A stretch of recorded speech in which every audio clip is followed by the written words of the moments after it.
ನಾನು ಇಲ್ಲಿ ಪ್ರಸ್ತಾವಿಸುತ್ತಿರೋ ವಿಚಾರ ಅತಿ ಗಂಭೀರ ಮತ್ತು ಮಹತ್ವ. ಕರ್ನಾಟಕದ ಇತಿಹಾಸದಲ್ಲಿ ತಾವು 5 ಬಾರಿ ಶಾಸಕರಾಗಿದ್ದೀರಾ ಅನ್ಸುತ್ತೆ. 5 ಬಾರಿ ಅಲ್ವಾ? 5 ಬಾರಿ. ನಾನು 7 ಬಾರಿ ಶಾಸಕರಾಗಿದ್ದೆ. ಇಲ್ಲಿ ಬಹಳಷ್ಟು ಜನ ಇದ್ದಾರೆ, 9, 8. ರಾಯರೆಡ್ಡಿ ಅವರು ಇನ್ನೂ ಪಾರ್ಲಿಮೆಂಟು ಇಲ್ಲೆಲ್ಲ ಸುತ್ಕೊಂಡ್ಬಂದಿದ್ದಾರೆ. ನಾನು ನೋಡ್ದಂಗೆ, ಇಷ್ಟು ಸದನದಲ್ಲಿ ನೋಡ್ದಂಗೆ, ಈ ಥರ 187 ಕೋಟಿ ದಲಿತರ ಹಣವನ್ನು ಲೂಟಿ ಹೊಡೆದು ಬೇರೆ ರಾಜ್ಯಗಳಿಗೆ ಕಳಿಸಿರುವಂಥ ಇತಿಹಾಸದ ಯಾವುದೇ ವಿಧಾನಸಭಾ ಅಧಿವೇಶನದಲ್ಲಿ ನೀವು ಯಾವುದೇ ರೆಕಾರ್ಡ್ಗಳನ್ನು ತೆಗೀರಿ, ಇಲ್ಲ. ಹಗರಣಗಳಾಗಿದೆ. ಹಗರಣ ಹಂಗೆ ಆಡಳಿತ ಪಕ್ಷದವ್ರು ಹೇಳ್ತಾರೆ ಹಗರಣಗಳಾಗಿಲ್ಲ. ಆಗಿದೆ. ಹಗರಣ ಆಗಿಲ್ಲ ಅಂತ ನಾನು ಹೇಳಲ್ಲ. ಸಾವಿರಾರು ಹಗರಣಗಳಾಗಿದೆ.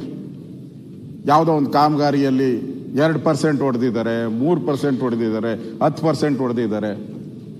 ಈ ಥರದ ಹಗರಣಗಳು ನಾವು ಚರ್ಚೆ ಮಾಡಿದ್ದೀರಿ.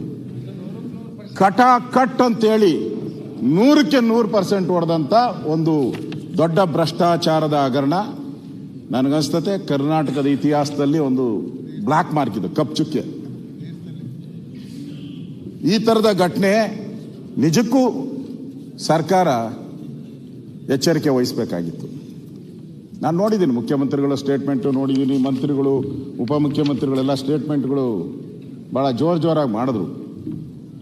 ಆದರೆ ಇಡೀ ರಾಜ್ಯ ಒಂದು ರೀತಿ ಆ ದಲಿತ ಸಮುದಾಯ ಬೆಚ್ಚಿ ಬೀಳೋ ಅಂಥದ್ದಿದ್ರೆ ಇಲ್ಲಿ ಬೇಲಿನೇ ಎದ್ದು ಹೊಲ ಮೇಯ್ದ್ರು ಅನ್ನಂಗೆ ಆಗ್ಬಿಟ್ಟಿದೆ. ಯಾವ MD ಸರ್ಕಾರ ನೇಮಕ ಮಾಡಿ ನೀನು ಒಳ್ಳೇನಪ್ಪ, ಆ ಜನಾಂಗಕ್ಕೆ ಏನಾದರೂ ಒಳ್ಳೇದು ಮಾಡು ಅಂಥೇಳಿ ನಾಮಿನೇಟ್ ಮಾಡಿ, ಟ್ರಾನ್ಸ್ಫರ್ ಮಾಡಿ, ಅವನಿಗೆ ಅಧಿಕಾರ ಕೊಟ್ಟು ಸರ್ಕಾರ, ಮುಖ್ಯಮಂತ್ರಿಗಳು, ಇಲಾಖಾ ಸಚಿವರು ಕೊಟ್ಟು ಕಳಿಸ್ತಾರೆ. ಈ ರೀತಿ ದಲಿತರ ಹಣವನ್ನು ಲೂಟಿ ಮಾಡಿ ಇದೊಂಥರ ಅಲ್ಕಾ ಕೆಲಸ. ಅಂದರೆ ಯಾರು ಆ ಸಂದರ್ಭ ನೋಡಿ, ಆ ಸಂದರ್ಭವನ್ನು ದುರುಪಯೋಗ ಮಾಡ್ಕೊಂಡು, ಚುನಾವಣೆ ಸಂದರ್ಭವನ್ನು ದುರುಪಯೋಗ ಮಾಡ್ಕೊಂಡು ಆ ಟೈಮಲ್ಲಿ ಈ ಗೋಲ್ಮಾಲ್ ಮಾಡಿರೋವಂಥದ್ದು. ಅದರ ಜೊತೆಗೆ ಸತ್ತಿರೋರು ಯಾರ ಅಧ್ಯಕ್ಷರ? ಸತ್ತಿರೋನು ದಲಿತ. ನಾನು ಅವ್ರ ಮನೆಗೆ ಹೋಗಿದ್ದೆ. ಸತ್ತಿರೋನು ದಲಿತ, ಲೂಟಿ ಹೊಡೆದಿರೋದು ದಲಿತ. ಸರ್ಕಾರ ನಾವು ದಲಿತರ ಚಾಂಪಿಯನ್ ಅಂತ ಹೇಳ್ತಾರೆ. ನಾವು ದಲಿತರ ರಕ್ಷಣೆಗೋಸ್ಕರ ಇರುವಂಥವ್ರು. ನಾವು ಎಲ್ಲಿ 187 ಕೋಟಿ ಟಕ್ ಅಂತ ಟ್ರಾನ್ಸ್ಫರ್ ಆಯ್ತಲ್ಲ, ಅವಾಗ ಯಾಕೆ ಸರ್ಕಾರ ಕಣ್ಣು ಮುಚ್ಕೊಂಡು ಕೂತ್ಕೊಂಡಿತ್ತು? ನಾನು ಅಲ್ಲೋ ಒಂದು ಕಡೆ ನೋಡಿದೆ, ಮುಖ್ಯಮಂತ್ರಿಗಳ ಹೇಳಿಕೆ ನಾನು ನೋಡಿದೆ. ನಾನು ಪತ್ರಕರ್ತರಿಗೆ ಹೇಳಿದೆ, ಏನು ಅದೇ ಕೇಳ್ತೀರಾ ಪ್ರಶ್ನೆ? ನಾನೇನು ಲೂಟಿ ಹೊಡಿ ಅಂತ ಹೇಳಿದ್ನ ಅವನಿಗೆ? ನನ್ನ ಗಮನಕ್ಕೆ ಬರಲ್ಲ ಇದು. ಒಬ್ಬ ರಾಜ್ಯದ ಮುಖ್ಯಮಂತ್ರಿ ಅಂದರೆ, ರಾಜ್ಯ ಮುಖ್ಯಮಂತ್ರಿ ಅಂದರೆ ಒಂಥರ ನಮ್ಮ ಲೆಕ್ಕದ ಸರ್ವಾಧಿಕಾರಿ ಇದ್ದಂಗೆ, ಎಲ್ಲ ಮಂತ್ರಿಗಳ ಮೇಲೆ, ಎಲ್ಲ ಇಲಾಖೆ ಮೇಲೆ ಇಡ್ತಾ ಇರೋವಂಥ ಹೆಡ್ ಮಾಸ್ಟರ್ ಅವರು. ಹೆಡ್ ಮಾಸ್ಟ್ರೇ ಕೈ ಚೆಲ್ಲಿ ಬಿಟ್ಬಿಟ್ರೆ, ಸಣ್ಣ ಅಮೌಂಟ್ ಅಲ್ಲ, 187 ಕೋಟಿ. ನೀವು ಹಾಲಿನ ಬೆಲೆ ಜಾಸ್ತಿ ಮಾಡಿದ್ದೀರ, 3 ರೂಪಾಯಿ. ಯಾರನ್ನ ಹಾಲನ್ನ ಡೈರಿಗೆ ಹೋಗಿ ನಾನು 3 ರೂಪಾಯಿ ಕಡಿಮೆ ಕೊಡ್ತೀನಿ ಅಂತ ಹೇಳಿದ್ರೆ ಹಾಲಿನ ಡೈರಿ ಕೊಡ್ತೀರಾ? ಹಾಲನ್ನ ಕ್ವಾರ್ಟರ್ ಮೇಲೆ 50 ರೂಪಾಯಿ ಜಾಸ್ತಿ ಮಾಡಿದ್ದಾರೆ. ಆಲ್ಕೋಹಾಲ್ ಮೇಲೆ ಲಿಕ್ಕರ್ ಶಾಪ್ಗೆ ಹೋಗ್ಬಿಟ್ಟು ಅವನು ನನ್ನ ಹತ್ರ 50 ರೂಪಾಯಿ ಕಡಿಮೆ ಇದೆ ಅಂದ್ರೆ ಆ ಬಾಟಲ್ ಎತ್ತಿ ಒಳಕಿಟ್ಟಿರ್ತಾನೆ. ಅಂದರೆ ಸರ್ಕಾರ ಆ ಟ್ಯಾಕ್ಸ್ ಪೇಯರ್ಸ್ ಹಣ ಒಂದೊಂದು ಪೈಸನೂ ಕೂಡ ಆ ಬಡವ ಇರ್ಬೋದು, ಸಾಹುಕಾರ ಕೊಟ್ಬೇಡು. ದೊಡ್ಡ ಸಾಹುಕಾರಗಳಿಗೆ ಅವ್ರ ಟ್ಯಾಕ್ಸ್ ಕಟ್ಟೋದ್ರಲ್ಲಿ ಏನು ಸಮಸ್ಯೆ ಇಲ್ಲ. ಆದರೆ ಬಡವ 10 ರೂಪಾಯಿನೂ ಕೂಡ ಟ್ಯಾಕ್ಸ್ ಕಟ್ಟಬೇಕಾದ್ರೆ ನಾವು ಸರ್ಕಾರ ಅವನ ಮೇಲೆ ಎಲ್ಲ ತೆರಿಗೆ ಹಾಕಿದ್ರು. ಬೀಡಿ ಸೇದ್ರು, ಸಿಗರೇಟ್ ಸೇದ್ರು, ಬಟ್ಟೆ ತಗೊಂಡ್ರು, ಎಲ್ಲದಕ್ಕೂ ತೆರಿಗೆ ಇದೆ. ಆ ತೆರಿಗೆಗೆ ಬೆಲೆ ಏನು ಬರ್ತೈತಿ? ನೀವು ಈ ಬೆಲೆ ನಮ್ಮ ಮುಖ್ಯಮಂತ್ರಿಗಳು ಅದಕ್ಕೆ ಬೆಲೆ ಕೊಡ್ತಾರೆ ಅಂತ ನಾನು ತಿಳ್ಕೊಂಡಿದ್ದೆ. ನಾವು ಫಸ್ಟ್ ಟೈಮ್ MLA ಆದಾಗಿಂದ ಸಿದ್ದರಾಮಯ್ಯನವ್ರು ನೋಡಿದ್ದೀರಿ ಫೈನಾನ್ಸ್ ಮಿನಿಸ್ಟರ್ ಆಗಿದ್ದಾಗ. ಅವಾಗ ಹಂಗಿರಲಿಲ್ಲ. ಈಗ ಯಾಕೋ ಯಾರ ಮಾತು ಕೇಳ್ತಾರೋ ಗೊತ್ತಿಲ್ಲ. ಅವರೆಂದೂ ಹಂಗೆ ಹೇಳಲ್ಲ. ನಾನು ಖಡಕ್ ಫೈನಾನ್ಸ್ ಡಿಪಾರ್ಟ್ಮೆಂಟ್ ಅಂದ್ರೆ ಒಂದು ಹುಲ್ಕಡ್ಡಿ, ಎಲ್ಲಾದ್ರೂ ಇಲಾಖೆಯಲ್ಲಿ ಒಂದು ಹುಲ್ಕಡ್ಡಿ ಅಲ್ಲಾಡಿದ್ರು ನನ್ಗೆ ಗೊತ್ತಾಗಬೇಕು, ದಟ್ ಈಸ್ ಫೈನಾನ್ಸ್ ಮಿನಿಸ್ಟರ್.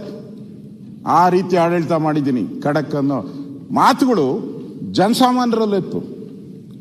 ಜನ ಮಾತಾಡ್ತಾ ಇದ್ರು, ಸಿದ್ದರಾಮಯ್ಯ ಅಂದ್ರೆ ಫೈನಾನ್ಸ್ ಮಿನಿಸ್ಟರ್ ಅಂದ್ರೆ ಸಿದ್ದರಾಮಯ್ಯ. ಎಲ್ಲೊರಟೋಯ್ತು ಸರ್, ಒಳೆಯಲ್ಲಿ ಹುಳಿ ಹಿಡ್ದಂಗೆ ಆಗೋಯ್ತು ನಿಮ್ಮ ಹೇಳಿಕೆಯಿಂದ. ಇವತ್ತು ಅಲ್ಲಿ ಆಗಿರುವಂಥ ಘಟನೆ, ಒಬ್ಬ ಅಮಾಯಕ ಅಧಿಕಾರಿ, ನಾನು ಹೋದಾಗ ಅಲ್ಲಿ ಇರೋರೆಲ್ಲ ನಿಷ್ಠಾವಂತ ಅಧಿಕಾರಿ ಅಂತ ಹೇಳಿದ್ರು. ನಮ್ಮ ಜ್ಞಾನೇಂದ್ರ MP ಭದ್ರಾವತಿಯ ಕಾರ್ಖಾನೆ MPL ಅವರು ಕಾರ್ಮಿಕ ಆಗಿದ್ದ. ಅವನಿಗೆ ನಮ್ಮ ನ್ಯಾಯಾಧೀಶರಾದಂಥ ರಿಟೈರ್ಡ್ ಈಗ ನಾಗಮೋಹನ್ ದಾಸ್ ಅವರು ಬೆಸ್ಟ್ ಅಕೌಂಟೆಂಟ್ ಅಂತ ಅವನಿಗೆ ಅವಾರ್ಡ್ ಕೊಟ್ಟಿದ್ದಾರೆ. ಇಲಾಖೆಯಲ್ಲೂ ಕೂಡ ಅವನಿಗೆ 2 ಬಾರಿ ಅವಾರ್ಡ್ ಬಂದಿದೆ, ಪ್ರಾಮಾಣಿಕ ಬೆಸ್ಟ್ ಅಂತ. ಅವರು ನಮ್ಮ ಜ್ಞಾನೇಂದ್ರನ ಹತ್ರ ಹೋದರು. ಅವರು ಮಂತ್ರಿ ಇದ್ದಾಗಲ್ಲ, ಚೇರ್ಮನ್ ಇದ್ದಾಗ, ಸರ್ ಈ ಒಂದು ಮುಳುಗೋಗ್ತಾ ಇದೆ MPL, ನಾನು ಜೀವನ ಮಾಡ್ಕೊಂತೀನಿ ಸರ್, ಇಬ್ಬರು ಗಂಡು ಮಕ್ಕಳಿದ್ದಾರೆ, ನಾನು ಜೀವನ ಮಾಡ್ಕೊಂತೀನಿ ಸರ್, ನನಗೆ ವರ್ಗಾವಣೆ ಮಾಡಿಕೊಡಿ, ಡೆಪ್ಟೇಷನ್ ಮಾಡಿಕೊಡಿ ಅಂತ. ನಿಮ್ಮ ಭಾಷೆಯಲ್ಲಿ ಏನು ಹೇಳ್ತಾರೆ ಗೊತ್ತಿಲ್ಲ, ಪಾಪದವನು ಏನೋ ಹೇಳ್ತಿರಲ್ಲ, ಎಂಥದ್ದು ಮಾರಾಯರಿ ಅಂತೇಳಿ, ಪಾಪದವನು, ಆ ಪಾಪದವನು ಅಂತ ಹೇಳ್ಬಿಟ್ಟು ಹೋಗಪ್ಪ ನೀನು ಅಂತೇಳಿ ಇಲ್ಲಿಗೆ ಟ್ರಾನ್ಸ್ಫರ್ ಮಾಡಿಕೊಟ್ರು. ಅದೇ ಇವತ್ತು ಅವನಿಗೆ ಮರಳಾಗೋಯ್ತು. ಜೀವಕ್ಕೆ ಕೊನೆ ಹಾಡು ಹೇಳ್ತಾರಲ್ಲ, ಆ ರೀತಿ ಆಗೋಯ್ತು. ಒಳ್ಳೇದಕ್ಕೋಸ್ಕರ ಜ್ಞಾನೇಂದ್ರು ಅವಕಾಶ ಮಾಡಿಕೊಟ್ರು. ಆದರೆ ಸಾವು ಇವತ್ತು ನಾವು ನೋಡ್ತಾ ಇದ್ದೀವಿ. ಮತ್ತೊಂದೆಡೆ ಈ ದಲಿತರು ಜಾತಕ ಪಕ್ಷಿಗಳಂತೆ ಕಾಯ್ತಾ ಇದ್ದಾರೆ. ನಮಗೆ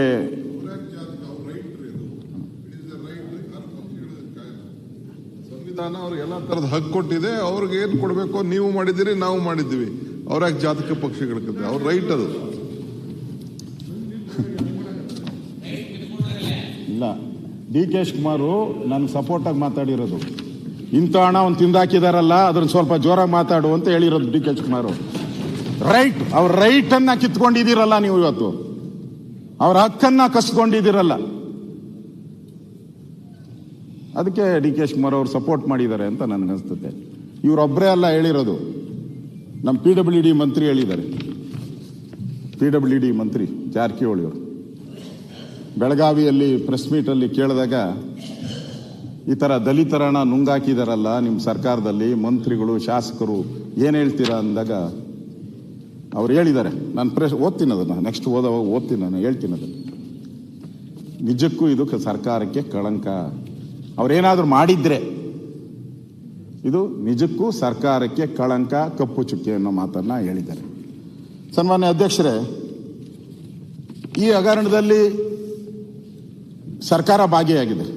ಒಬ್ಬ ಕ್ಯಾಬಿನೆಟ್ ಮಿನಿಸ್ಟ್ರು ಈಗಿಲ್ಲ, ಒಬ್ಬ ಶಾಸಕರು, ಚೇರ್ಮನ್, ಹಿರಿಯ ಅಧಿಕಾರಿಗಳು, ಮಧ್ಯವರ್ತಿಗಳು, ಹವಾಲಾದವರು, ಈ 5 ಜನ ಈ ಒಂದು ಭ್ರಷ್ಟಾಚಾರದಲ್ಲಿ ಪಾಲ್ಗೊಂಡಿದ್ದಾರೆ. ಇದು ಸ್ವತಃ ಮುಖ್ಯಮಂತ್ರಿಗಳು ನಿರ್ವಹಿಸ್ತಾ ಇರತಕ್ಕಂಥ ಹಣಕಾಸು ಇಲಾಖೆ ಅಡಿಯಲ್ಲೇ. ನಾನು ಹೇಳ್ತೀನಿ, ಕೊನೆಯಲ್ಲಿ ಬಂದಾಗ ಅದನ್ನು ಹೇಳ್ತೀನಿ, ಯಾಕೆ ಹಣಕಾಸು ಇಲಾಖೆ ಪ್ರಭಾವ ಏನು ಅನ್ನೋದನ್ನು ನಾನು ಹೇಳ್ತೀನಿ. ಅವ್ರು ಹೇಳಿದ್ರು, ನಾನು ಪದೇ ನೋಡ್ತಾ ಇದ್ದೀನಿ, ಇವಾಗೇನೋ ಅಡ್ವರ್ಟೈಸ್ಮೆಂಟ್ಗಳು ಕಡಿಮೆ ಆಗ್ಬಿಟ್ಟವೆ, ಈಗ ಯಾವುದು ಅಡ್ವರ್ಟೈಸ್ಮೆಂಟ್ಗಳು ಬರ್ತಾ ಇಲ್ಲ. ಒಂದು ಮುಂಚೆ ಕೊಟ್ಟರು, ವರ್ಷದ ಒಳಗಡೆ ಭಾಳ ಕೊಟ್ಟರು.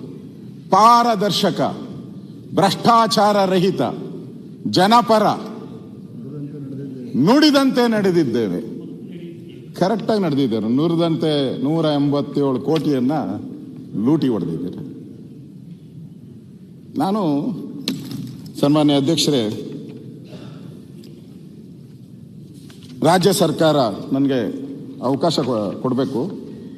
ರಾಜ್ಯ ಸರ್ಕಾರ ಏನು, ಯಾವುದೇ ರಾಜ್ಯ ಸರ್ಕಾರ ಈ ಥರದ ಸಮುದಾಯಗಳೇನಿದೆ, ಸಣ್ಣ ಸಣ್ಣ ಸಮುದಾಯಗಳು ಅಂದರೆ ಅವರು 0.5%, 0.25% ಜನಸಂಖ್ಯೆ ಇರುವಂಥ ಸಮುದಾಯಗಳು, 1% ಇರುವಂಥದ್ದು, ಅವ್ರಿಗೆ ಇಲಾಖೆಯಲ್ಲಿ ನೀವು ಅನುದಾನ ಕೊಟ್ಟಾಗ ದೊಡ್ಡ ದೊಡ್ಡ ಸಮುದಾಯದಗಳೇ ತಗೊಂಡು ಹೋಗ್ಬಿಡ್ತೈತೆ. ಇವಾಗ ಮೈನಾರಿಟಿ ಪಾಟೀಲ್ರೆ, ಮೈನಾರಿಟಿ ಅಂತ ಇದೆ. ನಿಮ್ಗೆ ಎಂದನ ಸಿಖ್ ಜ್ಞಾಪಕ ಬಂದಿದೆಯಾ? ಎಂದನ ಜೈನ್ ಜ್ಞಾಪಕ ಬಂದಿದೆಯಾ? ಎಂದನ ಪಾರ್ಸಿ ಜ್ಞಾಪಕ ಬಂದಿದೆಯಾ? ಬರೋದೇ ಇಲ್ಲ. ಯಾಕಂದ್ರೆ ದೊಡ್ಡ ಸಮುದಾಯ ನಾರ್ಮಲಿ ಸ್ಟ್ರೆಂತ್ ಜಾಸ್ತಿ ಇರ್ತೈತೆ, ಅದು ಹೊರಟೋಗ್ತೈತೆ. ಅದಕ್ಕೋಸ್ಕರ ಸರ್ಕಾರ ಈ ಥರ ನಿಗಮಗಳನ್ನು ಮಾಡಿ ಈ ತುಳಿತಕ್ಕೆ ಒಳಗಾದಂಥ ಜನ ಏನಿದ್ದಾರೆ, ಬಾಯಿಲ್ದ ಜನ, ಕೇಳಕ್ಕೆ ಅಧಿಕಾರ ಇಲ್ಲದ ಜನ ಏನಿದ್ದಾರೆ, ಅಂಬೇಡ್ಕರ್ ಅವ್ರು ಹೇಳಿದಾರಲ್ಲ, ತುಳಿತಕ್ಕೆ ಒಳಗಾದ ಜನರ ಪರವಾಗಿ ನಿಂತ್ಕೊಬೇಕು ಅಂತ. ಆ ದೃಷ್ಟಿಯಿಂದ ಈ ನಿಗಮವನ್ನು ಕರ್ನಾಟಕ ವಾಲ್ಮೀಕಿ ಅಭಿವೃದ್ಧಿ ನಿಗಮ, ಇದು ಕರ್ನಾಟಕ ಸರ್ಕಾರದ ಪರಿಶಿಷ್ಟ ಪಂಗಡ ಕಲ್ಯಾಣ ಇಲಾಖೆಯ ನಿಗಮದ ಅಡಿಯಲ್ಲಿ ಕಾರ್ಯನಿರ್ವಹಿಸುತ್ತದೆ. ಇದು ಈ ನಿಗಮದಿಂದ ಜನಗಳಿಗೆ ಉಪಯೋಗ ಆಗಬೇಕು ಅಂತೇಳಿ 26 ಜುಲೈ 2006 26 ಡೇ ಆಫ್ ಜುಲೈ 2006 ಅವತ್ತು ಒಂದು ಕಂಪನಿ ಆಕ್ಟ್ ಕೆಳಗಡೆ, ದ ಕಂಪನೀಸ್ ಆಕ್ಟ್ 1956, ಆ ಅಡಿಯಲ್ಲಿ ಇದನ್ನ ರಿಜಿಸ್ಟರ್ ಮಾಡ್ತಾರೆ. ಈ ಕಂಪನಿ ಹೆಸರಲ್ಲಿ ಈ ನಿಗಮವನ್ನು ರಿಜಿಸ್ಟರ್ ಮಾಡ್ತಾರೆ ಅವರು. ಸನ್ಮಾನ್ಯ ಅವತ್ತು ಬಾಲಚಂದ್ರ ಜಾರಕಿಹೊಳಿ ಅವರು ಸೋಷಿಯಲ್ ವೆಲ್ಫೇರ್ ಮಿನಿಸ್ಟರ್ ಆಗಿದ್ದರು, ಅವ್ರು ಚೇರ್ಮನ್ ಇರ್ತಾರೆ.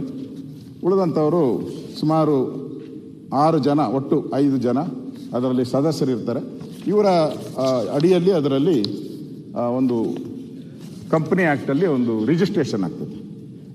ಅದರಲ್ಲಿ ಕ್ಲಿಯರ್ ಆಗಿದೆ, to open the account or accounts current, cash credit, overdraft, fixed or otherwise with any bank or banks to pay money from any such account or accounts from the time to time as the managing director may think and fit ಅಂತ ಹೇಳ್ತಾರೆ. Think and fit ಅಂತ ಅಂದರೆ ಯೋಚನೆ ಮಾಡಬೇಕು ಅದನ್ನು ಅಂತೇಳಿ ಅದರಲ್ಲಿ clear ಆಗಿ ಹೇಳಿದ್ದಾರೆ. ಪ್ರತಿಯೊಂದನ್ನು ಕೂಡ ನೀವು ಯೋಚನೆ ಮಾಡಿ ಕೆಲಸ ಮಾಡಬೇಕು ಅನ್ನೋ ಮಾತನ್ನು ನಾನು ಅದನ್ನೇ ರಿಜಿಸ್ಟರ್ಡ್ ದಾಖಲೆ ಇದು ರಿಜಿಸ್ಟರ್ ಆಗಿರೋದನ್ನು ನಾನು ಕೊಟ್ಟಿದ್ದೀನಿ. ಸನ್ಮಾನ್ಯ ಅಧ್ಯಕ್ಷರೇ, ನಾನು ಈ ಹಗರಣವನ್ನು ಪ್ರಸ್ತಾವ ಮಾಡೋಕ್ಕೆ ಮುಂಚೆ ನಾನು ಇದನ್ನು ತಮಗೆ ಹೇಳಿದ್ರೇ ಇದಕ್ಕೆ ಒಂದು ಅರ್ಥ ಬರೋದು. ಇಂಪಾರ್ಟೆಂಟ್ ಆಗಿ ಈ ಹಣ ಎಲ್ಲಿಗೆ ಹೋಗ್ಬೇಕಾಯಿತು, ಈ ಹಣ ಏನೇನಕ್ಕೆ ಉಪಯೋಗ ಆಗಬೇಕಾಯಿತು, 187 ಕೋಟಿ ಹಣ ಏನೇನಕ್ಕೆ ಉಪಯೋಗ ಆಗಬೇಕಾಯಿತು ಅಂತೇಳಿ ಕರ್ನಾಟಕ ಸರ್ಕಾರದ ನಡವಳಿಕೆಗಳು ವಿಷಯ 2023-24 ಸಾಲಿನಲ್ಲಿ ಕರ್ನಾಟಕ ಮಹರ್ಷಿ ವಾಲ್ಮೀಕಿ ಪರಿಶಿಷ್ಟ ಪಂಗಡ ಅಭಿವೃದ್ಧಿ ನಿಗಮ ಹಮ್ಮಿಕೊಂಡಿರುವ ವಿವಿಧ ಅಭಿವೃದ್ಧಿ ಯೋಜನೆಗಳ ಕ್ರಿಯಾ ಯೋಜನೆಗೆ ಅನುಮೋದನೆ ನೀಡುವುದು ಅಂತ 23-24 ಮೇಲೆ ಓದಲಾದ ಕ್ರಮ ಸಂಖ್ಯೆ 23-24 ಸಾಲಿನ ಜುಲೈ ಆಯವ್ಯಯದಲ್ಲಿ ಕರ್ನಾಟಕ ಮಹರ್ಷಿ ವಾಲ್ಮೀಕಿ ಪರಿಶಿಷ್ಟ ಪಂಗಡ ಅಭಿವೃದ್ಧಿಗೆ ನಿಗಮದಡಿ ವಿವಿಧ ಯೋಜನೆಗಳ ಅನುಷ್ಠಾನಕ್ಕಾಗಿ ಒಟ್ಟು 175 ಕೋಟಿ ಹಂಚಿಕೆಯಾಗಿರುತ್ತದೆ. ಸರ್ಕಾರದ ಆದೇಶ, ರಾಜ್ಯ ಸರ್ಕಾರದ 175 ಕೋಟಿ ಹಂಚಿಕೆ ಮಾಡಿಬಿಟ್ಟು ರಾಜ್ಯ ಸರ್ಕಾರ. ಅಧ್ಯಕ್ಷರೇ, ಇದು ಯಾವ್ದಾವ್ದು ಖರ್ಚು ಮಾಡಬೇಕಾಯ್ತು ಅವರು? ಯಾಕಂದ್ರೆ ಇಲ್ಲಿ 175 ಕೋಟಿ ಲೂಟಿ ಆಗಿದೆ ಅಂತ ಪತ್ರಿಕೆಯಲ್ಲಿ ಬರೀತಾರೆ. ಏನೇನು ಖರ್ಚಿಗೆ ಆಗಬೇಕಾಯ್ತು? ಆ ಯೋಜನೆಗಳು ಸ್ವಯಂ ಉದ್ಯೋಗ ಯೋಜನೆ, ಯಾರು ST ಜನಾಂಗ ಇದ್ದಾರೆ, ಕಾಡು ಮೇಡುಗಳಲ್ಲಿ ಅಲಿತಾ ಇದ್ದಾರೆ, ಮನೆ ಇಲ್ಲ ಅವ್ರಿಗೆ, ಬದುಕಕ್ಕೆ ಒಂದು ದಾರಿ ಇಲ್ಲ, ಕಷ್ಟದಲ್ಲಿ ಕೂಲಿ ಮಾಡ್ಕೊಂಡಿದ್ದಾರೆ, ಅವ್ರಿಗೆ ಸ್ವಯಂ ಉದ್ಯೋಗ ಯೋಜನೆಯನ್ನು ಮಾಡಬೇಕು. ಅವರು ಸ್ವಂತ ಕಾಲ ಮೇಲೆ ಅವ್ರು ನಿಂತ್ಕೊಬೇಕು ಅಂತೇಳಿ ನೇರ ಸಾಲದ ಯೋಜನೆ, ಯುವಕರಿಗೆ ಯುವತಿಯರಿಗೆ ಸ್ವಯಂ ಉದ್ಯೋಗ ಕೈಗೊಳ್ಳಲು, ತರಕಾರಿ ಮಾರಾಟ ಮಾಡಲು, ಹಣ್ಣು ಹಂಪಲು, ಮೀನು ಮಾಂಸ ಮಾರಾಟ ಮಾಡಲು, ಕುರಿ ಹಂದಿ ಸಾಗಾಣಿಕೆಗೆ, ತಳ್ಳುಗಾಡಿಗೆ ಇವರು 175 ಕೋಟಿನ ತಳ್ಕೊಂಡು ಹೈದರಾಬಾದ್ಗೆ ಹೋದ್ರು, ಅದು ಬೇರೆ ಪ್ರಶ್ನೆ. ತಳ್ಳೋ ಗಾಡಿ ಕೊಟ್ಟಿದ್ದು ಹಣ ಇದು ದಲಿತರಿಗೆ.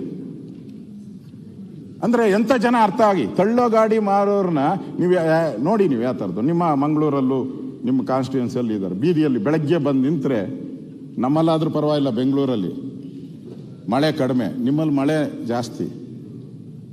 ಆ ಚಳಿಯಲ್ಲಿ ಆ ಮಳೆಯಲ್ಲಿ ನಿಂತ್ಕೊಂಡಿರ್ತಾರೆ ಆ ಬಡವರು, ಪಾಪದ ಜನ. ಅದು ಕೊಡ್ಬೇಕಾಯ್ತು ಇದನ್ನ. ಎಷ್ಟು? 12.52 ಕೋಟಿ. 12.52 ಕೋಟಿ ಈ ತಳ್ಳೋ ಗಾಡಿಗಳಿಗೆ ಇದಕ್ಕೆ ಕೊಡಬೇಕಾಗಿತ್ತು. ಎರಡನೇದು ಉದ್ಯಮಶೀಲ ಅಭಿವೃದ್ಧಿ ಯೋಜನೆ. ಅಂದ್ರೆ ಸರಕು ವಾಹನ ಮಾಡುವಂತ ತಗೊಂಡೋಗೋರು ಟೆಂಪೋ ಓಡಿಸ್ಕೊಂಡು ಜೀವನ ಮಾಡ್ಕೊಳಕ್ಕೆ ಅವಕಾಶ ಮಾಡಿಕೊಡ್ಲಿ ಅಂತೇಳಿ ಅದಕ್ಕೆ 16.48 ಕೋಟಿ ಕೊಟ್ಟಿದ್ರು, ಸರ್ಕಾರದ ಅನುಮೋದನೆ ಮಾಡಿರೋದು. ಭೂ ಒಡೆತನ, ಪರಿಶಿಷ್ಟ ಪಂಗಡ ಭೂರಹಿತ ಮಹಿಳೆಯರಿಗೆ, ಭೂರಹಿತ ST ಮಹಿಳೆಯರಿಗೆ ಭೂ ಒಡೆತನ ಕೊಡುವಂಥದ್ದು, ಅವ್ರ ಜಮೀನು ಕೊಡುವಂಥದ್ದು. ಆ ಜಮೀನು ಕೊಡುವಂಥದ್ಗೆ 15 ಕೋಟಿಯನ್ನ ಮಾನ್ಯ ಸಿದ್ದರಾಮಯ್ಯನವರು ಕೊಟ್ಟಿದ್ರು. 15 ಕೋಟಿ. ಅದೇ ರೀತಿ ತರಬೇತಿ ಕಾರ್ಯಕ್ರಮ, ಕೌಶಲ್ಯ ಅಭಿವೃದ್ಧಿ, ITI ಈ ಥರದ ಎಲ್ಲ ಇರ್ತದಲ್ಲ, ಸ್ಟೂಡೆಂಟ್ಸು ಅವರ ಓದುವಂಥದ್ದಕ್ಕೆ ಅವಕಾಶ ಆಗಿ ಸ್ವಯಂ ಉದ್ಯೋಗ ಅಂದ್ರೆ ಕೆಲಸ ಸಿಗಲಿ ಅಂತೇಳಿ ಅದಕ್ಕೆ 10 ಕೋಟಿ ರೂಪಾಯಿ ಕೊಟ್ಟಿದ್ರು.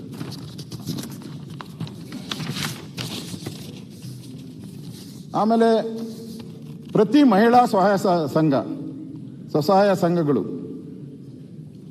ಅವ್ರಿಗೆ 15,000, 25,000 ಇದೆಲ್ಲ, ಅದಕ್ಕೆ ಸಬ್ಸಿಡಿ 10,000 ರೂಪಾಯಿ ಸರ್ಕಾರ ಕೊಡ್ತಾರೆ.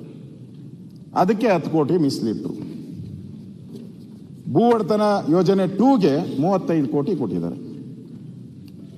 ಸಮಗ್ರ ಗಂಗಾ ಕಲ್ಯಾಣ ಯೋಜನೆಗೆ 40 ಕೋಟಿ ಕೊಟ್ಟಿದ್ದಾರೆ. ಗಂಗಾ ಕಲ್ಯಾಣ ಯೋಜನೆಗೆ ಮತ್ತೆ 10 ಕೋಟಿ. ಏತ ನೀರಾವರಿಗೆ 8.50 ಕೋಟಿ. ಒಟ್ಟು 175 ಕೋಟಿಗೆ ಸರ್ಕಾರದ ಅನುಮೋದನೆಯನ್ನು ಕೊಟ್ಟು ಗವರ್ಮೆಂಟ್ ಆರ್ಡರ್ ಇಶ್ಯೂ ಮಾಡಿ ಆ ನಿಗಮಕ್ಕೆ ಕೊಟ್ಟಿದ್ದಾರೆ. ಅಂದರೆ ನಾನು ಯಾಕೆ ಇದನ್ನ ಹೇಳ್ತಾ ಇದ್ದೀನಿ ಅಧ್ಯಕ್ಷರೇ, ಯಾರು ಈ ಜನಾಂಗ? ಇವರ್ಯಾರು ದೊಡ್ಡ ದೊಡ್ಡ ಕಂಪನಿಗಳವರಲ್ಲ, ದೊಡ್ಡ ದೊಡ್ಡ ಫ್ಯಾಕ್ಟ್ರಿಗಳವರಲ್ಲ, MLAಗಳಲ್ಲ, MP ಗಳಲ್ಲ, ಬಡವರು, ಹಳ್ಳಿಯಲ್ಲಿ ವಾಸ ಮಾಡುವಂಥ ಜನ. ಏನೋ ಸರ್ಕಾರ ನಮಗೇನೋ ಒಂದು ಅವಕಾಶ ಕೊಡುತ್ತೆ, ನಾವು ಆಯ್ಕೆ ಮಾಡಿದಿರಿ, ಸಿದ್ದರಾಮಯ್ಯನವರ ನೇತೃತ್ವದಲ್ಲಿ 136 ಜನನ್ನ ನಾವು ಆಯ್ಕೆ ಮಾಡಿದಿರಿ, ದಲಿತರ ಪರವಾಗಿ ಸಿದ್ದರಾಮಯ್ಯನವರು ಇರ್ತಾರೆ, ದಲಿತರ ಹಣ ನಮಗೆ ಬರ್ತೈತೆ ಅಂತೇಳಿ 175 ಕೋಟಿ ಕ್ರಿಯಾ ಯೋಜನೆಯಾಗಿ ಸ್ಯಾಂಕ್ಷನ್ ಆಯಿತು. ಅಧ್ಯಕ್ಷರೇ, ಅವ್ರಿಗೆಲ್ಲ ಸಿಕ್ಕಿದೆ ಈಗ 175 ಕೋಟಿ ಸಿಗ್ಬೇಕಲ್ಲ ಅವ್ರಿಗೆಲ್ಲರಿಗೂ. ಫಲಾನುಭವಿಗಳ ಪಟ್ಟಿನೂ ರೆಡಿ ಆಗ್ಬಿಟ್ಟಿದೆ. ನನ್ನ ಫಲಾನುಭವಿಗಳಲ್ಲಿ ಅಂಕಿಅಂಶ ಓದಿಲ್ಲ, ಇದೆ ನನ್ನ ಹತ್ರ, ನಾನು ಕೊಡ್ತೀನಿ, ಬೇಕಾ ನಿಮ್ಗೆ ಕಳಿಸ್ಕೊಡ್ತೀನಿ ನಾನು. ಅಂಕಿಕ ಅಂಶಗಳು ನನ್ನ ಹತ್ರ ಇದೆ. ಯಾರ್ಯಾರಿಗೆ ಎಷ್ಟೆಷ್ಟು ಹೋಗ್ಬೇಕು, ಎಷ್ಟೆಷ್ಟು ಫಲಾನುಭವಿಗಳು ಪಟ್ಟಿನೂ ರೆಡಿ. ಹಂಚಬೇಕಾಗಿತ್ತಷ್ಟೇ. ಹಂಚೋದ್ರೊಳಗಡೆ ಹೊಡ್ಕೊಂಡು ಹೊರಟೋದ್ರು ತೆಲಂಗಾಣಕ್ಕೆ, ಹಂಚೋದ್ರೊಳಗಡೆ ಹೊಡ್ಕೊಂಡು ಹೊರಟು. ಇದಕ್ಕೆ ಏನು ಹೇಳ್ಬೇಕು ಅಧ್ಯಕ್ಷರೇ?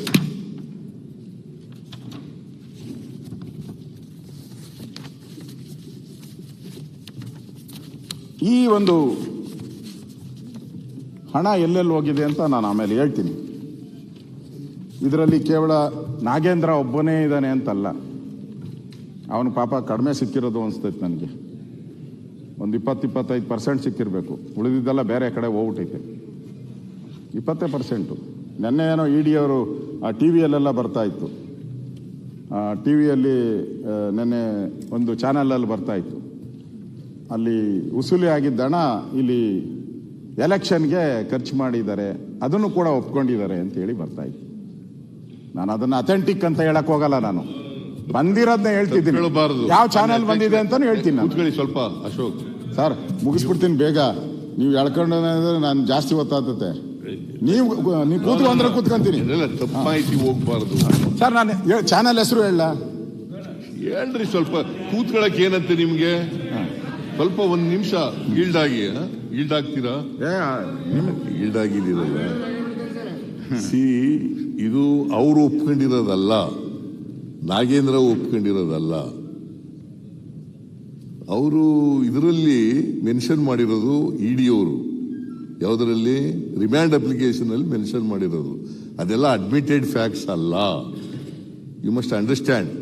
ಆಮೇಲೆ ಇನ್ನೊಂದು ಹೇಳ್ತಾರೆ ಮಾನ್ಯ ಅಧ್ಯಕ್ಷರೇ, 187 ಕೋಟಿ ಲೀಟಿ ಹೊಡೆದ್ಬಿಟ್ರು, 187 ಹೊಡೆದ್ಬಿಟ್ರು ಅಂತ ಹೇಳ್ತಾರೆ.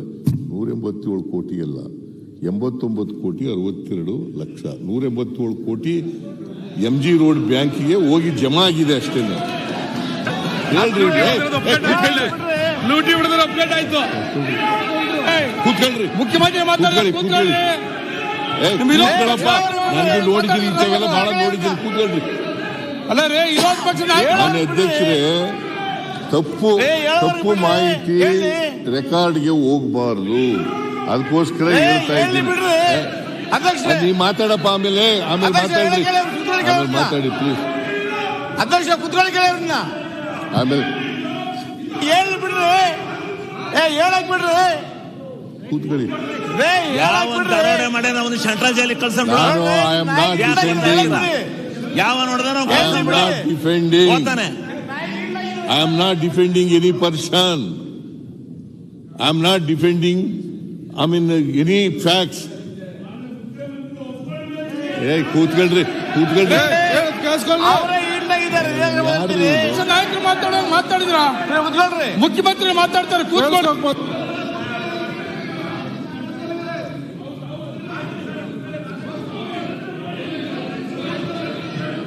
ನಿಮ್ಮ ನಾಯಕರು ಇಲ್ದಾಗಿದ್ದಾರೆ, ಮಾತಾಡ್ಲಿ ಬಿಡಿ.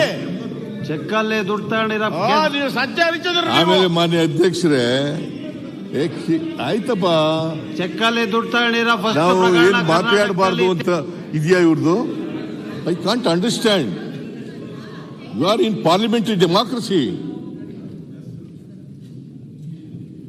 Parliament system of government. ನೀವು ಹೇಳ್ತಾ ಇದ್ದೀರಿ, ಕೇಳ್ತಾ ಇದ್ದೀವಿ, ಅದಕ್ಕೆ ಸರಿಯಾಗಿ ಉತ್ತರ ಕೊಡುವಾಗ ಉತ್ತರ ಎಲ್ಲ ಪೂರ್ಣ ಕೊಡೋಣ. ಬಟ್ ರಾಂಗ್ ಮೆಸೇಜ್ ಹೋಗಬಾರದು ಅನ್ನೋ ಕಾರಣಕ್ಕೋಸ್ಕರ ಹೇಳ್ತಾ ಇದ್ದೀನಿ. ಇದು ಯಾರೇ ಕೂಡ ಅಡ್ಮಿಟ್ ಮಾಡ್ಕೊಂಡಿರ್ತಕ್ಕಂಥದ್ದಲ್ಲ. ನೀದರ್ ನಾಗೇಂದ್ರ ನಾರ್ ಎನಿಬಡಿ ಅಡ್ಮಿಟ್ ಮಾಡ್ಕೊಂಡಿರೋದಲ್ಲ. ಕೋರ್ಟ್ನಲ್ಲಿ ಇಡಿ ಅವರು ಒಂದು ರಿಮ್ಯಾಂಡ್ ಅಪ್ಲಿಕೇಶನ್ ಹಾಕಿದ್ದಾರೆ. ಆ ರಿಮ್ಯಾಂಡ್ ಕಸ್ಟಡಿಗೆ ತಗೊಳ್ಳಿಕ್ಕೆ ರಿಮ್ಯಾಂಡ್ ಅಪ್ಲಿಕೇಶನ್ ಹಾಕಿದ್ದಾರೆ. ಅದರಲ್ಲಿ ಅವ್ರು ಮೆನ್ಷನ್ ಮಾಡಿರ್ತಕ್ಕಂಥದ್ದು. It is not an admitted fact by Nagendra R anybody else. ಅಧ್ಯಕ್ಷರೇ, ನಾನು ಅದನ್ನೇ ಹೇಳಿದ್ದು, ಅವ್ರು ಹೇಳಿದ್ದೆ ನಾನು ಹೇಳಿದ್ದು.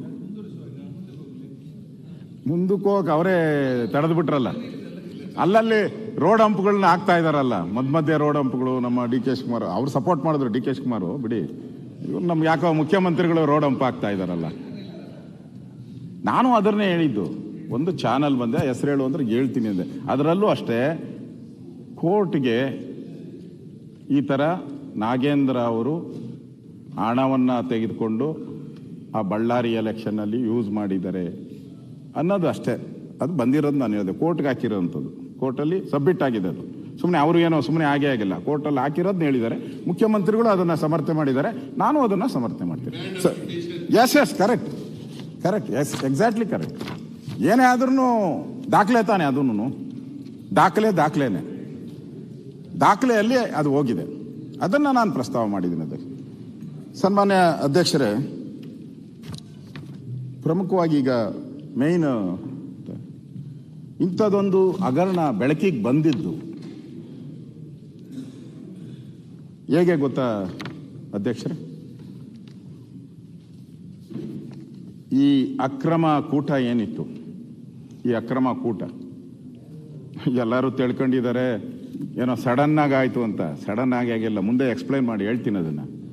ಪ್ರೀ ಪ್ಲ್ಯಾನ್ಡ್, ಎಲ್ಲ ಪ್ರೀ ಪ್ಲ್ಯಾನ್ಡ್. ಶಾಂಗ್ರಿಲಾ ಇದೆಯಲ್ಲ, ಶಾಂಗ್ರಿಲಾ ಅಂದರೆ ಹೋಟೆಲ್ಲು, ಶಾಂಗ್ರಿಲಾ ಹೋಟೆಲ್ಲೇ ಇದಕ್ಕೆ ಹೆಡ್ ಆಫೀಸು, ಮೇಯ್ನ್ ಆಫೀಸು.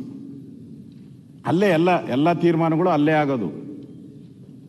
ಆ ಶಾಂಗ್ರಿಲಾ ಹೋಟ್ಲಲ್ಲಿ ನಡೆದಿರುವಂಥ ಡೀಲ್ಗಳಿದು. ಒಬ್ಬ ಅಮಾಯಕ ಇವತ್ತು ಅಕೌಂಟೆಂಟ್ ಸೂಪರ್ಡೆಂಟ್ ಪಿ ಚಂದ್ರಶೇಖರ್ ಅವರ ಡೆತ್ ನೋಟು, ಅವರು ಆತ್ಮಹತ್ಯೆ ಮಾಡಿಕೊಂಡ್ರು. ಪಾಪ ಬೆಂಗಳೂರಿಂದ ಮನೆಗೆ ಹೋಗಿದ್ದಾರೆ. ನಾರ್ಮಲಿ ಅವರು ಬೆಂಗಳೂರಲ್ಲೇ ಇರ್ತಾರೆ. ಅವರು ತಿಂಗಳಿಗೆ 4 ಸರಿ, ಏನು ಚಿನ್ನು, ತಿಂಗಳಿಗೆ 4 ಸರಿ ಮಾತ್ರ ಅವ್ರ ಮನೆಗೆ ಹೋಗ್ತಾರೆ. ಅವತ್ತೇನಾಗಿದೆ, ಅವರ ಹೆಂಡತಿ ಮಕ್ಕಳು ಎಲ್ಲ ಬೇರೆ ಒಂದು ಕಾರ್ಯಕ್ಕೋಸ್ಕರ ಬೇರೆ ಕಡೆ ಹೋಗಿದ್ದಾರೆ, ಭದ್ರಾವತಿಗೆ. ಅದನ್ನು ನೋಡಿಕೊಂಡು ಇವರು ಮನೆಗೆ ಬಂದು ಡೆತ್ ನೋಟ್ ಬರೆದು 6 ಪುಟಗಳು ಡೆತ್ ನೋಟು, 6 ಪೇಜ್. ನಾರ್ಮಲಿ ಎಲ್ಲ ಡೆತ್ ನೋಟ್ ಬರೀತಾರೆ. ಸಾಮಾನ್ಯವಾಗಿ ಡೆತ್ ನೋಟ್ ಬರೆಯೋದೇನು, ನನ್ನ ಸಾವಿಗೆ ಯಾರು ಕಾರಣ ಅಲ್ಲ ಅಂತ ಬರೀತಾರೆ. ಇಲ್ಲ ಅಂದರೆ ಇಂಥವ್ರ ಒಂದೆರಡು ಹೆಸರುಗಳು ಬರೆದ್ಬಿಟ್ಟು ಸತ್ತೋಗ್ತಾರೆ. ಈ ಮನುಷ್ಯನಿಗೆ ಇವತ್ತು ನಾವು ಶ್ರದ್ಧಾಂಜಲಿ ಕೊಡಬೇಕು, ಅಂದರೆ ನಾವೆಲ್ಲ ಗೌರವ ಕೊಡಬೇಕು. ಆ ಮನುಷ್ಯ ಇಲ್ಲ ಅಂದರೆ 187 ಕೋಟಿ ದಲಿತರ ಹಣ ಸಿಗ್ತಾನೆ ಇರಲಿಲ್ಲ, ಸಾಧ್ಯನೇ ಇಲ್ಲ. ಒಂದು ರೀತಿ ಅವನು 187 ಕೋಟಿ ಉಳಿಸೋಕ್ಕೋಸ್ಕರ ಆ ಆಪಾದನೆ ನನ್ನ ಮೇಲೆ ಬರಬಾರ್ದು ಅಂತೇಳಿ ಒಂದು ರೀತಿ ಬಲಿದಾನ ಆಗಿದೆ ಅಂತ ನಾನು ಹೇಳಕ್ಕೆ ಇಸ್ತೀನಿ. ದಲಿತರ ಬಲಿದಾನ ಸತ್ತಿಲ್ಲ ಅಂದ್ರೆ ನಾನು ಹೇಳ್ತೀನಿ ಅದನ್ನು ಹೆಂಗ್ ಮಾಡಿದ್ರು ಮುಖ್ಯಮಂತ್ರಿಗಳೇ. ಎಲೆಕ್ಷನ್ ಟೈಮ್ ಕರೆಕ್ಟಾಗಿ ಇದಕ್ಕೆ ಆ ಟೈಮ್ಗೆ ಬೇಕಾಗಿತ್ತು ದುಡ್ಡು, ಟಕ್ ಅಂತ ಟ್ರಾನ್ಸ್ಫರ್ ಆಗೋಯ್ತು ಇದಕ್ಕೆ. ಅಲ್ಲಿಂದ ಅದನ್ನ ಇನ್ನೊಂದ್ಸರಿ ಹೇಳ್ತೀನಿ ನಾನು. ಅಲ್ಲಿ ದುಡ್ಡು ಬಂದು ಅದು ಕಮಿಷನ್ 5% ಕಮಿಷನ್ ಅದಕ್ಕೆ. ಈಗ ನಾವು ಪೆಟ್ರೋಲ್ ಬಂಕ್ ಕೊಟ್ರೆ ಅವನು 5%, ನೀವು 1 ಕೋಟಿ ಕೊಟ್ರೆ 5 ಲಕ್ಷ ಅವನು ತಗೊಂತಾನೆ. ವೈನ್ ಸ್ಟೋರ್ಗೆ ನೀವು ದುಡ್ಡು ಕೊಟ್ರೆ ಅವನ 5%, ಚಿನ್ನದ ಅಂಗಡಿಗೆ ಕೊಟ್ರೆ ಅವನ 5%, ಹಿಂಗೆ ತಗೊಂಡು ಅಷ್ಟು ದುಡ್ಡನ್ನು ಕೂಡ ಅಲ್ಲಿಗೆ ಹೋಗುವಂಥದ್ದಕ್ಕೆ ಮಾಡಿದ್ದಾರೆ. ಹೌದು, ನನಗೆ ಜಾಸ್ತಿ ಇದೆ, ಅದಕ್ಕೆ 187 ಕೋಟಿ ಲೂಟಿ ಹೊಡೆದಿರೋದು. ಮಾತಾಡಿ ನೋಡಿ, ನಿಮ್ಮ ಸರ್ವೋಚ್ಚ ನಾಯಕರಾದಂಥ ಸನ್ಮಾನ್ಯ ಸಿದ್ದರಾಮಯ್ಯನವರಿದ್ದಾರೆ, ನಿಮ್ಮ ಕಾಂಗ್ರೆಸ್ ಅಧ್ಯಕ್ಷರು ಚಲದಂಕ ಮಲ್ಲ ಏನಂತೀರ ಅವ್ರಿಗೆ, ಅವರಿದ್ದಾರೆ, ಸಮರ್ಥನೆ ಮಾಡ್ತಾರೆ. ಅವ್ರಿಗೆ ಶಕ್ತಿ ಇಲ್ಲ ಅಂದರೆ, ಅವ್ರಿಗೆ ಕೆಲಸ ಇಲ್ಲ, ಅವ್ರಿಗೆ ಬರಲ್ಲ, ಕೆಪಾಸಿಟಿ ಇಲ್ಲ ಅಂತ ಹೇಳಿದ್ರೆ ಮಾತಾಡಿ, ನೀವು ಯಾರು ಬೇಕೋ ಮಾತಾಡಿ. ಕೆಪಾಸಿಟಿ ಇಲ್ಲ ಮಾತಾಡಿ, ಕೆಪಾಸಿಟಿ ಇದ್ರೆ ನೀವು ಕೇಳಿಸ್ಕೊಳ್ಳಿ. ನಾನು ಏನೇನೋ ಸುಳ್ಳುಗಳನ್ನು ಹೇಳ್ತೀನಿ, ನಿಮ್ಗೆ ಸಮರ್ಥನೆ ಮಾಡಕ್ಕೆ ಅವಕಾಶ ಇದೆ. ರೂಲಿಂಗ್ ಪಾರ್ಟಿ ನೀವು ಪೇಷನ್ಸ್ ಇರಬೇಕು, ರೂಲಿಂಗ್ ಪಾರ್ಟಿಗೆ ಸಂಯಮ ಇರಬೇಕು, ರೂಲಿಂಗ್ ಪಾರ್ಟಿಗೆ. ನೀವು ಅಪೋಸಿಷನ್ ಅಲ್ಲ, ಕಂಟಿನ್ಯೂ ಮಾಡಿ. ಅಪೋಸಿಷನ್ ಜನ ಕೂತಿರ್ಸೋದು, ಪ್ರಶ್ನೆ ಮಾಡಕ್ಕೆ ನಮ್ಮನ್ನು ಕೂತಿರ್ಸಿರೋದು, ತಟ್ಟಕ್ಕೆಲ್ಲ ಬಂದಿರೋದು ನಾನು. ಯಾರ ಸನ್ಮಾನ್ಯ ಅಧ್ಯಕ್ಷರೇ, ಆ ಕುಟುಂಬದವರ ಭೇಟಿ ಮಾಡಿ ಅವರ ಪತ್ನಿ ಹೇಳಿದ್ದಾರೆ, ನನ್ನ ಗಂಡ ಸತ್ತಿರೋದಕ್ಕೆ ಕಾರಣ ಒತ್ತಡದಲ್ಲೇ ಸತ್ತಿದ್ದಾರೆ ಅಂತೇಳಿ. ಮತ್ತೆ ಹೇಳಿದ್ದಾರೆ, ನೋಡಿ ನನ್ನ ಗಂಡ ಕಳ್ತನ ಮಾಡಬೇಕು ಅಂತಿದ್ರೆ ಇಷ್ಟು 187 ಕೋಟಿ ಹಗರಣ. ಇದು ಅವ್ರ ಮನೆ ಕಟ್ಟಿರೋದು ಇವಾಗಲ್ಲ, ಪಿತ್ತಾಜಿತ ಆಸ್ತಿ ಅನ್ಸುತ್ತೆ, ಹಿಂದೆ ಭಾಳ ಹಿಂದೆ ಕಟ್ಟಿರೋದು ಮನೆ, ಅದು ಹಳೆ ಮನೆ. ಮತ್ತೆ ಅವ್ರು ಕೋವಿಡ್ ಬಂದಾಗ ಸುಮಾರು 20 ಲಕ್ಷ ರೂಪಾಯಿ ಬಿಲ್ ಆಗಿದೆ. ಇದುವರೆಗೂ ಸಾಲ ತೀರ್ಸಕ್ಕಾಗಿಲ್ಲ ಅವ್ರ ಕೈಲಿ 20 ಲಕ್ಷ. ಅವನು ಇಷ್ಟು ದುಡ್ಡು ಬಂದಿದ್ರೆ ಅವ್ರ ಮಕ್ಕಳಿಗೆಲ್ಲ ಒಳ್ಳೊಳ್ಳೆ ಕಡೆ ಬಾಡಿಗೆ ಬರಂಗ್ ಮಾಡ್ಬೋದಾಯ್ತು. ಅಂಗಡಿಗಳು ಅವನಿಗೆ ಬಿಸ್ನೆಸ್ ಮಾಡ್ಕೊಡಕ್ಕೆ ಅಂಗಡಿ ಕಟ್ಟುವ ಇಲ್ಲ, ಅವ್ರ ಮಕ್ಕಳಿಗಿನ್ನ ಎಂಪ್ಲಾಯ್ಮೆಂಟ್ ಓದ್ತಾ ಇದ್ದಾರೆ. ಈ ಹೆಣ್ಣುಮಗಳೂ ಕೂಡ ಇವತ್ತು ಕ್ಯಾಶುಯಲ್ ಲೇಬರ್ ಆಗಿ ಕೆಲಸ ಮಾಡ್ತಾ ಇದ್ದಾರೆ. ಹೆಣ್ಮಕ್ಳು ಕ್ಯಾಶುಯಲ್ ಲೇಬರ್ ಆಗಿ ಕೆಲಸ ಮಾಡ್ತಾ ಇದ್ದಾರೆ. ಅವ್ರು ಹೇಳಿದ್ದು, ನಾನು ಒಂದು ನಯಾ ಪೈಸೆ, ನಾವು ಇಷ್ಟೆಲ್ಲ ದುಡ್ಡು ನನಗೆ ಸಿಕ್ಕಿದ್ರೆ ನಾವು ಹೆಂಗೋ ಬದುಕ್ತಾ ಇದ್ರಿ. 8,000 ರೂಪಾಯಿ ಪಗಾರ ಅವ್ರಿಗೆ, 8,000 ರೂಪಾಯಿ ಹಣ ಬರ್ತಾ ಇದೆ ಅಷ್ಟೇ. ಅವ್ರಿಗೆ ಏನೋ ಕೋಪನೋ ಏನೋ ಗೊತ್ತಿಲ್ಲ ಸರ್ಕಾರದ ಮೇಲೆ. ಸತ್ತು ಇಷ್ಟು ದಿನ ಆಯಿತು, PF ಕೊಟ್ಟಿಲ್ಲ, ಇನ್ನೊಂದು ಯಾವುದೋ ಗ್ರ್ಯಾಜುಯಿಟಿ ಕೊಟ್ಟಿಲ್ಲ. ನಾಳೆ ಬಾ ನಮ್ಮ ಡಾಕ್ಟರ್ ಇದ್ರು ಪರಮೇಶ್ವರು ಕೊಟ್ರು, ಅವ್ರು ಸಾಂತ್ವನ ಮಾಡ್ಕೊಡ್ತೀನಿ ಅಂತ ಎಲ್ಲ ಹೇಳಿದ್ರು. ಅಂದರೆ ಪತ್ರಿಕೆಯಲ್ಲಿ ನಾನು ನೋಡಿದ್ದೆ. ಆ ಕಷ್ಟದಲ್ಲಿ ಇದ್ದಾಳೆ ಜೀವಿ. ನಾನು ಹೇಳ್ತೀನಿ, ಅವನು ಭ್ರಷ್ಟಾಚಾರ ಮನುಷ್ಯ ಅಲ್ಲೇ ಅಲ್ಲ, ಅವ್ರ ಮನೆ ನೋಡಿದ್ರು ಅಲ್ಲ, ಅವ್ರ ಕುಟುಂಬ ನೋಡಿದ್ರು ಅಲ್ಲ, ಅವ್ರಿರೋ ಪರಿಸ್ಥಿತಿನೂ ನೋಡಿದ್ರಲ್ಲ. ಇನ್ನೆಲ್ಲಿಟ್ಟಿರ್ತಾನೆ ದುಡ್ಡು? ಅವ್ರ ತಾಯಿ ಇನ್ನೊಂದು ಹೇಳಿದ್ರು, ನಮ್ಮ ಮನೇಲಿ ಬಂದು ಲ್ಯಾಪ್ಟಾಪ್ ಸೀಸ್ ಮಾಡಿದ್ರು ಪೊಲೀಸರು, ಮೊಬೈಲ್ ಸೀಸ್ ಮಾಡಿದ್ರು. ನಾನು ಅದರಲ್ಲಿ ಏನಿದೆ ತೋರಿಸಿ ಅಂದರು. ಅವರು ಪೊಲೀಸರು ಹೇಳಿದ್ರು, ಅಮ್ಮ ಇದನ್ನು ನಾವು ನೋಡಲ್ಲ, ನೀವು ನೋಡಬೇಡ್ರಿ, ನಾವು ಸೀದಾ ಇದನ್ನು ತಗೊಂಡೋಗಿ ಕೋರ್ಟ್ಗೆ ಕೊಡ್ತೀರಿ ಅಂದರು. ಯಾರನ ನಂಬ್ತಾರ? ಇನ್ವೆಸ್ಟಿಗೇಷನ್ ಮಾಡೋರು ನೋಡಬೇಕಲ್ಲ. ಇವತ್ತಿಗೂ ನನಗೆ ಡೌಟ್ ಇದೆ, ಅದರಲ್ಲಿ ಏನೇನು ಡಿಲೀಟ್ ಮಾಡಿದಾರೋ ಏನೇನೋ ಗೊತ್ತಿಲ್ಲ ನನಗೆ. ಆ ಲ್ಯಾಪ್ಟಾಪ್ನಲ್ಲಿ ಏನೇನಿತ್ತು, ಏನೇನು ಡಿಲೀಟ್ ಮಾಡಿದ್ದಾರೆ, ಅವ್ರ ಫೋನ್ ಕಾಲು ಯಾರ್ಯಾರು ಬಂದಿತ್ತು, ಅವತ್ತು ಒತ್ತಡ ಯಾಕಾಯಿತು, ಅವ್ರು ಯಾಕೆ ಆತ್ಮಹತ್ಯೆ ಮಾಡ್ಕೊಂಡ್ರು, ಆತ್ಮಹತ್ಯೆಗೆ ಮುಂಚೆ ಯಾರು ಕಾಲ್ ಬಂದಿತ್ತು, ಯಾರು ಪ್ರೆಷರ್ ಹಾಕಿದ್ರು, ಇದಕ್ಕೆಲ್ಲ ಪ್ರಶ್ನೆ ಸಿಗೋದು ಆ ಮೊಬೈಲಲ್ಲೇ. ಆ ಮೊಬೈಲು ಪೊಲೀಸವ್ರ ಹತ್ರ ಐತೆ. ಈಗ ಇನ್ನು ಅದ್ರ ಬಗ್ಗೆ ಚಕಾರ ಎತ್ತಿಲ್ಲ ಪೊಲೀಸರು, ಎಲ್ಲೂ ಬಾಯಿ ಬಿಟ್ಟಿಲ್ಲ. ಸನ್ಮಾನ್ಯ ಅಧ್ಯಕ್ಷರೇ, ಈ ಸಾವು ಏನಾಯಿತು, ಇದು ಒಬ್ಬ ನಿಷ್ಠಾವಂತ ಅಧಿಕಾರಿಯಾಗಿ ಕೆಲಸ ಮಾಡೋರಿಗೆ ಏನು ಶಿಕ್ಷೆ ಆಗುತ್ತೆ ಈ ಸರ್ಕಾರದಲ್ಲಿ? ಇಲ್ಲ ಅವನು ನೇಣು ಹಾಕ್ಕೊಬೇಕು, ಇಲ್ಲ ಜಾಬ್ ಬಿಡಬೇಕು. ಇವೆರಡೇ ಇವತ್ತು ಈ ಸರ್ಕಾರದಲ್ಲಿರೋ ಪರಿಸ್ಥಿತಿ. ಅವನು ಡೆತ್ ನೋಟ್ 6 ಪೇಜ್ ಬರೆದಿದ್ದಾನೆ. ಎಲ್ಲಪ್ಪ ಬಾಯಿಲಿ 6 ಪೇಜ್ ಡೆತ್ ನೋಟು ಕೊಡಪ್ಪ.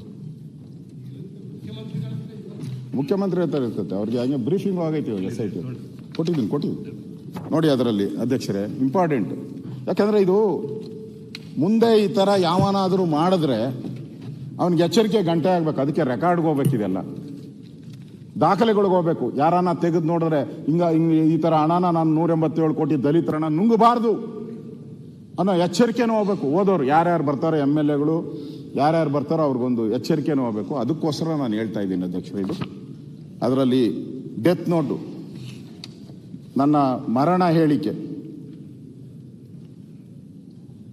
ಚಂದ್ರಶೇಖರ್ ಪಿ ಆದ ನಾನು ಈ ದಿನ ಸ್ವಇಚ್ಛೆಯಿಂದ ನೇಣು ಬಿಗಿದುಕೊಳ್ಳುತ್ತಿದ್ದೇನೆ. ನನ್ನ ಸಾವಿಗೆ ಕಾರಣರಾದ ಪಟ್ಟಿ ಈ ಕೆಳಕಂಡಂತಿದೆ: ಜಿ ಪದ್ಮನಾಭ, ಪರಶುರಾಮ್, ಶ್ರೀಮತಿ ಸುಜಾ ಸ್ಮುಕ್ಮಾ,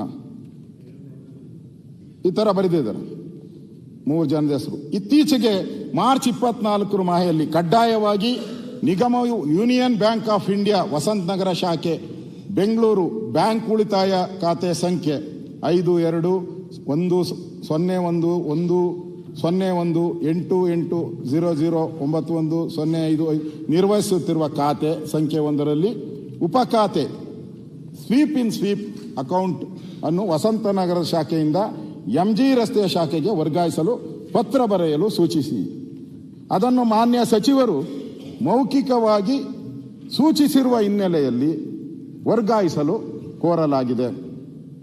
ವಸಂತನಗರ ಶಾಖೆಯ ವ್ಯವಸ್ಥಾಪಕರು ಶೋಭನಾ ಅವರು, ಮ್ಯಾನೇಜರ್, ನಿರಾಕರಿಸ್ತಾರೆ. ಅವರು ಆ ಥರ ಓಪನ್ ಮಾಡೋಕ್ಕೆ ಬರಲ್ಲ, ಸ್ವೀಪ್ ಇನ್ ಸ್ವೀಪ್ ಔಟ್ ಅಕೌಂಟ್ ಓಪನ್ ಮಾಡೋಕ್ಕೆ ಬರಲ್ಲ, ನಾನು ಮಾಡಲ್ಲ ಅಂತ ಹೇಳ್ತಾರೆ. ಒತ್ತಾಯದ ಮುಖಾಂತರ ಈ ನಿರಾಕರಿಸಿದ ಮೇಲೆ ಉಪಖಾತೆಯ ಸಂಖ್ಯೆ 1 ಮಾಡಿದ್ದಾರೆ. ನಾನು ಅದನ್ನ ನಂಬರು ಇದೆ ನನ್ನ ಹತ್ರ, 52141100165963 ಒತ್ತಾಯದ ಮೂಲಕ ಝೀರೋ ಬ್ಯಾಲೆನ್ಸ್ ಅಕೌಂಟ್ ಅನ್ನ MG ರಸ್ತೆಯಲ್ಲಿ ದಿನಾಂಕ 4/3/2024 ವರ್ಗಾಯಿಸಿದೆ. ಝೀರೋ ಬ್ಯಾಲೆನ್ಸ್ ಇದನ್ನ MG ರೋಡ್ಗೆ ಹೋಗ್ತಾರೆ.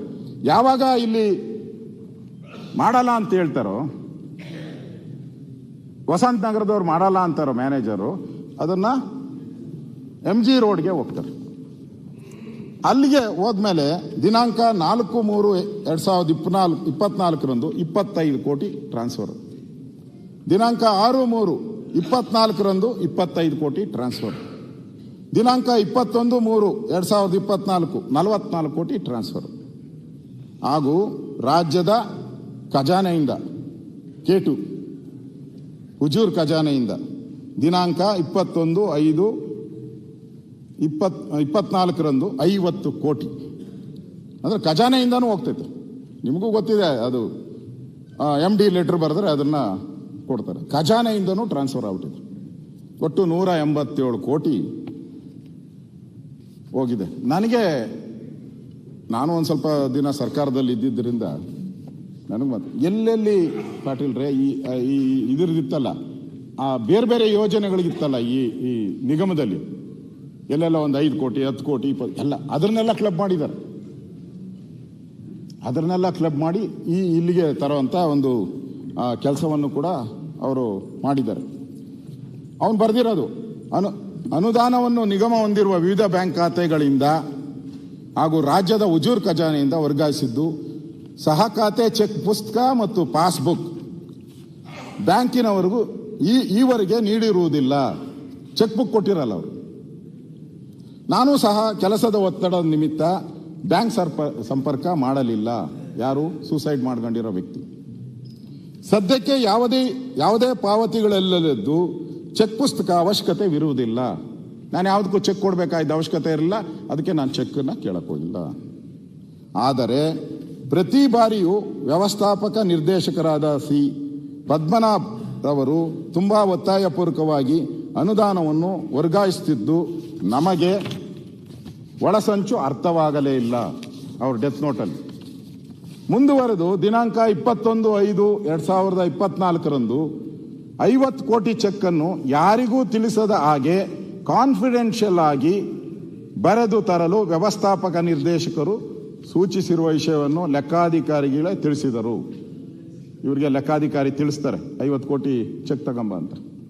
ಆದರೆ ನನ್ನ ಚೆಕ್ಕನ್ನು ಈ ರೀತಿ ಬರೆಯಲು ಆಗುವುದಿಲ್ಲ ಎಂದು ನಿರಾಕರಿಸಿದರೂ ಸಹ ಬೇಗ ಬರೆದುಕೊಂಡು ಬನ್ನಿ ಎಂದು ಆದೇಶಿಸುತ್ತಾರೆ. ಚೆಕ್ಕಿಗೆ ಸಹಿ ಆದ ನಂತರ ನನ್ನನ್ನು ವ್ಯವಸ್ಥಾಪಕ ನಿರ್ದೇಶಕ ಕರೆದು ನೀನೇ ಖುದ್ದಾಗಿ ಬ್ಯಾಂಕ್ ಹೋಗಿ RTGS ಮಾಡಿಸಿ ನನಗೆ UTR ಸಂಖ್ಯೆ ನೀಡುವಂತೆ ಸೂಚಿಸಿದ್ದು. ಗಳಿಗೆಗೂ ಫೋನ್ ಮಾಡುತ್ತಿದ್ದರು. ಅಂದು RTGS ಮಾಡಿಸಿ ನೇರವಾಗಿ ಸಂಜೆ 5 ಗಂಟೆಗೆ union bank of India MG ರಸ್ತೆ ಶಾಖೆಗೆ ಭೇಟಿ ನೀಡಿ ಚೆಕ್ ಪುಸ್ತಕ ಮತ್ತು ಪಾಸ್ ಪುಸ್ತಕ ಕೊಡಲು ಮ್ಯಾನೇಜರ್ ಅವನು ಕೋರಿದಾಗ ನಗದು ದಾಖಲೆ ಕೊಡಲು ಬರುವುದಿಲ್ಲ, ಯಾರು ಖಾತೆ ಅಧಿಕೃತ ಸಹಿ ಹಾಕುವರೋ ಅಂದರೆ ಖುದ್ದು ಬರಬೇಕು, ಇಲ್ಲ ಅವರ ಪತ್ರವಿರಬೇಕೆಂದು ಸೂಚಿಸಿದರು. ಅಂದೇ ನನ್ನ ದೂರವಾಣಿಯಿಂದ ವ್ಯವಸ್ಥಾಪಕ ನಿರ್ದೇಶಕರಾದಂಥ ಪದ್ಮನಾಭರವರಿಗೆ ಫೋನ್ ಮಾಡಿ ವಿಷಯ ತಿಳಿಸಿ ನಾಳೆ ಪತ್ರದೊಂದಿಗೆ ಬರುವಂತೆ ಎಂದು ಬ್ಯಾಂಕ್ ಮ್ಯಾನೇಜರ್ ತಿಳಿಸಿದ್ದು. ಅವರು ನಾಳೆ ನಿಮ್ಮ ಕಚೇರಿಗೆ ಬರುವುದಾಗಿ ಹೇಳಿದರು. ಅಂದರೆ ಪದ್ಮನಾಭ್ ನಾನೇ ಹೋಗ್ತೀನಿ ಅಂತ. ಅದಾದಮೇಲೆ ದಿನಾಂಕ 22/5 ಬೆಳಗ್ಗೆ ಬ್ಯಾಂಕ್ ಮ್ಯಾನೇಜರ್ ಸುಚಿತಾ ಅವರು ನಿಗಮದ ಕೇಂದ್ರ ಕಚೇರಿಗೆ ಭೇಟಿ ನೀಡಿದರು. ಅವರು ಹೇಳಿದ ಹಾಗೆ ನಿಗಮದ ಪರವಾಗಿ ಈಗಾಗಲೇ ಬ್ಯಾಂಕ್ನಿಂದ ಚೆಕ್ ಪುಸ್ತಕ ಪಡೆದಿರುವುದಾಗಿ ಹೇಳಿದ್ದಾರೆ. ಇವರು ಹೋದಾಗ ಚೆಕ್ ಕೊಡಲ್ಲ ಅಂತ ಹೇಳಿದ್ರು. ಆದರೆ ಇವರು ಹೋಗಕ್ಕೆ ಮುಂಚೆನೆ ಚೆಕ್ ತಗೊಂಡು ಹೋಗ್ತೀವಿ, ಚೆಕ್ಕು ಮತ್ತು ಪಾಸ್ಬುಕ್.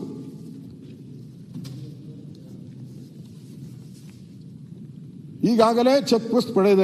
ಆದರೆ ನಾನು ನಮ್ಮ ಸಿಬ್ಬಂದಿಯೊಂದಿಗೆ ಮತ್ತೊಮ್ಮೆ ಪರಿಶೀಲಿಸಿ ಬ್ಯಾಂಕ್ ಚೆಕ್ ಪಡೆದಿರುವುದಿಲ್ಲ ಎಂದು ತಿಳಿಸಿದ್ದೆವು.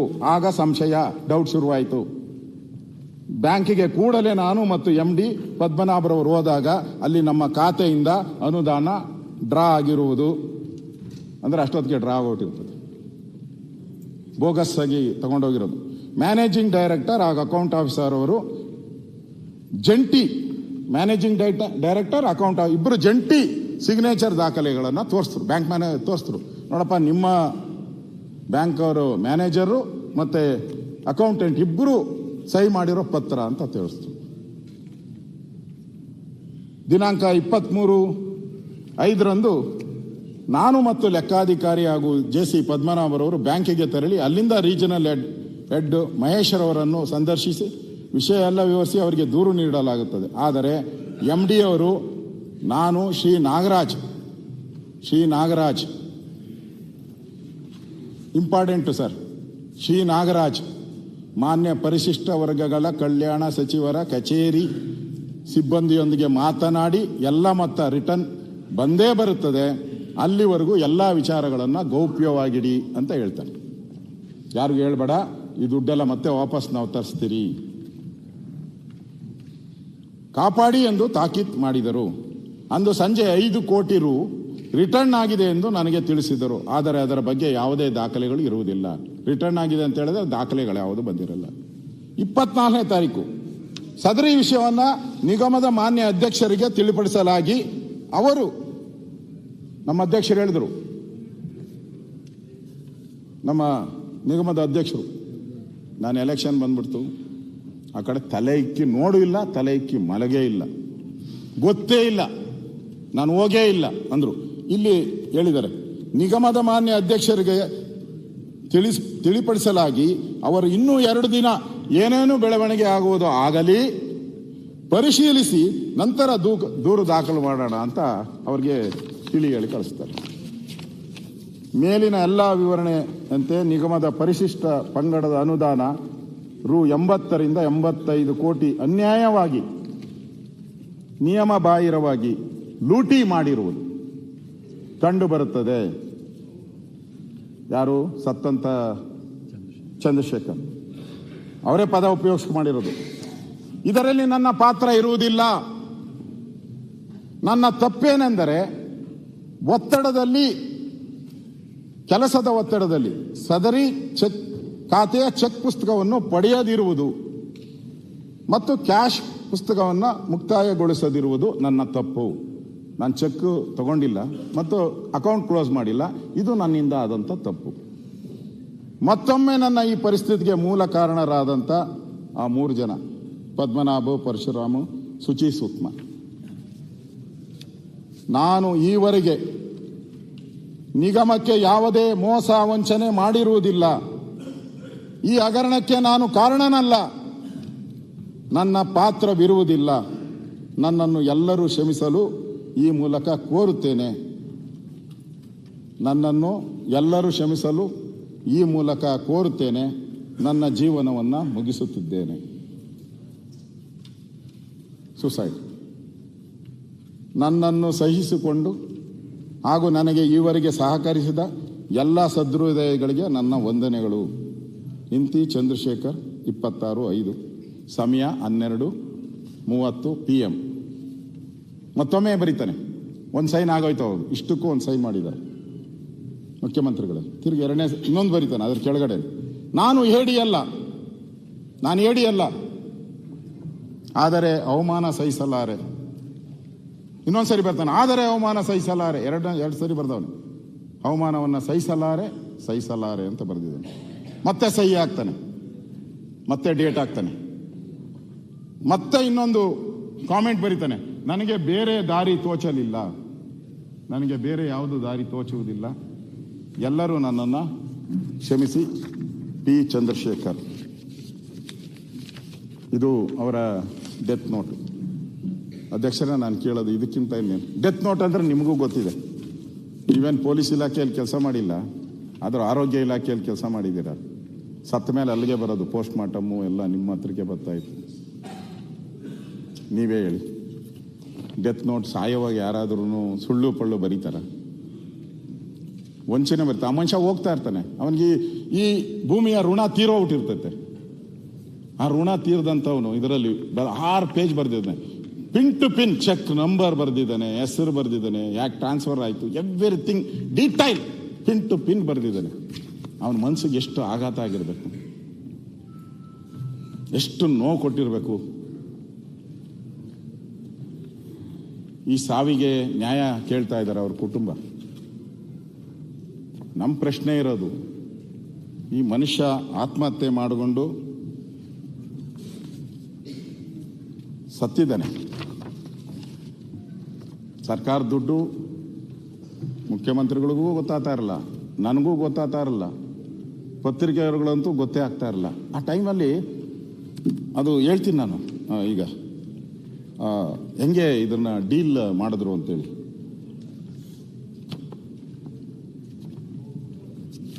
ನಾನು ಗೋವಾದಲ್ಲಿ ಚಂದ್ರಶೇಖರ್ಗೆ ಚಿತ್ರಹಿಂಸೆ,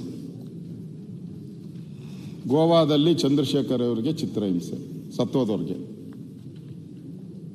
ಪತ್ರಿಕೆ ಏನು ಗೊತ್ತಿಲ್ಲ, ಹೆಸರು ಹೇಳ್ತೀನಿ ನಾನು, ಪತ್ರಿಕೆಯಲ್ಲಿ ಬಂದಿದೆ. ಪ್ರವಾಸಕ್ಕೆ ಕರೆದೊಯ್ದು ಬೆದರಿಕೆ, ಹಲ್ಲೆ. ಹಣ ವರ್ಗಾವಣೆಗೆ ಒತ್ತಡದ ತಂತ್ರ.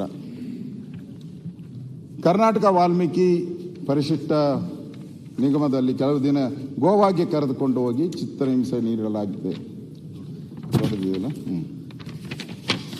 ರಾಜ್ಯ ರಾಜಕಾರಣದಲ್ಲಿ ಅಲ್ಲೋಲ ಕಲ್ಲೋಲ ಸೃಷ್ಟಿ ಮಾಡಿರುವ ವಾಲ್ಮೀಕಿ ನಿಗಮದಲ್ಲಿ ನಡೆದಿದೆ ಎನ್ನಲಾದ ಬಹುಕೋಟಿ ಹಗರಣದ ಬಲಿಪಶು ಎಂದೇ ಹೇಳಲಾದ ಆತ್ಮಹತ್ಯೆಗೆ ಶರಣಾದ ನಿಗಮದ ಲೆಕ್ಕ ಅಧೀಕ್ಷಕ ಪಿ ಚಂದ್ರಶೇಖರ್ ಅವರನ್ನು ಚಿತ್ರಹಿಂಸೆಗೆ ಗುರಿಪಡಿಸಲಾಗಿತ್ತು ಎಂಬ ಸ್ಫೋಟಕ ಮಾಹಿತಿ ಹೊರಬಿದ್ದಿದೆ. ಈ ಕುರಿತು ಸಂಯುಕ್ತ ಕರ್ನಾಟಕ ನಿಗಮದೊಳಗೆ ಭ್ರಷ್ಟ ವ್ಯವಸ್ಥೆಗೆ ಬೇಸಂತ ಸಿಬ್ಬಂದಿಗಳು ಇಡೀ ಘಟನೆಯ ನಿಗೂಢ ಮಾಹಿತಿಗಳನ್ನು ಹಂಚಿಕೊಂಡಿದ್ದಾರೆ.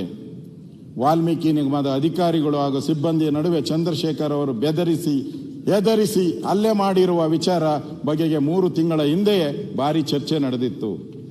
ಆದರೆ ಹಿರಿಯ ಅಧಿಕಾರಿಗಳು ಕೂಡ ಚಂದ್ರಶೇಖರ್ ಅವರ ಮೇಲೆ ನಿರಂತರವಾಗಿ ನಡೆದಂಥ ಶೋಷಣೆಯ ಬಗ್ಗೆ ಸರ್ಕಾರದ ಗಮನಕ್ಕೆ ತರಲು ವಿಫಲರಾಗಿದ್ದಾರೆ ಎಂದೇ ಅಲ್ಲಿರೋ ಸಿಬ್ಬಂದಿ ಕೆಲಸ ಮಾಡಿರೋರು ಹೇಳಿರೋದು.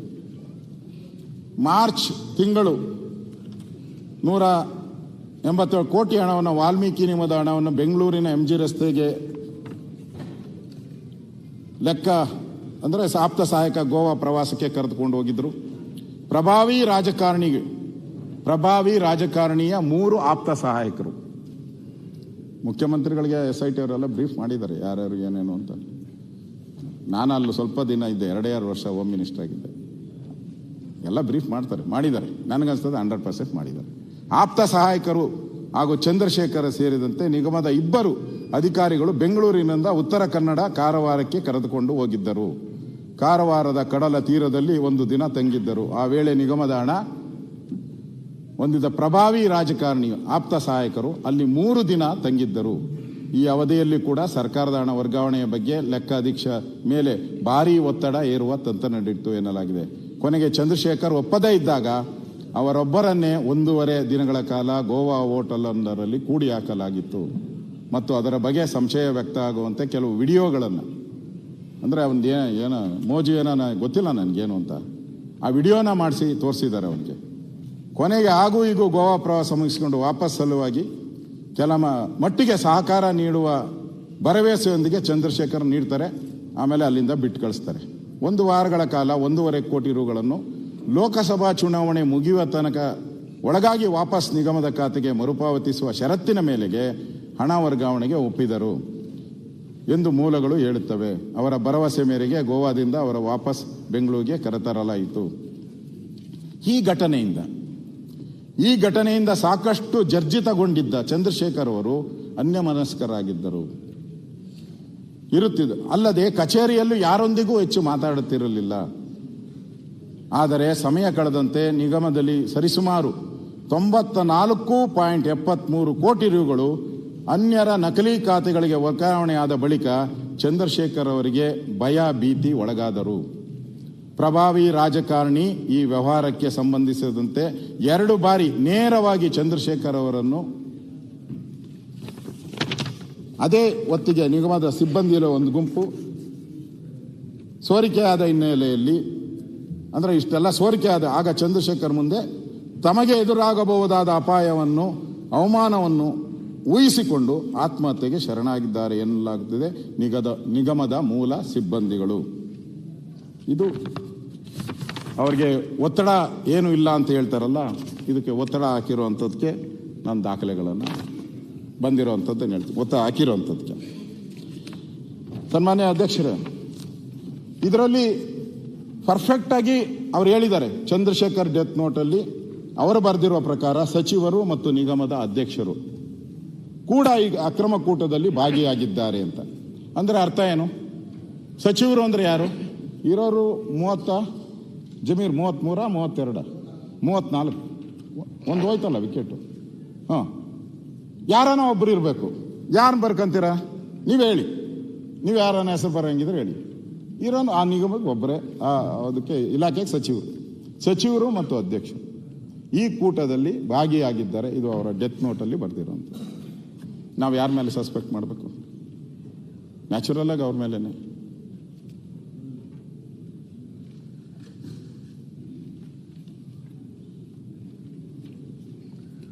ಇದರಲ್ಲಿ ನನಗನ್ಸ್ತತೆ ಸ್ಪಷ್ಟವಾಗಿ ಇದರಲ್ಲಿ ಅವರು ಭಾಗಿಯಾಗಿರುವಂಥದ್ದು, ಸಚಿವರು ಮತ್ತು ಅಧ್ಯಕ್ಷರು ಭಾಗಿಯಾಗಿರುವಂಥದ್ದು ಅವರ ಡೆತ್ ನೋಟಲ್ಲಿ ಕ್ಲಿಯರ್ ಆಗಿ ಮೆನ್ಷನ್ ಆಗಿದೆ. ಆ ಡೆತ್ ನೋಟ್ ಕಾಪಿನೂ ತಮಗೆ ಕೊಟ್ಟಿದ್ದೀನಿ. ಅದರಲ್ಲಿ ಪ್ರಮುಖ ಅಂಶಗಳು, ಡೆತ್ ನೋಟಲ್ಲಿರುವಂಥ ಪ್ರಮುಖ ಅಂಶ ನಿಮ್ಗೆ ಗಮನಕ್ಕೆ ತರ್ತೀನಿ. ಹೊಸದಾಗಿ ಅಂದರೆ ವಸಂತ ನಗರದ ಬ್ಯಾಂಕಿಂದ ಮೂಲ ಖಾತೆ ಅದು, ಆ ಖಾತೆಯಿಂದ ಕಾನೂನು ಬಾಹಿರವಾಗಿ MG ರಸ್ತೆಗೆ ಹೋಗ್ತೈತೆ. ಕಾನೂನು ಬಾಹಿರವಾಗಿ ಆ ಖಾತೆ ಮಾಡಬೇಕಾದ್ರೆ ಅಲ್ಲೂ ಒಂದು ನಾಟಕ ನಡೆದಿದೆ. ಇವನು ಮ್ಯಾನೇಜರ್ ಪದ್ಮನಾಭ ಅಂತ ಮೇನ್ ಕಿಂಗ್ ಪಿನ್ ಇದಾನಲ್ಲ, ಅಸಾಧ್ಯ ಅವನು ನೆಕ್ಸ್ಟ್ ಬರ್ತೈತೆ ಹೇಳ್ತೀನಿ. ಇವನು ಅಸಾಧ್ಯ, ಇವನು ಮಾಡಲ್ಲ ಅಂತ ಹೇಳ್ತಾನೆ. ಕಾನೂನು ಬಾಹಿರ, ನಾನು ಯಾವುದೇ ಕಾರಣಕ್ಕೂ ಮಾಡಲ್ಲ ಅಂತ ಹೇಳ್ತಾನೆ. ಆಗ ಎಲ್ಲ ಶಾಂಗ್ರಿಲಾ ಓಟದಲ್ಲಿ ಸೇರಿರ್ತಾರೆ ಇವರೆಲ್ಲ, ಅವರ PAಗಳು ಯಾರು ಹೇಳ್ತಾ ಇರ್ತಾರೆ ಮಾಡಬೇಕು ಅಂತ, ಮಾಡಲ್ಲ ಅಂತ. ಅವಾಗ ನಾಗೇಂದ್ರ ಆಚೆ ಕಡೆ ಮೊಬೈಲ್ ಫೋನಲ್ಲಿ ಮಾತಾಡ್ತಾ ಇರ್ತಾರೆ, ಅವ್ರನ್ನ ಒಳಗೆ ಕರೆದಿರ್ತಾರೆ. ಆಗ ಮಂತ್ರಿಗಳು ಬಂದು ಅವ್ರಿಗೆ ಹೇಳ್ತಾರೆ, ನೋಡಪ್ಪ ಅವ್ನು ನೆಕ್ಕೊಂಡಿ ನಾಗರಾಜ್ ಏನು ಹೇಳೋನು ಅಷ್ಟು ಮಾಡಿ ನಿನ್ನ ಕತೆ, ಮುಂದಿಂದೆಲ್ಲ ನಾನು ನೋಡ್ಕೊಂತೀನಿ ಅಂತ ಹೇಳ್ತಾರೆ. ಆಮೇಲೆ ಈಗ ಅಕ್ರಮವಾಗಿ ಈ ಖಾತೆ ಆಗೋದು. ಪ್ರಾವಿಷನ್ ಇಲ್ಲ, ಮಾಡಕ್ಕೆ ಪ್ರಾವಿಷನ್ ಇಲ್ಲ, ಪದ್ಮನಾಭ ಒಪ್ಪಿಲ್ಲ ಮಾಡೋಕ್ಕೆ. ಯಾವಾಗ ಮೌಖಿಕವಾಗಿ ಮಂತ್ರಿ ಹೇಳ್ತಾರೆ ಅವಾಗ ಅವನು ಮಾಡೇ ಮಾಡ್ತಾನೆ, ನಾನು ನೋಡ್ಕೊಂತೀನಿ ನೀನು ಮಾಡೋಗು ಎಲ್ಲ ಅಂತೇಳಿ. ಅವಾಗ ಈ ಖಾತೆ ಆಗ್ತೈತೆ. ಮೌಖಿಕ ಆದೇಶದ ಮೇಲೆ ಸ್ವಿಪ್ ಇನ್ ಸ್ವಿಪ್ ಔಟ್ ಖಾತೆ ಆಗುತ್ತೆ. ಮಾರ್ಚ್ 4ರಂದು ಆ ಖಾತೆ ತೆರೆಯಲಾಯ್ತತೆ. ಇದಕ್ಕೆ MD, account officer specimen signature ಮಾಡಿದ್ದಾರೆ. ನಾನು ಕೊಡ್ತೀನಿ, ನಿಮಗೆ ಇಲ್ಲಿ ಸ್ಪೆಸಿಮೆನ್ ಸಿಗ್ನೇಚರ್ ಎಲ್ಲ ಅವರೇ ಮಾಡಿರೋದು. ಈಗ ಏನು ಹೇಳ್ತಾವ್ರೆ, ನಾನು ಫಸ್ಟ್ ಪತ್ರಿಕೆಗೆ ಬಂದ್ಬಿಟ್ಟು ನಾನು ಮಾಡೇ ಇಲ್ಲ, ನನ್ನ ಸಿಗ್ನೇಚರೇ ಅಲ್ಲ ಅಂತ ಹೇಳ್ದೆ. ಆ ಸಿಗ್ನೇಚರ್ ಮೂರು ಸಿಗ್ನೇಚರ್, ಒಂದೊಂದಲ್ಲ ಮೂರು ಮಾಡಿದ್ದಾರೆ ಇಬ್ಬರಿಬ್ಬರು. ಆ ದಾಖಲೆ ನಿಮ್ಮ ಹತ್ರ ನಾನು ಕಳಿಸ್ಕೊಡ್ತೀನಿ. ಈಗ ಅಲ್ಲಿಂದ ಒಟ್ಟು 187 ಕೋಟಿ ಹಣವನ್ನು ಈ ಒಂದು ಇದಕ್ಕೆ ಹೋಗ್ತೈತೆ.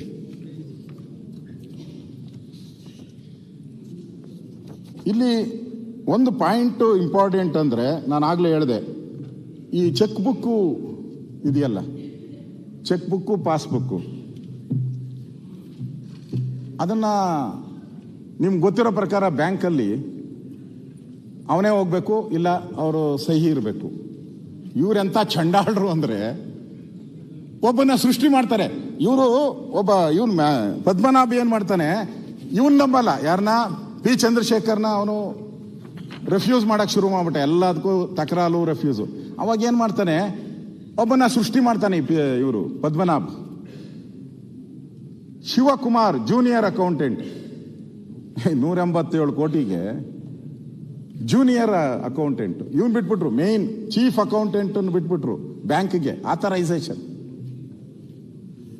Mister Shivakumar junior accountant officer, Karnataka Maharshi Valmiki scheduled tribe development corporation limited, with employee ID 18163,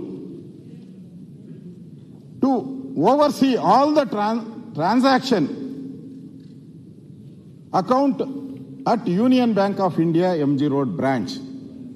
He is empowered to collect the checkbook, fixed deposit receipt, overdraft document, and any other account related paperwork on behalf of Valmiki Nigama.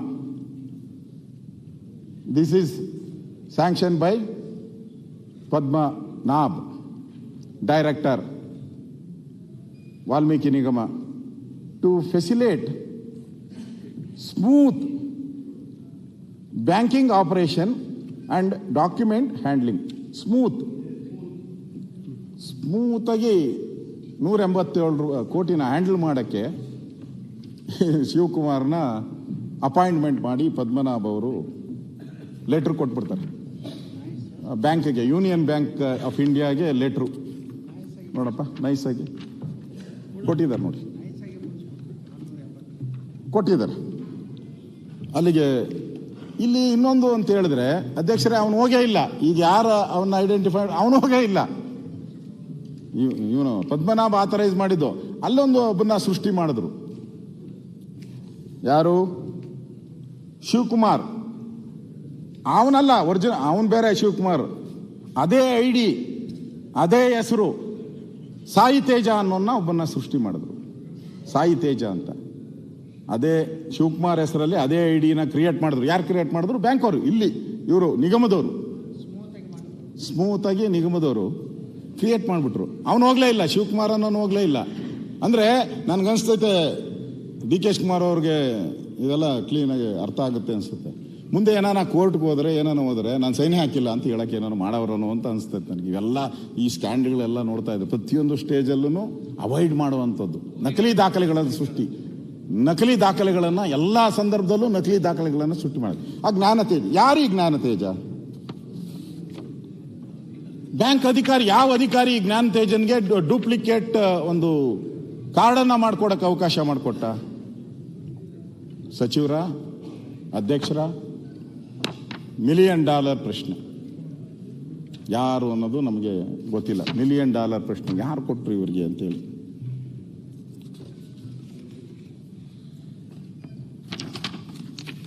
ಇದಾದ ಮೇಲೆ ಇವರು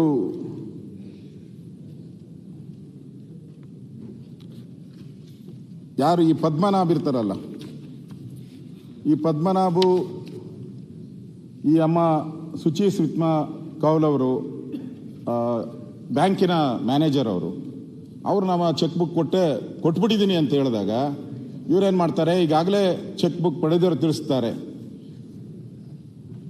ಅವಾಗೇನಾಗ್ತಾನೆ, MD Padmanabha ಇರ್ತಾನಲ್ಲ, ನಾಟಕ ಶುರು ಆಗ್ತಾನೆ. ನನ್ಗೆ ಗೊತ್ತೇ ಇಲ್ಲ ಹೆಂಗ್ ಚೆಕ್ ಬುಕ್ ಹೋಯ್ತು ಅಂತ. ಅಂದ್ರೆ ಸೂತ್ರಧಾರ ಇವನೇ, ಈ ಡೂಪ್ಲಿಕೇಟ್ ಎಲ್ಲ ಮಾಡೋದು ಇವನೇ.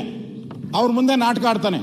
ಹೆಂಗೋಗ್ಬಿಡ್ತು ಚೆಕ್ ಬುಕ್, ನಾವು ಇಸ್ಕೊಂಡೇ ಇಲ್ಲ, ಏನು ಮಾಡಿಲ್ಲ, ಹೆಂಗೋಯ್ತು, ಹೆಂಗ್ ಡ್ರಾ ಆಗೋಯ್ತು ಅಂತ ನಾಟಕ ಶುರು ಮಾಡ್ತಾನೆ. ಆಮೇಲೆ ಅಕೌಂಟ್ ಆಫೀಸರ್ ಮತ್ತು MD ಅವರಿಗೆ ಬ್ಯಾಂಕ್ಗೆ ತೆರಳಿ ವಿಭಾಗೀಯ ಮುಖ್ಯಸ್ಥ ಮಹೇಶ್ ಅವರನ್ನು ಭೇಟಿ ಮಾಡಿ ಅಕ್ರದ ಹಣ ಡ್ರಾ ಆಗಿರುವುದು ವಿವರಿಸಿ ದೂರು ನೀಡುತ್ತಾರೆ.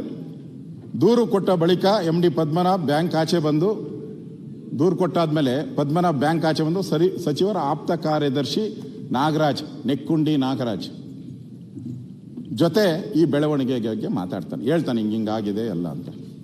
ಆಗ ನೆಕ್ಕುಂಡಿ ನಾಗರಾಜ್, ಎಲ್ಲ ಹಣ ಹಿಂದಕ್ಕೆ ಬಂದೇ ಬರುತ್ತೆ, ಏನು ಫ್ರಾಡ್ ಆಗಿದೆ ಇದೆಲ್ಲ ಬಂದೇ ಬರುತ್ತೆ, ಅಲ್ಲಿಯವರೆಗೂ ಎಲ್ಲರ ಈ ವಿಷಯವನ್ನು ಗೌಪ್ಯವಾಗಿ ಇಡಬೇಕು, ಯಾರಿಗೂ ಗೊತ್ತಾಗಬಾರ್ದು, ಕಾನ್ಫಿಡೆನ್ಷಿಯಲ್ ಆಗಿ ಇಟ್ಬಿಡಿ, ಎಲ್ಲ ಹಣ ವಾಪಸ್ ತರಿಸ್ತೀನಿ, ನಾನು ಹೋಗಿರೋ ದುಡ್ಡೆಲ್ಲ, ಕೊಳ್ಳೆ ಹೊಡೆದಿರೋ ದುಡ್ಡೆಲ್ಲ ವಾಪಸ್ ತರಿಸ್ತೀನಿ ಅಂತ ಹೇಳ್ತಾನೆ. ಅವನು ಹೇಳ್ತಾನೆ ಇವತ್ತೇ ಬಂದ್ಬಿಡ್ತದೆ ಎಲ್ಲ ದುಡ್ಡು ನೋಡಿ ಅಂತ. ಅಂದು ದಿನ ಸಂಜೆ 5 ಕೋಟಿ ಹಿಂದಕ್ಕೆ ಬರಲಾಗ್ತತೆ ಅಂತ ಹೇಳ್ತಾರೆ. ಆದರೆ ಚಂದ್ರಶೇಖರ್ ಡೆತ್ ನೋಟಲ್ಲಿ ಬರೆದಿದ್ದಾರೆ, ಅದು ಹಿಂದೆ ಬಂದೇ ಇಲ್ಲ. 5 ಕೋಟಿನೂ ಹಿಂದಕ್ಕೆ ಬಂದಿಲ್ಲ. ಇದಾದ್ಮೇಲೆ ಪದ್ಮನಾಭ ಏನು ಮಾಡ್ತಾನೆ, ಕಂಪ್ಲೇಂಟ್ ಕೊಡ್ತಾನೆ ಹೋಗಿ. ಸುಳ್ಳು ದೂರಿನ ನಾಟಕ, ಡ್ರಾಮಾ. ಇವನೇ ಕಳ್ಳ. ಯಾರೋ ಅವ್ನು ಕೊಲೆ ಮಾಡಿಬಿಟ್ಟು ಮುಂಚೆ ಹೋಗಿ ಕಂಪ್ಲೇಂಟ್ ಕೊಟ್ಬಿಡೋದು. ಕೆಲವೆಲ್ಲ ಬರ್ತಾವೆ ಪತ್ರಿಕೆಯಲ್ಲಿ ನೋಡ್ತೀರಿಗ, ಯಾರನ್ನು ಕೊಲೆ ಮನೆಗೆ ಹೆಂಡ್ತಿನೋ ಗಂಡನೋ ಯಾರನ್ನು ಮಾಡ್ಬಿಟ್ಟಿರ್ತಾರೆ, ಹೋಗಿ ಇವರೇ ಕಂಪ್ಲೇಂಟ್ ಕೊಟ್ಬಿಡೋದು, ಯಾರೋ ಕೊಲೆ ಮಾಡ್ಬಿಟ್ಟು ಔಟವ್ರೆ ಅಂತ. ಹಂಗೆ ಒಂದು ಕಂಪ್ಲೇಂಟ್ ಕೊಟ್ಬಿಡ್ತಾರೆ. ಹೆಂಗೆ ಇಷ್ಟೊಂದು ದುರುಪಯೋಗ ಆಗಿದೆ ಹಣವನ್ನು, ಇದ್ರ ಬಗ್ಗೆ ತನಿಖೆ ಮಾಡಿ ಅಂತ ಹೇಳಿಬಿಟ್ಟು ಒಂದು ಕಂಪ್ಲೇಂಟನ್ನು ಪೊಲೀಸ್ ಸ್ಟೇಷನ್ಗೆ ಲಾಡ್ಜ್ ಮಾಡ್ತಾರೆ ಇವತ್ತು. ಅದಕ್ಕೆ 24ರಂದು ಈಶಾ ಚಂದ್ರಶೇಖರ್ ಅವರ ಅಧ್ಯಕ್ಷರಾದಂಥ ಬಸವನಗೌಡ ದದ್ದಳ್ಳಿ ಅವರಿಗೆ ತಿಳಿಸ್ತಾರೆ. ಅದಕ್ಕೆ ಪ್ರತಿಯಾಗಿ ಅಧ್ಯಕ್ಷರು ಇನ್ನೂ 2 ದಿನ ಏನೇನು ಬೆಳವಣಿಗೆ ಆಗುತ್ತೋ ನೋಡೋಣ, ನಂತರ ದೂರು ದಾಖಲಿಸೋಣ ಅಂತ ಅವ್ರಿಗೆ ಹೇಳ್ತಾರೆ. ಆಮೇಲೆ ದೂರು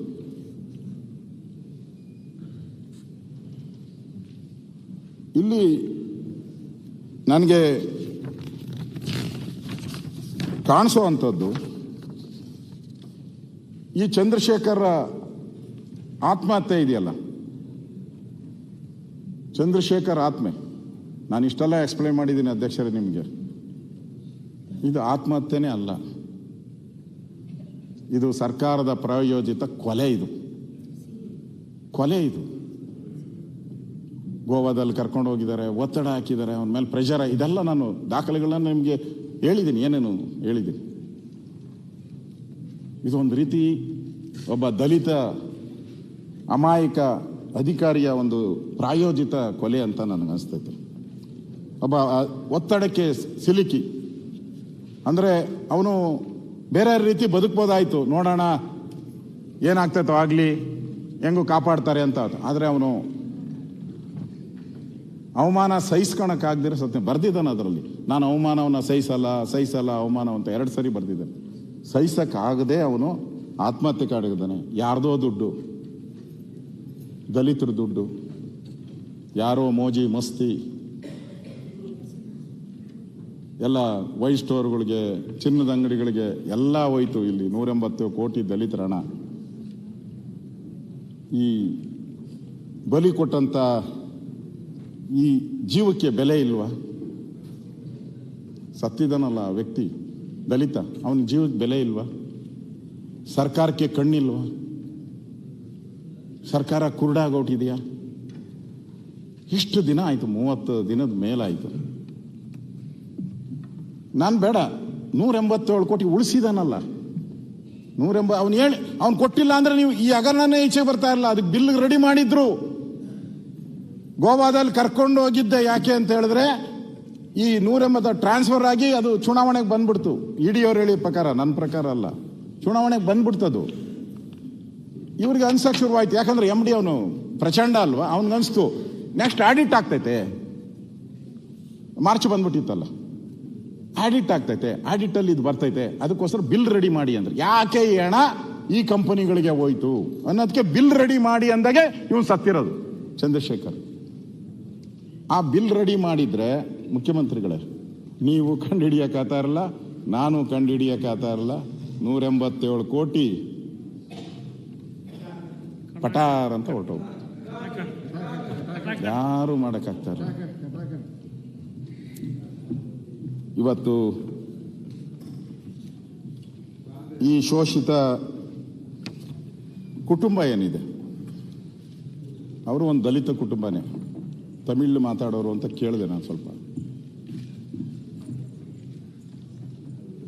ಇಷ್ಟೆಲ್ಲ ಮಾಡಿದಾರಲ್ಲ ಹಗರಣಗಳಿದೆಲ್ಲ, ಅವ್ರ ಶಾಪ ತಟ್ಟಬೇಕಲ್ಲ ಇವ್ರಿಗೆ. ಅಮಾಯಕ ಅವನು, ತಿಂದಿಲ್ಲ, ತಿಂದಿರೋದಕ್ಕೆ ಈಗ ನೋಡಿ, ತಿಂದಿರೋದಕ್ಕೆಲ್ಲರೂ ಸಿಕ್ಕಾಕೊಂಡಿದ್ದಾರಲ್ಲ. ಅವ್ರ PA ಮನೆಯಲ್ಲಿ ದುಡ್ಡು ಸಿಕ್ಕಿದೆ, ಅವ್ನ ಸ್ನೇಹಿತರ ಮನೆಯಲ್ಲಿ ದುಡ್ಡು ಸಿಕ್ಕಿದೆ, ಚಿನ್ನದ ಅಂಗಡಿಯಲ್ಲಿ ಸೀಸ್ ಮಾಡಿದ್ದಾರೆ ನಮ್ಮ SIT ಅವರು, ಎಲ್ಲ ಕಡೆ ಸೀಸ್ ಮಾಡಿದ್ದಾರೆ. ಇದೇನು ಹಗರಣ ಅಲ್ಲ ಅಂತ ಹೇಳಕ್ ಸಾಧ್ಯನೇ ಇಲ್ಲ ಯಾರ ಕೈಲೂ. ಇದು ಹಗರಣ ಅಲ್ಲ, ಏನೂ ಆಗಿಲ್ಲ ಅಂತ ಯಾರ ಕೈಲೂ ಹೇಳಕ್ಕಾಗಲ್ಲ. ದುಡ್ಡು ಸಿಕ್ಕಿದೆ, ಸಾಕ್ಷಿ ಸಿಕ್ಕಿದೆ. ಈ ಶಾಪ ಇವ್ರಿಗೆ ತಟ್ಟಲ್ವಾ? ತಪ್ಪೇನ್ ಮಾಡ, ಅವನು ದುಡ್ಡು ಹೊಡೆದು, P. ಚಂದ್ರಶೇಖರ್ ದುಡ್ಡು ಹೊಡೆದು ಮಾಡಿದ್ರೆ ನಾವು ಹೇಳ್ಬೋದಾಯ್ತು. ಅವನು ಒಂದು ನಯಾ ಪೈಸಾನು ಮುಟ್ಟಿಲ್ಲ, ಯಾವುದೇ ದಾಖಲೆಯಲ್ಲಿ ಇಲ್ಲ. ಇದುವರೆಗೂ SIT ಮಾಡಿದ್ದಾರೆ, ಒಂದು ಸುದ್ದಿನೂ ಬಂದಿಲ್ಲ SIT ಅಲ್ಲಿ ಆಚೆ. ED ಅವ್ರು ಮಾಡಿದ್ದಾರೆ, CBI ಮಾಡಿದ್ದಾರೆ, 3 ತನಿಖಾ ಸಂಸ್ಥೆಗಳು ನಡೀತಾ ಇದೆ. ಎಲ್ಲಿ ಬಂದಿದೆ? ಏನು ಇನ್ನು ತಿಂದಿರೋದ್ ಬಗ್ಗೆ ಎಲ್ಲೂ ಮಾಡಿಲ್ಲ. ಅನ್ಯಾಯವಾಗಿ ಅಮಾಯಕನ ಪ್ರಾಣಕ್ಕೆ ಬಲಿ ತಗೊಂಡ್ರಲ್ಲ, ಇದು ಸರಿನಾ? ಸರ್ಕಾರಕ್ಕೆ ಈ ಥರ ನಿಷ್ಠಾವಂತ ಅಧಿಕಾರಿಗಳನ್ನು ಹೇಗೆ, ರಾಜ್ಯದಲ್ಲಿ ನಿಷ್ಠಾವಂತ ಅಧಿಕಾರಿಗಳಿಗೆ ಬೆಲೆ ಇಲ್ಲ, ಪತ್ರಿಕೆಯಲ್ಲಿ ಬಂದಿದೆ. ನಾನು ಅವರ ಮನೆಗೆ ಭೇಟಿ ನೀಡಿದಾಗ ಅವ್ರು ಹೇಳಿದ್ದು, ನನಗೇನು ದುಡ್ಡು ಬರೆದಿದ್ರು ಪರವಾಗಿಲ್ಲ, ತಪ್ಪಿತಸ್ಥರಿಗೆ ಶಿಕ್ಷೆ ಆಗಬೇಕು, ನನ್ನ ಗಂಡ ನಿರಪರಾಧಿ ಅಂತ ಹೇಳಬೇಕು, ಅದಕ್ಕೋಸ್ಕರ ನಾನು ಏನೇ ಬರೆದು ಪರವಾಗಿಲ್ಲ ಅಂತ ಹೇಳಿದ್ದಾರೆ. ಸನ್ಮಾನ್ಯ, ನಿಮಗೆಲ್ಲ ಗೊತ್ತಿರೋ ಹಂಗೆ ಬ್ಯಾಂಕ್ನಲ್ಲಿ ಏನೇ ಆದರೂ ಕೂಡ 3 ಕೋಟಿ ಮೇಲೆ ಫ್ರಾಡ್ ಆದರೆ ಆಟೋಮೆಟಿಕಲಿ CBI ಬರ್ತದೆ. ಏನೇ ಯಾವುದೇ ಬ್ಯಾಂಕಲ್ಲಿ ಇರ್ಬೋದು, ರಾಷ್ಟ್ರೀಕೃತ ಯಾವುದೇ ಬ್ಯಾಂಕಲ್ಲಿ 3 ಕೋಟಿಗಿಂತ ಹೆಚ್ಚಿಗೆ ಫ್ರಾಡ್ ಆದರೆ CBIಗೆ ಹೋಗೇ ಹೋಗ್ತೈತೆ.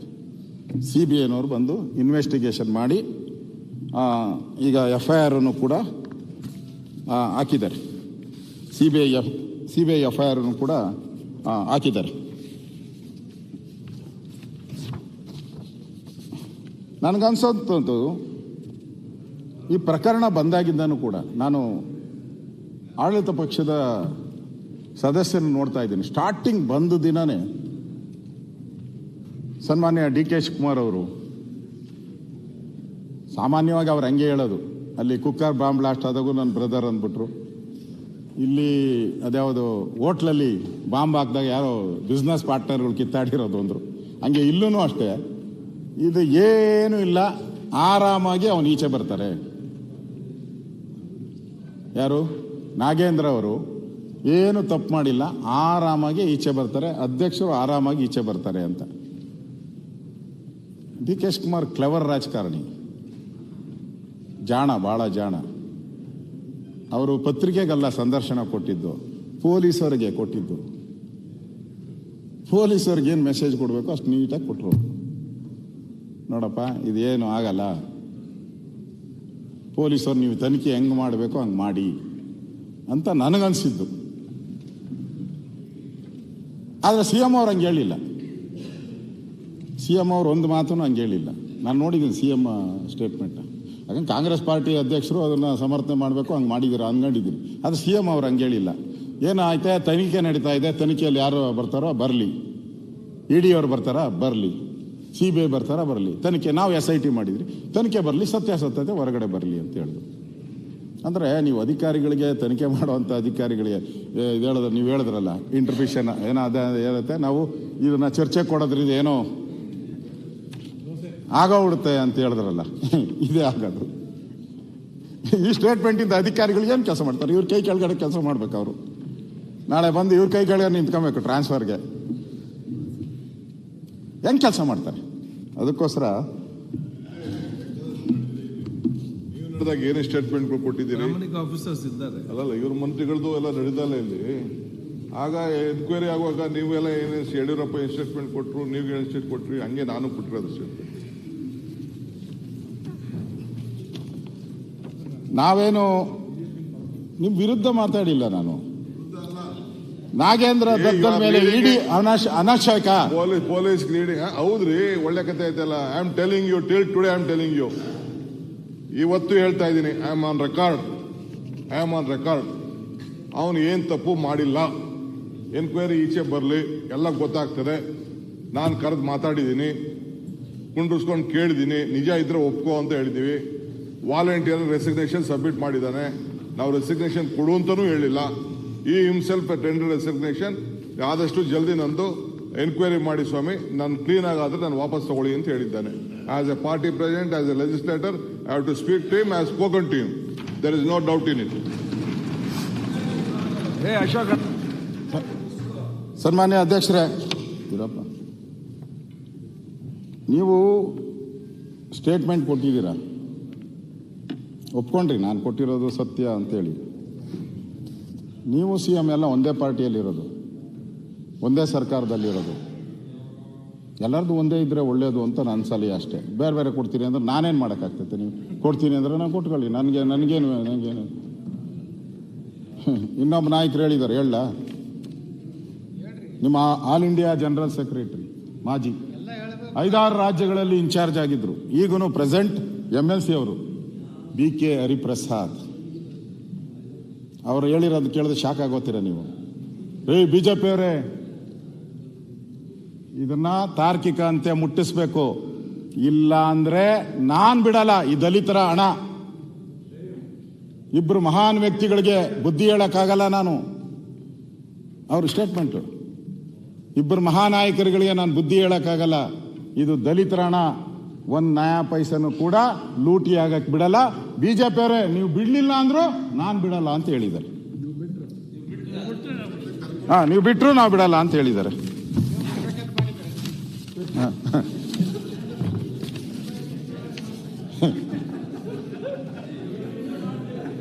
ಆಮೇಲೆ ಇನ್ನೊಬ್ರು, ಅದೇ ನಾನು ಹೇಳಿದಲ್ಲ, ಗಟ್ಟಿಯಾಗಿ ನಿಂತ್ಕೊಳ್ಳಕ್ಕೆ ಇದು ಎಲ್ಲ ಹೇಳ್ತಾ ಇದ್ದೀನಲ್ಲ. ಬೆಳಗ್ಗೆನ ಅಡ್ವೈಸ್ ಮಾಡಿದಿರಲ್ಲ ನೀವೆಲ್ಲ ನಿಂತ್ಕೊಳಕ್ಕೆ ಹೆಂಗೆ ಅಂತ ಹೇಳಿ. ಬಸವನಗೌಡ್ರೆ ಅಡ್ವೈಸ್ ಮಾಡಿರೋದು ನಿಂತ್ಕೊಳಕ್ಕೆ.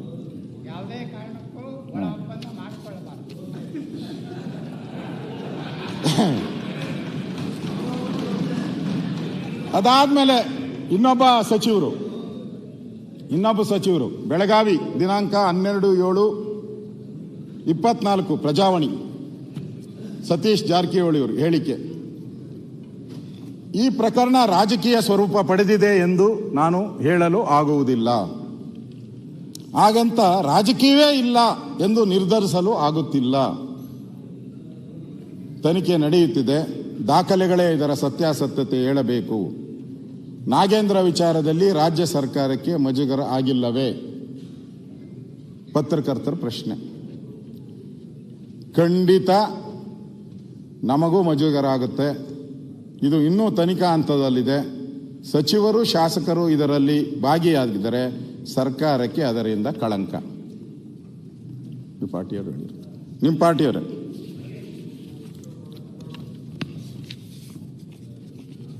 ಇದು ಹೇಳಿಕೆಗಳು, ಸರ್ಕಾರದ ಹೇಳಿಕೆಗಳು ಹೇಗೆ ಡಿಫರೆಂಟ್, ಒಂದೇ ಪಾರ್ಟಿ ಒಂದೇ ಸರ್ಕಾರದಲ್ಲಿ ಡಿಫರೆಂಟ್ ಹೇಳಿಕೆಗಳು ಯಾಕೆ ಬಂದಿದೆ ಅನ್ನೋದನ್ನ ಹೇಳಿದೆ ಅಷ್ಟೇ. ಇದರಲ್ಲೇನು ಈ ತನಿಖೆಗೇನು ಇದೇನು ಸಂಬಂಧ ಇಲ್ಲ. ಸುಮ್ಮನೆ ನೀವು ಹೇಳಿದ್ಕೆ ನಾನು ಹೇಳಿದ್ದೀನಿ ಅಷ್ಟೇ. ಇಲ್ಲಿವರೆಗೂ ಒಂದು ರೀತಿ ಅಕ್ರಮ ನಡೆದಿದ್ರೆ ಇನ್ನು ಮುಂದೆ ಒಂಥರ ಇನ್ನೊಂದು ಸ್ವಲ್ಪ ರೋಚಕವಾಗಿ ನಡೆದಿದೆ. ಟ್ರಾನ್ಸಾಕ್ಷನ್ಸ್ ಇನ್ನು ಸ್ವಲ್ಪ ರೋಚಕ. ಈ ನಿಗಮದ ಹೊಸ ಖಾತೆಯಿಂದ RBL ರತ್ನಾಕರ ಬ್ಯಾಂಕ್ ಲಿಮಿಟೆಡ್ ಎಂಬ ಹೈದರಾಬಾದಿನ 18 ನಕಲಿ ಖಾತೆಗಳಿಗೆ ಹಣ ವರ್ಗಾವಣೆ ಆಗಿರುತ್ತೆ. ಇದಾಯ್ತು. ಈ ದುಡ್ಡು ಬಂದ ಮೇಲೆ ಇಲ್ಲಿಂದ RTGS ಅಂದ್ರೆ ಏನು? RTGS ಅಂದ್ರೆ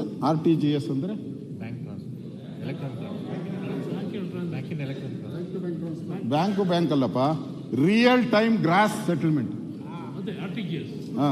ಅಂದ್ರೆ ಸೆಟಲ್ಮೆಂಟ್ ರಿಯಲ್ ಟೈಮ್ ಅಲ್ಲಿ, ಕರೆಕ್ಟ್ ಟೈಮಲ್ಲಿ ಸೆಟಲ್ಮೆಂಟ್. ಕರೆಕ್ಟ್ ಇದಕ್ಕೆ ಮ್ಯಾಚ್ ಆಗ್ತೈತೆ ಅಂತ ನಾನು ಹೇಳಿದೆ. ಸೆಟಲ್ಮೆಂಟ್ ಆಗೋಯ್ತು. ಯಾವುದೋ ಒಂದು ಬಿಡಿ, ಒಂದು ಯಾರೇ ಮಾಡಬೇಕಾದ್ರೂ ಕೂಡ ಅಮೇರಿಕಾದಲ್ಲಿ ಬೇರೆ ಬೇರೆ ರಾಜ್ಯ ಒಂದು ಯಾವುದಾನ ಒಂದು ಆಪರೇಷನ್ಸ್ ಮಾಡಬೇಕಾದ್ರೆ ಅದಕ್ಕೊಂದು ನೇಮ್ ಕೊಡ್ತಾರೆ, ಡೇ ಅಂತ ಹೇಳ್ಬಿಟ್ಟು. ಇದೊಂದು ಸ್ಪೆಷಲ್ ಡೇ. ಶಿವಕುಮಾರ್ ಅವರೇ 30/3/24 ಬರೆದಿಟ್ಗಳಿದು. 30/3/24 ಪದೇ ಪದೇ ಅದೇ ಬರ್ತದೆ ಲೆಕ್ಕ. 30/3/24 ಏನ್ ಸ್ಪೆಷಲ್ ಅಂತ ಹೇಳಿದ್ರೆ, ಈ 50 ಕೋಟಿನ ಫಿಕ್ಸೆಡ್ ಡಿಪಾಸಿಟ್ ಮಾಡ್ತಾರೆ. ವಾಲ್ಮೀಕಿ ನಿಗಮದವರು ಈ 50 ಕೋಟಿನ ಫಿಕ್ಸೆಡ್ ಡಿಪಾಸಿಟ್ ಮಾಡ್ತಾರೆ MG ರೋಡಲ್ಲಿ. ಎಂತ ಬುದ್ಧಿವಂತರು ನಮ್ಮ ಅಧಿಕಾರಿಗಳು, ಎದೆ ತಟ್ಕೊಂಡು ನಾವು ಹೇಳ್ಬೇಕು. 50 ಕೋಟಿ ಫಿಕ್ಸೆಡ್ ಡಿಪಾಸಿಟ್, 45 ಕೋಟಿ ಲೋನು. ಇದಕ್ಕೆ ಎಷ್ಟು ಪರ್ಸೆಂಟು? 7.6% ಡಿಪಾಸಿಟ್ಗೆ ನಮ್ಗೆ ಕೊಡೋದು ಮುಖ್ಯಮಂತ್ರಿಗಳೇ. ಅಷ್ಟೇ ತಾನೇ? 1 ವರ್ಷಕ್ಕೆ ಮಾಡಿದ್ದಾರೆ. 1 ವರ್ಷಕ್ಕೆ 7.5. ನಮ್ಮ ಲೋನ್ಗೆ ಎಷ್ಟು ಕೊಡ್ತೀರಾ? 14-15%, 18%.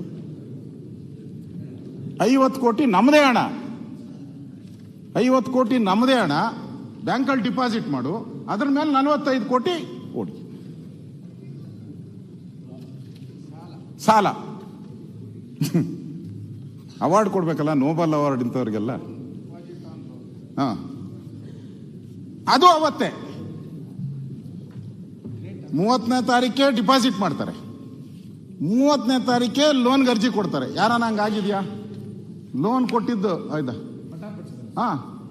30ನೇ ತಾರೀಕೆ ಲೋನ್ ಸ್ಯಾಂಕ್ಷನ್, 30ನೇ ತಾರೀಕೆ ಲೋನ್ ಸ್ಯಾಂಕ್ಷನ್. ಚಲೋರ ಸ್ವಾಮಿ ಇನ್ನೊಂದೈತೆ, 30ನೇ ತಾರೀಕೆ ಟ್ರಾನ್ಸ್ಫರ್ ಹೈದರಾಬಾದ್. ಅವತ್ತೇ ಒಂದೇ ದಿನ, 1 ಡೇ. ಈ ಸ್ಯಾಟಲೈಟ್ ಹಿಂದೆ ಪ್ರೋಕಾನಲ್ಲಿ ಅಣುಬಾಂಬ್ ಆದಾಗ ಒಂಥರ ಫಿಕ್ಸ್ ಮಾಡಿದ್ರು ವಾಜಪೇಯಿ ಅವರು. ಅದಕ್ಕೊಂದು ನೇಮ್ ಕೊಟ್ಟು ಬುದ್ಧ, ನಗೋ ಬುದ್ಧ ಏನೋ ಕೊಟ್ಟಿದ್ರು. ಹಂಗೆ ಒಂದೇ ದಿನ ಡಿಪಾಸಿಟ್, ಒಂದೇ ದಿನ ಲೋನ್ ಸ್ಯಾಂಕ್ಷನ್, ಒಂದೇ ದಿನ ಟ್ರಾನ್ಸ್ಫರ್, ಒಂದೇ ದಿನ ತೆಲಂಗಾಣಕ್ಕೆ RTGS. ಇದಕ್ಕೆ ನನಗೆ ಗೊತ್ತಿಲ್ಲ, ಮುಖ್ಯಮಂತ್ರಿಗಳು ಉತ್ತರ ಹೇಳೋವಾಗ ನನಗೆ ಗೊತ್ತು, ಹೇಳ್ತಾರೆ. ಅವರು ಹೇಳ್ಬಿಟ್ಟಿದ್ದಾರೆ, ಮೊನ್ನೆ ಮೀಟಿಂಗ್ ಮಾಡಿದ್ರಂತೆ. ಎಲ್ಲ ಕರೆಕ್ಟಾಗಿ ಏನೇನು ದಾಖಲೆ ಇದೆಯೋ ಪಿನ್ ಟು ಪಿನ್ ತಂದು ಕೊಡಬೇಕು ಅಂತ ಹೇಳಿದಾರಂತೆ. ಆಡಳಿತ ಮಂಡಳಿ ಅನುಮೋದನೆ ಬೇಕಲ್ಲ. ನಾನು ಡೀಡಲ್ಲಿ ಓದಿದೆ, ಡೀಡಲ್ಲಿ ನಿಮಗೂ ಕೊಡ್ತೀನಿ ಇನ್ನೊಂದ್ಸರಿ ಬೇಕಾದ್ರೆ. ಅದ್ರಲ್ಲಿ ಕ್ಲಿಯರ್ ಆಗಿ ಮೆನ್ಷನ್ ಮಾಡಿದ್ದಾರೆ, ನೀವೇನೇ ಮಾಡಬೇಕಾದ್ರೂ ಆಡಳಿತ ಮಂಡಳಿ ಅನುಮೋದನೆ ತಗೊಂಡೇ ಮಾಡಬೇಕು. ಇಲ್ಲಿ ಬ್ಯಾಂಕ್ ಅಕೌಂಟ್ ಮಾಡಬೇಕಾದ್ರೆ ಆಡಳಿತ ಮಂಡಳಿಯ ಅನುಮೋದನೆ ಇದೆಯಾ? ಇಲ್ಲ, ನನಗೆ ಗೊತ್ತಿರೋ ಪ್ರಕಾರ. ಅಕಸ್ಮಾತ್ ಮಾಡಿದ್ರು ಪದ್ಮನಾಭ ಸೃಷ್ಟಿ ಮಾಡಿರ್ತಾನೆ ಬೇಕಾದ್ರೆ, ಪ್ರಚಂಡ ಅವನು. ಇಲ್ಲ, ಇಲ್ಲಿ ಆ ಥರದ್ದು ಯಾವುದೇ ನಡವಳಿಕೆ ನನಗಂತೂ ಸಿಕ್ಕಿಲ್ಲ, ಇದುವರೆಗೂ ಸಿಕ್ಕಿಲ್ಲ. ಇಲ್ಲ ಇಲ್ಲ ಇಲ್ಲ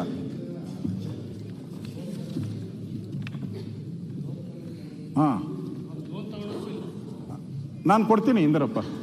ಅವರು ಈ 187 ಕೋಟಿಯಲ್ಲಿ 50 ಕೋಟಿನ ಡಿಪಾಸಿಟ್ ಮಾಡ್ತಾರೆ ಅಲ್ಲಿ.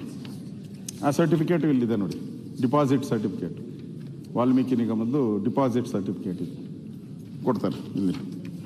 ಅದಾದಮೇಲೆ ಇವರು ಒಂದೇ ದಿನ ಲೋನ್ಗೆ ಅಪ್ಲೈ ಮಾಡ್ತಾರೆ. 33 ಅದೇ 31 ಅಲ್ಲ 30, ಅದೇ 33 ಅಪ್ಲೈ ಮಾಡ್ತಾರೆ. ಅವತ್ತು ಅವ್ರಿಗೆ ಸ್ಯಾಂಕ್ಷನ್ 7.6% ರೇಟಲ್ಲಿ ಅವ್ರಿಗೆ ಬುಕ್ ವ್ಯಾಲ್ಯೂ 50 ಕೋಟಿ ಹೆಸರಲ್ಲಿ ಅವ್ರಿಗೆ ಲೋನ್ ಸ್ಯಾಂಕ್ಷನ್ ಅಂತ.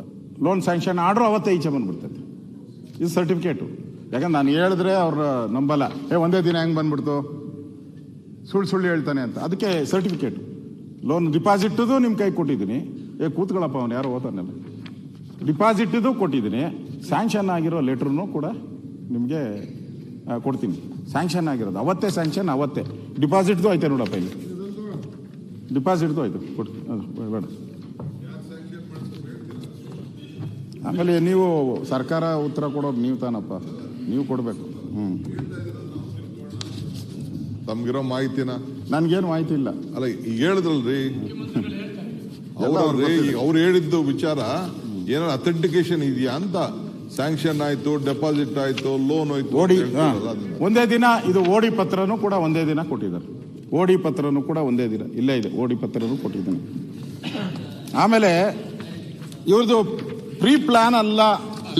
ಅಶೋಕ್ ಅವರೇ, ಈಗ ಮಾನ್ಯ DCM ಅವರು ನಿರಪರಾಧಿ ಅಂತ ಹೇಳಿ ಹೇಳಿದ್ರಲ್ಲ, ಹಾಗೇನೆ ಇದನ್ನು ಹೇಳ್ಬಿಡಿ. ಈಗ ನಿಮ್ಮ ಹತ್ರ ಇರಬೇಕಲ್ಲ ಏನಾದ್ರು. SIT ವಾಪಸ್ ತಗೊಂಡ್ರಾಯ್ತು, ಸರ್ಕಾರದ್ದು ನಿರಪರಾಧಿ ಅಲ್ಲ, ಯಾಕೆ ಬಂಧಿಸ್ಬೇಕು ಎಲ್ಲರನ್ನು? ಬಿಡಪ್ಪ. ಈಗ ಅವ್ರಿಗೆ 30ನೇ ತಾರೀಕು ಲೋನ್ ಸ್ಯಾಂಕ್ಷನ್ ಆಗಿದೆ, 30ನೇ ತಾರೀಕೆ FD ಆಗಿದೆ, 30ನೇ ತಾರೀಕೆ ತೆಲಂಗಾಣಕ್ಕೆ ಟ್ರಾನ್ಸ್ಫರ್ ಆಗಿದೆ. ಅದು ಓಕೆ. ನೀವು ಅಫಿಡೇವಿಟ್ ಯಾವುದು ಕೊಡ್ಬೇಕು? ನೀವು ಈಗ ಬ್ಯಾಂಕಿಗೆ ಅಫಿಡೇವಿಟ್ ಕೊಡ್ಬೇಕಲ್ಲ ನೀವು. ಆ ಅಫಿಡೇವಿಟ್ಟು 26 ಫೆಬ್ರವರಿ 2024 2:22 PM ಮಧ್ಯಾಹ್ನ ಅವಾಗ ಅಫಿಡೇವಿಟ್ಟು. ಅಂದರೆ ಇದು pre planned, Shangri-La pre planned. ಇದು ಶಾಂಗ್ರಿಲಾ ಹೋಟ್ಲಲ್ಲಿ ಪ್ರೀ ಪ್ಲಾನ್ ಆಗಿ, ಅಂದರೆ ತಿಂಗಳಿಗೆ ಮುಂಚೆನೇ ಹಿಂಗೆಲ್ಲ ಮಾಡಬೇಕು ಅಂತ ಪ್ರೀ ಪ್ಲಾನ್ ಆಗಿ, ಆ ಒಂದು ಅಫಿಡೇವಿಟ್ಟೂ ಕೂಡ ಬ್ಯಾಂಕ್ಗೆ ಏನು ಆಥರೈಸೇಷನ್ ಕೊಡ್ತಾರೆ, ಆ ಅಫಿಡೇವಿಟ್ಟೂ ಕೂಡ 2 ಅಫಿಡೇವಿಟ್ ಇದೆ. ಮೊದಲೇ ಪ್ರೀ ಪ್ಲಾನ್ ಆಗಿ ಮಾಡಿರುವಂಥ ದೊಡ್ಡದಾದಂಥ ಹಗರಣ ಇದು. ಇದನ್ನು ಮಾಡಿದ್ದಾರೆ. ಅದನ್ನು ನಾನು ಇದಾದ ಮೇಲೆ ಕೊಡ್ತಾರೆ ಬಿಡಿ. ಮಾರ್ಚ್ 5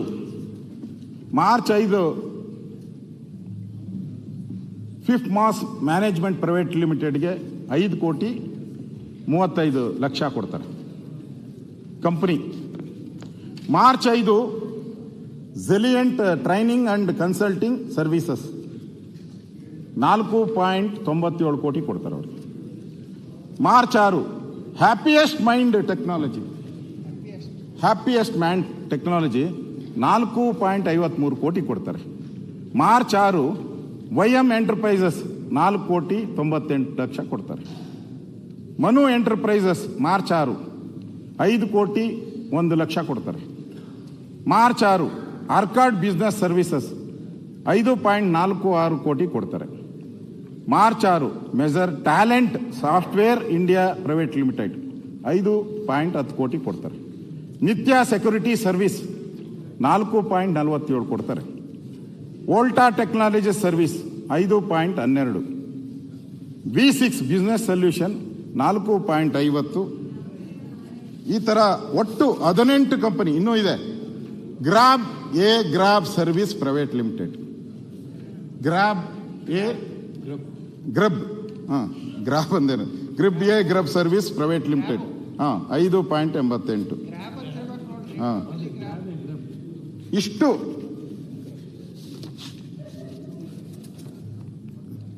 ಅಕೌಂಟ್ ನಂಬರ್ಗೆ ಅನಧಿಕೃತ ಅಕೌಂಟ್ಗಳಿಗೆ FD ಮೇಲೆ ಲೋನ್ ತಗೊಂಡು ಇಷ್ಟು ಕಂಪನಿಗಳಿಗೆ ಕೊಡ್ತಾರೆ, ಇಷ್ಟು ಕಂಪನಿಗೆ ಟ್ರಾನ್ಸ್ಫರ್ ಮಾಡಿಬಿಡ್ತಾರೆ. ಹೊಟ್ಟೋಯ್ತು ದುಡ್ಡು, ಹೋಗ್ಬಿಡ್ತಲ್ಲಿ, ಇನ್ನು ಮುಗ್ದೋಯ್ತು, ಇಲ್ಲ. ಗೋವಿಂದ.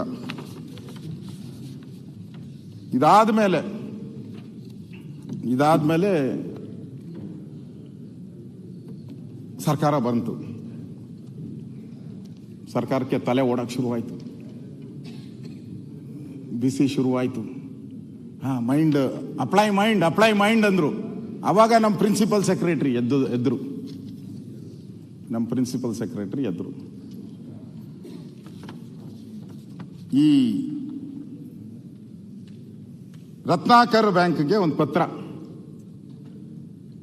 MG ರಸ್ತೆಯಲ್ಲಿರುವ UB ಬ್ಯಾಂಕ್ನಿಂದ RBL ಬ್ಯಾಂಕಿಗೆ ವರ್ಗಾಯಿಸಿದ ವಾಲ್ಮೀಕಿ ನಿಗಮದ ಹಣವನ್ನು ತಡೆ ಇಡುವಂತೆ ಕೋರಿರುತ್ತಾರೆ. ಅಂದರೆ ನಮ್ಮ ಪ್ರಿನ್ಸಿಪಲ್ ಸೆಕ್ರೆಟರಿ ಅವಾಗ ಎಂಟ್ರಿ ಆಗಿ, ಇಲ್ಲಿ ದುಡ್ಡೆಲ್ಲ ಹೋದ ಮೇಲೆ ಎಂಟ್ರಿ ಆಗಿ ಒಂದು ಪತ್ರ ಬರೀತಾರೆ. ಅಂದರೆ ಕೋಟೆ ಕೊಳ್ಳೆ ಹೊಡೆದ ಮೇಲೆ ದಿಡ್ಡಿ ಬಾಗಿಲು ಹಾಕಿದ್ರಂತೆ. ನಮ್ಮಲ್ಲಿ ಗಾದೆ, ಕೋಟೆ ಕೊಳ್ಳೆ ಹೊಡೆದ ಮೇಲೆ ದಿಡ್ಡಿ ಬಾಗಿಲಾದ. ನಮ್ಗೆ ಅವಾಗ ಹೇಳಿದೆ, ಬೆಳಗ್ಗೆ ಸಂತಾಪ ಮಾಡಕ್ಕೆ ಸಿನಿಮಾ ನೋಡೋ ಹುಚ್ಚು ನನಗೆ. ರಾಜ್ಕುಮಾರ್ ಸಿನಿಮಾ ಅಂದರೆ ಫಸ್ಟ್ ನೋಡ್ತಾ ಇದ್ದೆ ನಾನು. ಫಸ್ಟ್ ಟಿಕೆಟ್ ತಗೋಬೇಕಾಯ್ತು. ನಾನು ನುಗ್ಗಿ ಪಗ್ಗಿ ಓದ್ತಾ ಇದ್ದೆ. ಆ ಸಿನಿಮಾದಲ್ಲಿ ನೋಡಿದ್ಮೇಲೆ ರಾಜ್ಕುಮಾರು ಅವಾಗ ಇವರು ವಿಲನ್ ವಜ್ರಮಣಿ, ಫೇಮಸ್, ಭಾಳ ಸ್ಟ್ರಾಂಗ್, ನಮ್ಮವರೇ. ಪಿಕ್ಚರೆಲ್ಲ ಆಗೋಗೋದು 2 ಗಂಟೆ. ಕೊನೆ ಇನ್ನೊಂದು ನಿಮಿಷ ಇದ್ದಾಗ ಈ ಫೈಟು ಗೀಟು ಎಲ್ಲ ಆದಮೇಲೆ ಲಾಸ್ಟ್ ಇನ್ನೇನು 1 ಸೆಕೆಂಡು ಪೊಲೀಸರು ಬರೋರು, ಒಂದು ಅರೆಸ್ಟ್ ಮಾಡಿಕೊಂಡು ಹಂಗೆ ಎಂಟ್ರಿ ಇವ್ರದ್ದು ಹೋಗೋಯ್ತಲ್ಲ. ದಡ್ಡಿ ಬಾಗಿಲು ತೆಗೆದು ಲೂಟಿಯಾಗಿ ಹೊರಟೋಯ್ತು. ಮೊದಲೇ ಕೇಳಬೇಕಾಯ್ತು ಇವರು, ಬ್ಯಾಂಕಿನಿಂದ ಅನಾಥರೈಸ್ ಅಕೌಂಟ್ MG ರೋಡ್ಗೆ ಹೋದಾಗೆ ನೀವು ಕೇಳಬೇಕಾಗಿತ್ತು. ಕೇಳಲಿಲ್ಲ. ಅವಾಗ ಬಿಟ್ಬಿಟ್ಟು ಎಲ್ಲ ಹೋಗಿ ಆದಮೇಲೆ ಅದೇನೋ ಕೆರೆ ಕಟ್ಟೆ ಹೊಡೆದು ಅದ್ಮೇಲೆ ನೀರೆಲ್ಲ ಆಚೆ ಹೋಗ್ಬಿಡ್ತಂತೆ. ಆಮೇಲೆ ನಮ್ಮಲ್ಲಿ ಹೋಗ್ತಾರಲ್ಲ ಮಾಮೂಲಿ, ನಮ್ಮ ಇಂಜಿನಿಯರ್ PW ಇಂಜಿನಿಯರ್ ಹೋಗ್ಬಿಟ್ಟು ಎಲ್ಲದಕ್ಕೂ ಮರಳಿ ಮೂಟೆ ಹಾಕ್ಬಿಟ್ಟು ಅದಕ್ಕೆ ಬಿಲ್ ಮಾಡಕಂತಾರೆ. ಹಂಗಾಯ್ತು ಇದು ಕತೆ. ಎಲ್ಲ ನೀರೆಲ್ಲ ಆಚೆ ಹೋದ್ಮೇಲೆ ವಾಪಸ್ ತರಕಾಗ್ತದ, ಸಿಗ್ತಾನೆ ಇಲ್ಲ ಇದನ್ನೆಲ್ಲ. ಇಷ್ಟೂ ಕೂಡ ಈ ಹಣವನ್ನೆಲ್ಲ ಏನು ಮಾಡಿದ್ರು, ಹೋದ್ಮೇಲೆ ಮದ್ಯದ ಅಂಗಡಿಗೆ ಕೊಟ್ಟರು. 100 ಒಂದಲ್ಲ 100 ಮದ್ಯದ ಅಂಗಡಿಗಳಿಗೆ ಈ ಹಣ. ಯಾಕೆ ಇದು ಮಾಡೋದು ಅಂದರೆ ಪ್ಲಾನ್, ನಾನು ಹೇಳ್ತಾ ಇರೋದು ಏನು, ಇದು ಸುಮ್ಮನೆ ಆಗ ಮಾಡಿದ್ದ ಇದಲ್ಲ, ಇಟ್ಸ್ ಎ ಪ್ಲಾನ್. 100 ವೈನ್ ಸ್ಟೋರ್ಗಳಿಗೆ ಕೊಟ್ಟರು, 100 ಚಿನ್ನದ ಅಂಗಡಿಗಳಿಗೆ ಕೊಟ್ಟರು, ಸಣ್ಣ ಸಣ್ಣ ಕಂಪನಿಗಳಿಗೆಲ್ಲ ಕೊಟ್ಟರು, ದಾರು ಅಂಗಡಿ ಕೊಟ್ಟರು, ಎಲ್ಲ ಕೊಟ್ಟರು. ಯಾಕೆ ಕೊಟ್ಟರು ಅಂದರೆ ಅಲ್ಲಿ ಕ್ಯಾಶ್ ಟ್ರಾನ್ಸಾಕ್ಷನ್ ಇದೆ. ಅಲ್ಲಿ ಕಮಿಷನ್ ಮಾತಾಡಿದ್ರು, ನೋಡಪ್ಪ ನಾವು ಇಷ್ಟು ದುಡ್ಡು ಬರ್ತೈತಲ್ಲ, ಇಷ್ಟು ದುಡ್ಡು ನಿಮ್ಮ ಅಕೌಂಟ್ಗೆ 1 ಕೋಟಿ 2 ಹಾಕ್ತೀರಿ, ನೀವು ಇದಕ್ಕೆ 5% ತಗೊಂಡು, 5% ಜಾಸ್ತಿ ಇಲ್ಲ, ಅದನ್ನು ಕರೆಕ್ಟಾಗಿ ನನಗೆ ಗೊತ್ತಿರೋ ಪ್ರಕಾರ 5% ತಗೊಂಡು ಇಷ್ಟೂ ಕ್ಯಾಶ್ ಕೊಟ್ಟು. ಅದನ್ನೇ ED ಅವ್ರು ಹೇಳಿರೋದು. ಅದು ಪೂರ್ತಿ ಎಲೆಕ್ಷನ್ ಬಂತು ಅಂತ ಇದ್ರ ಪ್ರಕಾರ ಹೇಳಿರೋದು ED, ಅವರ ಅಫಿಡೇವಿಟಲ್ಲಿ ಹಾಕಿರೋದು. ಅಂದರೆ ದಲಿತರಣ ಪಾಪ, ಅವನು ಯಾರೋ ಮನೆ ಕಟ್ಕೊಬೇಕಾಯಿತು, ಕಾಡು ಮೇಲೆ ಅಡಿಯೋನ ಮನೆ, ಅವನ ಹಣ ಇಲ್ಲಿ ಹೊರಟೋಯ್ತು. ಇವತ್ತು ಬೋರ್ ಹಾಕ್ಬೇಕಾಯ್ತು, ಪೆಟ್ಟಿ ಅಂಗಡಿ ಇಕ್ಬೇಕಾಯ್ತು. ಇವರಿಬ್ಬರೇ ಪೆಟ್ಟಿ ಅಂಗಡಿ ಇಕ್ಕೊಂಬಿಟ್ರಿ, ಎಲ್ಲ ಪೆಟ್ಟಿ ಅಂಗಡಿ ಇಕ್ಕೊಂಡು ಲೂಟಿ ಹೊಡೆದ್ಬಿಟ್ರು ಅಲ್ಲೇ. ಇದು ಇವತ್ತಿನ ಆಗಿರುವಂಥದ್ದು. ಇದಾದ್ಮೇಲೆ ಕಿಂಗ್ ಪಿನ್ ಸತ್ಯನಾರಾಯಣ ವರ್ಮಾ ಮತ್ತು ಚಂದ್ರಶೇಖರ್ SIT ಬಂಧಿಸಿದ್ದಾರೆ. ಎಲ್ಲ 18 ಕಂಪನಿಗಳು ಈ 18 ಕಂಪನಿಗಳು ಇದೆ ಬೆಂಗಳೂರಲ್ಲಿದೆ, ಇಲ್ಲ ಅಂತಲ್ಲ. 18 ಕಂಪನಿ ಬೆಂಗಳೂರಲ್ಲಿದೆ. ಆ ಕಂಪನಿಗಳನ್ನ ಹೊಸದಾಗಿ ಸೃಷ್ಟಿ ಮಾಡಿ ಅಲ್ಲಿ ಮಾಡಿರೋವಂಥದ್ದು. ಈ ಕಂಪನಿ ಹೆಸರಲ್ಲಿ ಮಾಡಿರೋದು ಎಲ್ಲ Google pay, phone pay, RTGS ಅಲ್ಲಿ ಎಲ್ಲ ಮಾಡಿ ಇದನ್ನ ನುಂಗಾಕಿದ್ದಾರೆ ಇವತ್ತು ಅಧ್ಯಕ್ಷರೇ. ಇದು ಎಲ್ಲಿ ಸಿಕ್ಕಾಕೊಂಡ್ರು ಇವ್ರು ಕಳ್ಳರು ಅಂತ ಹೇಳಿದ್ರೆ ದಾಖಲೆ ಇದು ಕೊಡ್ತೀನಿ ನಿಮ್ಮ ಕೈಗೆ. ದಾಖಲೆ ಇದು ಎಲ್ಲಿ ಸಿಕ್ಕಾಕೊಂಡ್ರು ಅಂದ್ರೆ, ಮುಖ್ಯಮಂತ್ರಿಗಳೇ, ಬೆನಿಫಿಷರಿ ನೇಮ್ ನಾನು ಇಷ್ಟು ಹೇಳಿದೆ. ಇವಾಗ ಸಿಸ್ಟಮ್ ಸರ್ವಿಸ್ ಕಂಪನಿ, ರಾಮಾಯಣ, ಇದೆಲ್ಲ ಹೇಳಿದೆ.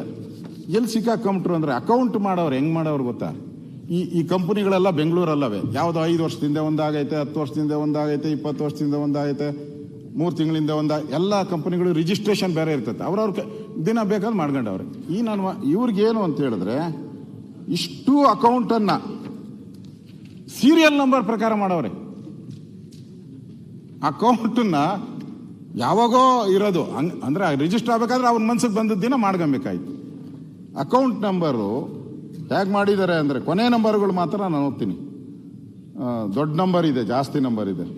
202, 203, 204, 205, 206, 207, 208, 209. 40 ಕೋಟಿ 10 ಲಕ್ಷ ರೂಪಾಯಿ ಟ್ರಾನ್ಸ್ಫರ್. ಇಷ್ಟು ಸೀರಿಯಲ್ ಆಗೇ ಮಾಡವ್ರೆ. ಅಕೌಂಟ್, ಬ್ಯಾಂಕ್ಗೆ ಅಕೌಂಟ್ಗೆ. ಇಲ್ಲಿ ಇಡಿಯವ್ರು ಯಾಕೆ ಎಂಟ್ರ್ ಆದ್ರು ಅಂತ ಕೇಳ್ತಾರಲ್ಲ, ಎಲ್ಲಿ ಅವಾಲ ಬರುತ್ತೋ ಅಲ್ಲಿ ಇಡಿಯವ್ರು ಎಂಟ್ರಿ ಆಗೇ ಆಗ್ತಾರೆ. ಬೇಡ ಅಂದ್ರೂ ಹೇಳ್ತಾರೆ. ಎಲ್ಲಿ ಅಕ್ರಮ ಅವಾಲ ಆದಾಗ ನ್ಯಾಚುರಲ್ ಆಗಿ ಬಂದೇ ಬರ್ತಾರೆ. ಇಲ್ಲಿ ಸೀರಿಯಲ್ ಆಗಿ ಇವರು ಕತ್ತಿರುವಂಥದ್ದು.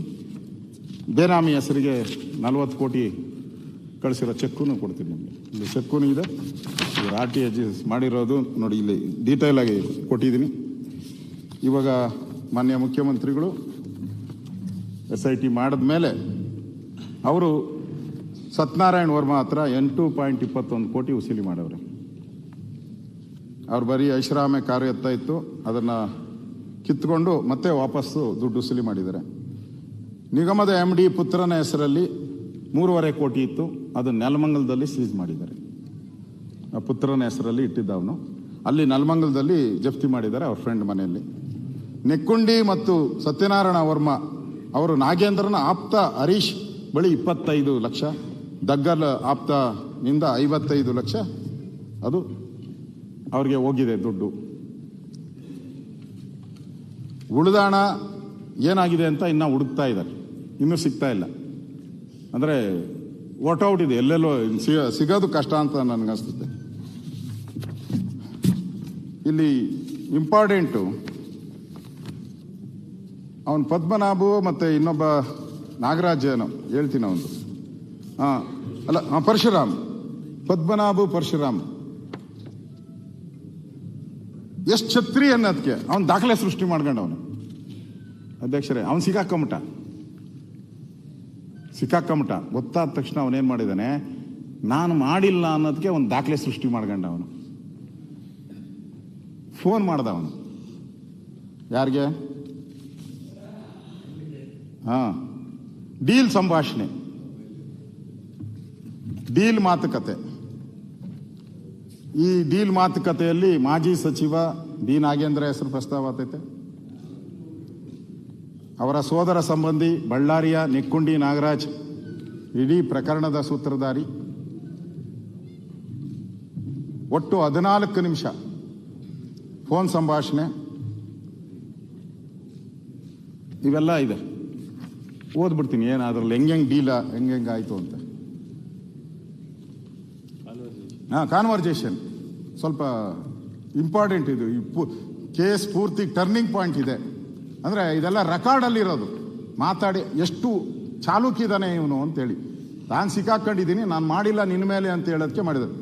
ಪದ್ಮನಾಭ್ ಕ್ಯಾಶ್ ಬುಕ್ ಕ್ಲೋಸ್ ಮಾಡಿ ಅಂತ ಯಾರು ಫೋನ್ ಮಾಡಿದ್ದು? ಪರಶುರಾಮ್ ಏನು ಹೇಳ್ತಾನೆ? ಸುನಿಲ್, ನಿಗಮದ ಅಧ್ಯಕ್ಷರ ಆಪ್ತ ಸಹಾಯಕ. ಅಂದರೆ ಯಾರ್ಯಾರು ಸಿಕ್ಕಾಕೊಂಡವ್ರೆ ಅಂತ. ಪದ್ಮನಾಭ ಹೇಳ್ತಾನೆ ಸುನೀಲ್ ಏನಂತೆ, ಪರಶುರಾಮ್ ಹೇಳ್ತಾನೆ ಏನು ಗೊತ್ತಿಲ್ಲ ಸರ್, ಕ್ಯಾಶ್ ಬುಕ್ ಡೀಟೇಲ್ಸ್ ಇಟ್ಕೊಳ್ಳಿ ಬರ್ತೀನಿ ಅಂದ್ರು, 5 ಕೋಟಿ ಬಂದಿದೆ ಅಂದ್ರು. ಪದ್ಮನಾಭ್ ಯಾರು? ಪರಶುರಾಮ್ 2 ಕೋಟಿ ರಾತ್ರಿ ಬರೋದಿತ್ತು, ಅಲ್ಲಿ ಹಣ ವರ್ಗಾವಣೆ ಬಗ್ಗೆ ನನಗೆ ಅರ್ಥವಾಗ್ತಿಲ್ಲ ಅಂತ ಹೇಳ್ತಾನೆ. ಪದ್ಮನಾಭ್ ಅದೇ ಪೇಮೆಂಟ್ ಮಾಡಿದ್ದು ಅಂತಾರೆ, ಅಂದರೆ ಅಷ್ಟು ದುಡ್ಡು ಬಂದಿದೆ ಅಂತ. ಪರಶುರಾಮ್ ಹೇಳ್ತಾನೆ ನೆಕ್ಕುಂಡಿ ನಾಗರಾಜ್ ಮಾಜಿ ಸಚಿವ ನಾಗೇಂದ್ರ ಸಂಬಂಧಿ ಕಡೆಯರ್ದು ಅಂತ ಹೇಳ್ತಾನೆ. ಆ ದುಡ್ಡು ಪೂರ್ತಿ ನಾಗೇಂದ್ರ ಸಂಬಂಧಿ ಕಡೆದು ಬಂದಿದೆ ಅಂತಾನೆ. ಪದ್ಮನಾಭ್ ಮಾಡಿದ್ದಾರಲ್ಲ. ಪರಶುರಾಮ್ ಅದೇ ಮಾಡಿದ್ದಾರೆ, ಮುಂದೇನು ಮಾಡ್ತಾರೆ ಅನ್ನೋದು ಏನು ಗ್ಯಾರಂಟಿ? ಅಂದರೆ ದುಡ್ಡು ನಮಗೆ ಬರ್ತಾ ಇದೆಯಲ್ಲ, ಇನ್ನೆಷ್ಟು ಕೊಡ್ತಾರೆ ಅಂತ ಅವನ ಅಭಿಪ್ರಾಯ. ಪದ್ಮನಾಭ್ ಏನೋ ಗ್ಯಾರಂಟಿ ಅಂದರೆ ಕಾಯೋದೇ ಗ್ಯಾರಂಟಿ, ಏನು ಮಾಡೋಕ್ಕಾಗುತ್ತೆ?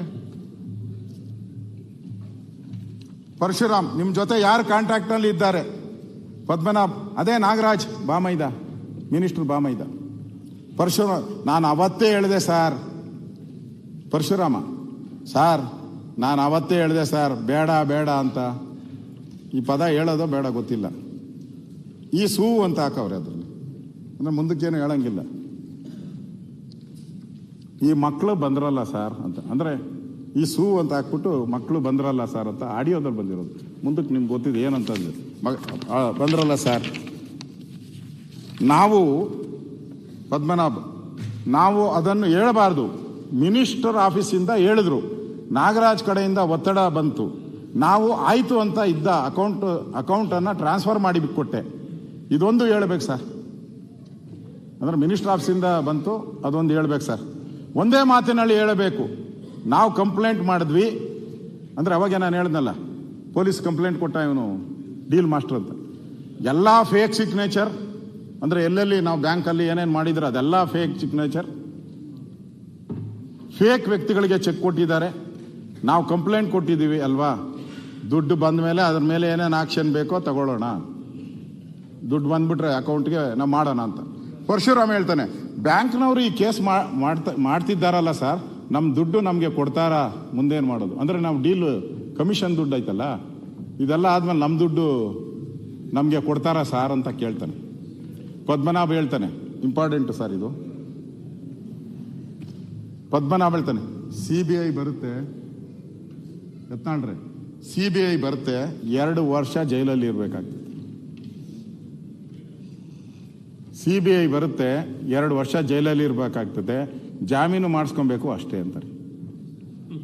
ಅಂದ್ರೆ ಕನ್ಫರ್ಮಾ ಕಳ್ತನ ಮಾಡಿರೋದು, ದುಡ್ಡು ಹೊಡೆದಿರೋದು ಕನ್ಫರ್ಮಾ? ಅವರೇ ಹೇಳ್ಬಿಟ್ಟವ್ರೆ CBI ಬರ್ತದೆ, 2 ವರ್ಷ ಜೈಲ್ ಗ್ಯಾರಂಟಿ, ಬೇಲ್ ತಗೊಳಕ್ಕೆ ಮಾಡೋದು ಬಿಟ್ಟರು ಬೇರೆ ಏನೂ ಇಲ್ಲ ಅಂತಾನೆ. ಹಾ, ಪರಶುರಾಮ್ ಹೇಳ್ತಾನೆ ಮಿನಿಸ್ಟ್ರು ಅವರ ಗಮನಕ್ಕೆ ಇಲ್ವಾ ಸರ್ ಅಂತ. ಯಾವುದು? ನೆಕ್ಕುಂಡಿ ನಾಗರಾಜ್ ಅಕೌಂಟ್ ಮಾಡಿರೋದು. ಪದ್ಮನಾಭ ಹೇಳ್ತಾನೆ ಅದು ಗೊತ್ತು ಅವರಿಗೆ, ಅವರೇ ಅಲ್ವಾ ಶಾಂಗ್ರಿಲಾ ಹೋಟೆಲಲ್ಲಿ ಕರೆಸಿ ಮಾತಾಡಿದ್ದು ಮಿನಿಸ್ಟ್ರು. ಹೌದು ಸರ್, ಅಕೌಂಟ್ ಓಪನ್ ಮಾಡಿದ ದಿನ ನೆಕ್ಕುಂಡಿ ನಾಗರಾಜ್ ಆಫೀಸ್ಗೆ ಬಂದಿದ್ರು. ಪರಶುರಾಮ್ 50 ಸಲ ಕಾಲ್ ಮಾಡಿ ಇಟ್ರು ಸರ್, 50 ಸಲ ಕಾಲ್ ಮಾಡಿಬಿಟ್ರು. ನನಗೆ ನಿಮ್ಮ ಮೇಲೆ ಜಾಸ್ತಿ ನಂಬಿಕೆ ಇದೆ ಸರ್, ನೀವೆಲ್ಲ ಚೆಕ್ ಮಾಡಿದ್ದೀರಿ ಅಂತ. ಪದ್ಮನಾಭ್ ಈ ಬ್ಯಾಂಕ್ ಅಕೌಂಟ್ಸ್ ಎಲ್ಲ ನಾನೆಲ್ಲಿ ನೋಡ್ತೀನಿ, ಎಲೆಕ್ಷನ್ ಡ್ಯೂಟಿಗೆ ಹೋಗುವಾಗ ಸರಿಯಾಗಿ ಅಕೌಂಟ್ ನೋಡಿಲ್ಲ, ಅದೊಂದು ತಪ್ಪು ಮಾಡಿದ್ದೆ. ಪರಶುರಾಮ್ ಅಲ್ಲ ಸರ್, ನಾನು ಚಂದ್ರಶೇಖರ್ ಆತ್ಮಹತ್ಯೆ ಮಾಡಿಕೊಂಡ ಹೋಗಿ ಬನ್ನಿ ಅಂತ ಹೇಳಿದೆ. ಈಗ 5 ಕೋಟಿ ಹಾಕಿದ್ದಾರೆ, ಉಳಿದಾಳ ಹಾಕಿಬಿಟ್ಟರೆ ನಮ್ಮ ಸರಸೆ ಇರಲ್ಲಲ್ವಾ ಸರ್? ತಪ್ಪೇ ಅಲ್ವೇನಯ್ಯ ಪದ್ಮನಾಭ್, ತಪ್ಪೇ ಅಲ್ವೇನಲ್ಲ? ಇದೆಲ್ಲ ಗೊತ್ತಾದರೆ ನಮಗೆ ಗೊತ್ತಿರೋದೆಲ್ಲ ಇನ್ವಾಲ್ವ್ ಆಗಿದ್ದಾರಲ್ಲಯ್ಯ, ಹಣ ಬಂದ ಮೇಲೆ ಸಮಸ್ಯೆ ಏನು ಮಾಡೋದು, ನಾವು ಸುಮ್ಮನೆ ಇರೋದೇ ಆಯಿತು ಅಷ್ಟೇ ಅಲ್ವಾ ಸರ್ ಅಂತ ಹೇಳಿದ. ಇದು ಪದ್ಮನಾಭ ಆಮೇಲೆ ಹೇಳ್ತಾರೆ ನಮ್ಮ ಕೆಲಸ ನಾವು ಮಾಡೋಣ, ಇಲ್ಲವೆಂದರೆ ಜೈಲಿಗೆ ಹೋಗೋಣ. ಆಡಿಯೋ ರೆಕಾರ್ಡಲ್ಲಿ ಬಂದಿರೋದು, ಮಾತಾಡಿರೋದು. ನಮ್ಮ ಕೆಲಸ ನಾವು ಮಾಡೋಣ, ಇಲ್ವೇ ಜೈಲಿಗೆ ಹೋಗೋಣ. ಫೇರ್ ಔಟ್ ಇದ್ದಾರೆ ಅಂದರೆ ಕನ್ಫರ್ಮೇಷನ್ ಎಲ್ಲ ತಿಂದು ಸಿಕ್ಕಾಕೊಂಡಿರೋದೆಲ್ಲ ಗೊತ್ತಾಗದ್ಮೇಲೆ, ಯಾವಾಗ ನೀವು ಸೂಸೈಡ್ ಮಾಡ್ಕೊಂಡ ಅವ್ರಿಗೆ ಗೊತ್ತಾಗ್ಬಿಡ್ತು, ಓ ಇದು ಆತದ. ಪರಶುರಾಮ್ ಇದರಿಂದ ಹೊರಬರೋದು ಯಾಕೆ ಸರ್? ಪರಶುರಾಮ್ ಇದರಿಂದ ಹೊರಬರೋದು ಹೆಂಗೆ ಸರ್? ಅವನ ಐಡಿಯಾ ಕೊಡ್ತಾನೆ. ಪದ್ಮನಾಭ ಹೇಳ್ತಾನೆ ನಾನು ಇಡೀ ರಾತ್ರಿ ಕಣ್ಣು ಮುಚ್ಚಿಲ್ಲ, ನಾನು ಇಡೀ ರಾತ್ರಿ ನಿದ್ದೆ ಮಾಡಿಲ್ಲ, ಈ ವಿಚಾರ ಗೊತ್ತಾದ ಮೇಲೆ ಪರಶುರಾಮ್ ದುಡ್ಡು ಬಂದ ಮೇಲೆ ಏನು ಮಾಡೋದು ಸರ್? ಪದ್ಮನಾಭ್ ಫೇಸ್ ಚೆಕ್ಕು ಸೃಷ್ಟಿಸೋಣ. ಫೇಸ್ ಚೆಕ್ಕು ಸೃಷ್ಟಿಸಿ ಫೋರ್ಜರಿ ಸಹಿ ಮಾಡಿ ಹಣ ವರ್ಗಾವಣೆ ಮಾಡಿದ್ದಾರೆ ಅಂತ ಕ್ರಿಮಿನಲ್ ಕೇಸ್ ಕೊಟ್ಟಿದ್ದಾರೆ. ಯಾರು? CBIನವರು ಈಗ ಬಂದರೆ ಅವರು ಫೇಸ್ ಚೆಕ್ ಸೃಷ್ಟಿ ಫೋರ್ಜರಿ ಸಹಿ ಮಾಡಿದ್ದಾರೆ, ಹಣ ವರ್ಗಾವಣೆ ಮಾಡಿದ್ದಾರೆ ಅಂತ ಕ್ರಿಮಿನಲ್ ಕೇಸ್ ಕೊಟ್ಟಿದ್ದಾರೆ. ಯಾರು? ಬ್ಯಾಂಕ್ ಅವರು. CBIನವರು ಬಂದರೆ 2 ವರ್ಷ ಜೈಲಲ್ಲೇ ಇರಬೇಕು. CBIನವರು ಬಂದರೆ 2 ವರ್ಷ ಜೈಲಲ್ಲಿ ಇರಬೇಕು. ಲೋಕಲ್ ಪೊಲೀಸರು ಬಂದರೆ ಪರವಾಗಿಲ್ಲ. ಮಾತಾಡಿರೋದು ಅಡಿಯೋದಲ್ಲಿ. CBIನವ್ರು ಬಂದರೆ 2 ವರ್ಷ, ಲೋಕಲ್ ಅವ್ರು ಬಂದರೆ ಬಚಾವ್ ಆಗ್ಬೋದು, ಪರವಾಗಿಲ್ಲ. ಅದಕ್ಕೆ ನಾವು ಯಾಕೆ ಬೇಡ SIT ಅಂತ ಕೇಳಿದ್ದು. ಇದಕ್ಕೆ SIT ಬೇಡ, ಇದು ಅಂತಾರಾಜ್ಯಗಳಿಗೆ ಸಂಬಂಧಪಟ್ಟಂತ ಒಂದು ವಿಚಾರ ಇರೋದ್ರಿಂದ ಇದನ್ನ CBI ಆಲ್ರೆಡಿ ಎಂಟ್ರಿ ಔಟ್ ಇದೆ. CBI ನೀವು ಬೇಡ ಅಂದ್ರೆ ಅವ್ರು ತನಿಖೆ ಮಾಡೇ ಮಾಡ್ತಾರೆ ಅವರು, ಎಲ್ಲ ಆಂಗಲಲ್ಲೂ ಮಾಡೇ ಮಾಡ್ತಾರೆ. ಸರ್ಕಾರ ಗೌರವಯುತವಾಗಿ ತನಿಖೆ ಮಾಡ್ತಾವ್ರು, ಮಾಡಲಿ ಅಂತ ಬಿಟ್ಬಿಡು ಮಾಡ್ಬೋದು. ಗೊತ್ತು ನೋಡಿ, ಇವನೇ ಹೇಳಿದಾನಲ್ಲ, ನಮ್ಮ ಪೊಲೀಸರು ಕೊಟ್ಟರೆ ಅಡ್ಜಸ್ಟ್ ಮಾಡ್ಬಿಡ್ತೀನಿ ಅಂತ. ಆಡಿಯೋ ರೆಕಾರ್ಡ್ ಇದು, ಇದೆಲ್ಲ ಪೊಲೀಸವ್ರ ಹತ್ರ ಇದೆ, CBIನವ್ರ ಹತ್ರ ಇದೆ ಅಂತ ಹೇಳ್ತೀನಿ. ಸರ್, ಇದರಲ್ಲಿ ನನ್ನದೇನು ಪಾತ್ರವಿಲ್ಲ. ಪರಶುರಾಮು ಸರ್, ಇದರಲ್ಲಿ ನನ್ನದೇನು ಪಾತ್ರವಿಲ್ಲ. ನಿಮ್ಮನ್ನು ನಂಬಿದ್ದೇನೆ, ನಿಮ್ಮ ಕಾಲು ಹಿಡಿಯುತ್ತೇನೆ, ನಿಮ್ಮ ಮಾತಿನ ಮೇಲೆ ನಾನು ಹಣ ವರ್ಗಾವಣೆ ಮಾಡಿದೆ. ಪರಶುರಾಮ್ ಹೇಳೋದು. ಪದ್ಮನಾಭ ಹೇಳ್ತಾನೆ, ನಿಜ, ಇದರಲ್ಲಿ 2 ಮಾತಿಲ್ಲ, ನನ್ನ ವಿಶ್ವಾಸದ ಮೇಲೆ ಇದೆಲ್ಲ ಮಾಡಿದೀಯಾ? ಪರಶುರಾಮ್ ಭಯ ಬಿದ್ದುಬಿಟ್ಟ. ಅವನು ನನ್ನ ಫ್ಯಾಮಿಲಿ ಸೂಸೈಡ್ ಮಾಡ್ಕೊಳ್ತಾರೆ ಸರ್, ನನ್ನ ಫ್ಯಾಮಿಲಿ ಸೂಸೈಡ್ ಮಾಡ್ತಾರೆ ಸರ್. ಪದ್ಮನಾಭ ಅದಕ್ಕೆ ಕೌಂಟ್ರ್ ಹೇಳ್ತಾನೆ, ನಾನು ನನ್ನ ಹೆಂಡ್ತಿನ ಮಂತ್ರಾಲಯಕ್ಕೆ ಕಳಿಸಿದ್ದೀನಿ. ಇದಾದ್ಮೇಲೆ ನಾನು ನನ್ನ ಹೆಂಡ್ತಿನ ಮಂತ್ರಾಲಯಕ್ಕೆ ಕಳಿಸಿದ್ದೀನಿ. ಇಡೀ ರಾತ್ರಿ ನಿದ್ದೆ ಮಾಡಿಲ್ಲ ಗುರು, ಇಡೀ ರಾತ್ರಿ ನಿದ್ದೆ ಮಾಡಿಲ್ಲ. ನಾನು ನನ್ನ ಹೆಂಡ್ತಿನ ಮಂತ್ರಾಲಯಕ್ಕೆ ಕಳಿಸ್ಕೊಟ್ಟಿದ್ದೀನಿ, ಇಡೀ ರಾತ್ರಿ ನಿದ್ದೆ ಮಾಡಿಲ್ಲ. ನನ್ನದು ಸ್ವಾರ್ಥ ಇಲ್ಲ. ಹೇಳಿ ಅಂದ್ರಲ್ಲ, ಅದಕ್ಕೆ ನನ್ನದು ಸ್ವಾರ್ಥ ಇಲ್ಲ, ನಿನ್ನದು ಸ್ವಾರ್ಥ ಇಲ್ಲ, ನನ್ನದು ಸ್ವಾರ್ಥ ಇಲ್ಲ, ನಿನ್ನದು ಸ್ವಾರ್ಥ ಇಲ್ಲ. ಆ ನೆಕ್ಕುಂಡಿ ನಾಗರಾಜ ಹೇಳದ್ನಲ್ಲ, ನೆಕ್ಕಂಡಿ, ಕರೆಕ್ಟ್ ನೋಡಿ, ಹೆಸರು ಕರೆಕ್ಟ್ ಅದು. ಗೊತ್ತು, ಎಲ್ಲ ಈಚೆಗೆ ಬರ್ತೈತಿ ಈಗ. ನೆಕ್ಕಂಡಿ ನಾಗರಾಜ್ ಹೇಳಿದ್ರು, ಮಾಡಿದ್ವಿ. ಸಣ್ಣ ಪುಟ್ಟಗೆ ಕೊಟ್ಟವ್ರೆ ದುಡ್ಡು, ಸಣ್ಣ ಪುಟ್ಟ ಕೊಟ್ಟವ್ರೆ. ನಮಗೆ ಮೇಯ್ನ್ ತಿಂದ್ಬಿಟ್ಟವ್ರೆ ಬೇರೆಯವರು, ಅಂದರೆ ಯಾರು ಅಂತ ಅರ್ಥ ಆಯ್ತಲ್ಲ, ಅವ್ರು ತಿಂದಿರೋರು ಬೇರೆ. ನಮ್ಗೆ ಸಣ್ಣ ಪುಟ್ಟ ಅದ ಜೇನು ಕಿತ್ತಾಗ ಕೈನ ಹಾಕ್ತಾರಲ್ಲ, ಹಂಗೆ ನೆಕ್ಕೊಂಡವ್ರೆ ಇವರಿಬ್ಬರು.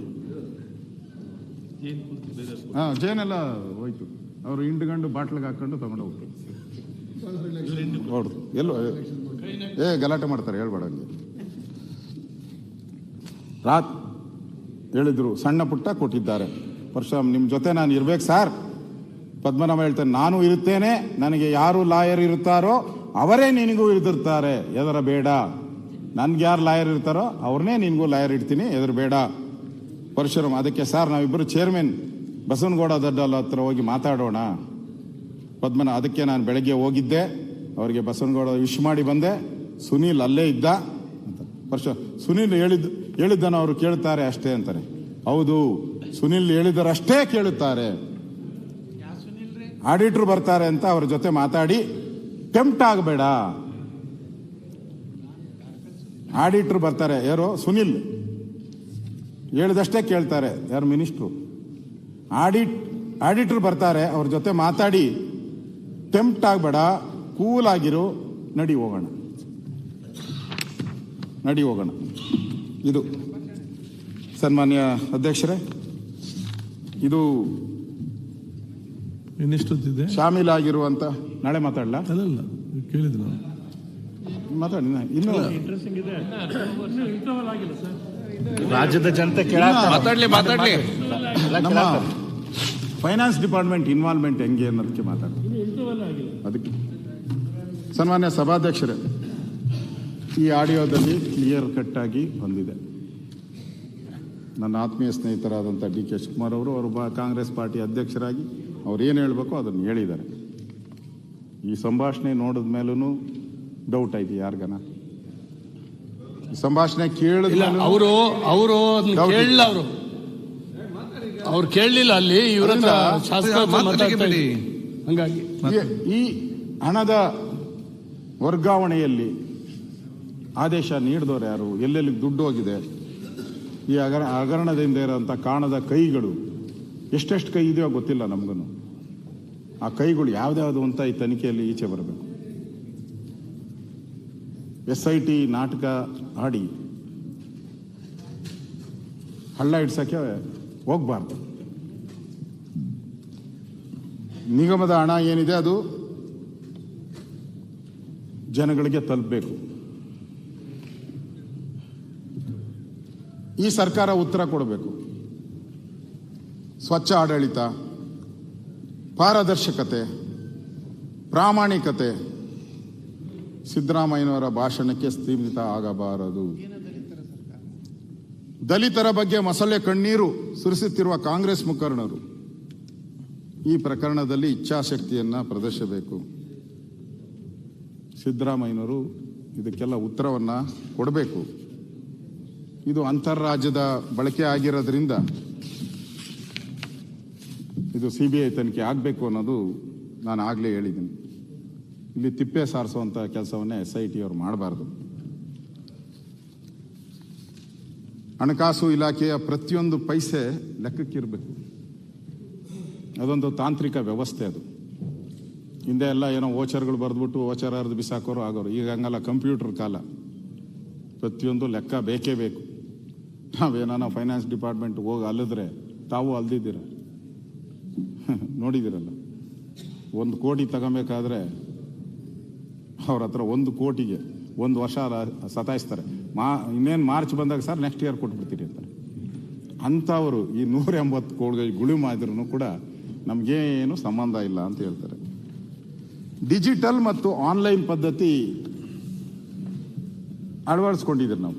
ಡಿಜಿಟಲ್ ಮತ್ತು ಆನ್ಲೈನ್ ಪದ್ಧತಿಯನ್ನು ನಮ್ಮ ಸರ್ಕಾರ ನಮ್ಮನ್ನು ಮಾಡಿದಿರಿ, ನೀವು ಮಾಡಿದ್ದೀರ. ಹಣಕಾಸು ಇಲಾಖೆ ಗಮನಕ್ಕೆ ಬರದೆ ಯಾವುದು ನಡೆಯಲ್ಲ. ನಿಗಮ ಇರಲಿ, ಪ್ರಾಧಿಕಾರ ಇರಲಿ, ಯಾರೇ ಇದ್ರು ಕೂಡ ಯಾರು ಬೇಕಾಬಿಟ್ಟು ಏನೇನೋ ಮನ್ಸಿಗೆ ಬಂದಂಗೆ ಲೂಟಿ ಹೊಡಿಯಕ್ಕೆ ಆಗಲ್ಲ, ಮಾಡೋಕ್ಕೂ ಆಗಲ್ಲ. ಆಗಿದ್ದರೆ ತೆರಿಗೆದಾರರ ಹಣಕ್ಕೆ ಯಾರು ಜವಾಬ್ದಾರಿ? ಈಗ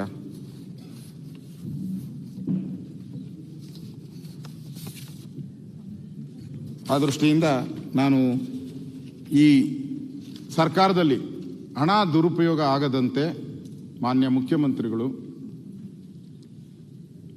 ಆಗದಂತೆ ಎಚ್ಚರ ವಹಿಸುವ ಸಲುವಾಗಿ ಹಣಕಾಸು ಇಲಾಖೆಗೆ NTT ಮಾಡಲ್ ಅನ್ನು ಅಳವಡಿಸ್ಕೊಂಡಿದ್ದೀರಿ. ನಾವು NTT ಮಾಡಲ್ ಅಂದರೆ ಅನ್ವಯಿಸ್ಕೊಂಡಿದ್ದೀರಿ. NTT ಅಂದರೆ ನಾನ್ ಟ್ರೆಜರಿ ಟ್ರಾನ್ಸಾಕ್ಷನ್. NTT ಅಂದರೆ ನಾನ್ ಟ್ರೆಜರಿ ಟ್ರಾನ್ಸಾಕ್ಷನ್. ನಿಗಮಗಳು, ಪ್ರಾಧಿಕಾರಿಗಳು ಬ್ಯಾಂಕ್ ಖಾತೆಯನ್ನು ರಾಷ್ಟ್ರೀಕೃತ ಬ್ಯಾಂಕಲ್ಲೇ ಮಾಡಬೇಕು. ಸರ್ಕ್ಯುಲರ್ ಇದೆ, ಹಿಂದೆನೂ ನಾವು ಓಡಿಸಿದ್ವಿ ಸರ್ಕ್ಯುಲರ್. ಕೆಲವರೆಲ್ಲ, ನಾನು PSC ಚೇರ್ಮನ್ ಆಗಿದ್ದೆ ಆ ಟೈಮಲ್ಲಿ. ಯಾಕಂದರೆ ಸರ್ಕಾರ ಕಷ್ಟದಲ್ಲಿದೆ, ದುಡ್ಡು ಕಡಿಮೆ ಇದೆ ಸರ್ಕಾರದಲ್ಲಿ. ಆ ದೃಷ್ಟಿಯಿಂದ ಹೇಳ್ತಾ ಇದ್ದೀನಿ. ಕೆಲವು IAS ಅಧಿಕಾರಿಗಳು, ದೊಡ್ಡ ಅಧಿಕಾರಿಗಳೇನಿದ್ದಾರೆ ಸರ್, ಅವ್ರಿಗೆ ಸಂಬಳ ನೀವು 1.5-2 ಲಕ್ಷ ರೂಪಾಯಿ ಕೊಡ್ತೀರ. ಅವ್ರಿಗೆ ಗಾಲ್ಫ್ ಆಡೋಕ್ಕೆ, ಬೇರೆದಕ್ಕೆ ಅಷ್ಟಕ್ಕೆ ಸಾಕಾಗಲ್ಲ ಅವ್ರಿಗೆ. ಅವ್ರೇನು ಮಾಡ್ತಾರೆ, ಈ ನಿಗಮ ದುಡ್ಡುಗಳನ್ನು ರಾಷ್ಟ್ರೀಕೃತ ಬ್ಯಾಂಕಲ್ಲಿ ಇರ್ತೈತೆ ನಮ್ಮ ದುಡ್ಡು.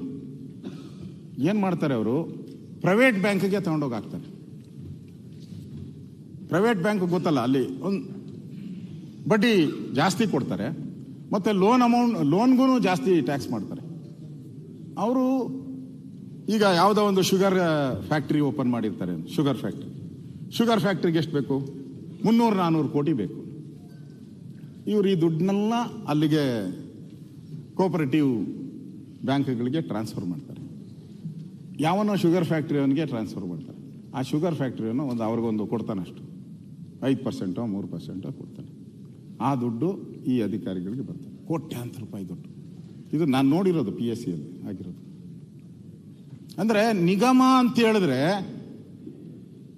ಏನೋ ಸರ್ವಾಧಿಕಾರಿ ಥರ ನಡೀತಾ ಇದೆ ಇವತ್ತು. ನಿಗಮ ಅಂದರೆ ಮುಖ್ಯಮಂತ್ರಿಗಳು ಹೇಳ್ದಲ್ಲ, ಅವ್ರು ದುಡ್ಡು ಕೊಟ್ಟ ಮೇಲೆ ಮನೆ ಆಳ್ರು ಏನೋ ಮಾಡ್ಕೊಂಡ್ರು ನಂಗೆ ಗೊತ್ತಿಲ್ಲ ಅಂತಾರಲ್ಲ. ಹಂಗಾರೆ ಮನೆ ದುಡ್ಡನ್ನ ಈ ಟ್ಯಾಕ್ಸ್ ಪೇಯರ್ಸ್ ಮನೇನ ಮನೆ ಹಾಳು ಮಾಡಕ್ಕೆ ಕೊಟ್ಬಿಟ್ರೆ ನಾವು ಯಾರೋ ಗುಡ್ಗಾಡಲ್ಲಿ ವಾಸ ಮಾಡೋ ಜನಕ್ಕೆ ಕೊಡಬೇಕಾದ ದುಡ್ಡನ್ನ ಇವ್ರು ಹಾಳು ಮಾಡಿಬಿಟ್ರೆ ಯಾರ responsibility? Who is the responsibility? ಅದಕ್ಕೆ ಫೈನಾನ್ಸ್ ಡಿಪಾರ್ಟ್ಮೆಂಟ್ ಅವರು ಈ ನಾನ್ ಟ್ರೆಸರಿ ಟ್ರಾನ್ಸಾಕ್ಷನ್ ಅಂತ ಮಾಡಿದ್ದಾರೆ. ಯಾವುದೇ ನಿಗಮ ಮಂಡಳಿ, ಆರ್ಥಿಕ ವಹಿವಾಟು, ಹಣಕಾಸು ಇಲಾಖೆ ಇದರಿಂದ ನಿಗಾ ವಹಿಸ್ಬೋದು. ಆರ್ಥಿಕ ಇಲಾಖೆ ಈ ಸಿಸ್ಟಮ್ ಇಂದ ಎಲ್ಲವನ್ನ ನೋಡ್ಬೋದು ಅವರು. ಈ ವ್ಯವಸ್ಥೆ ಜಾರಿಗೆ ಬಂದಿದೆ.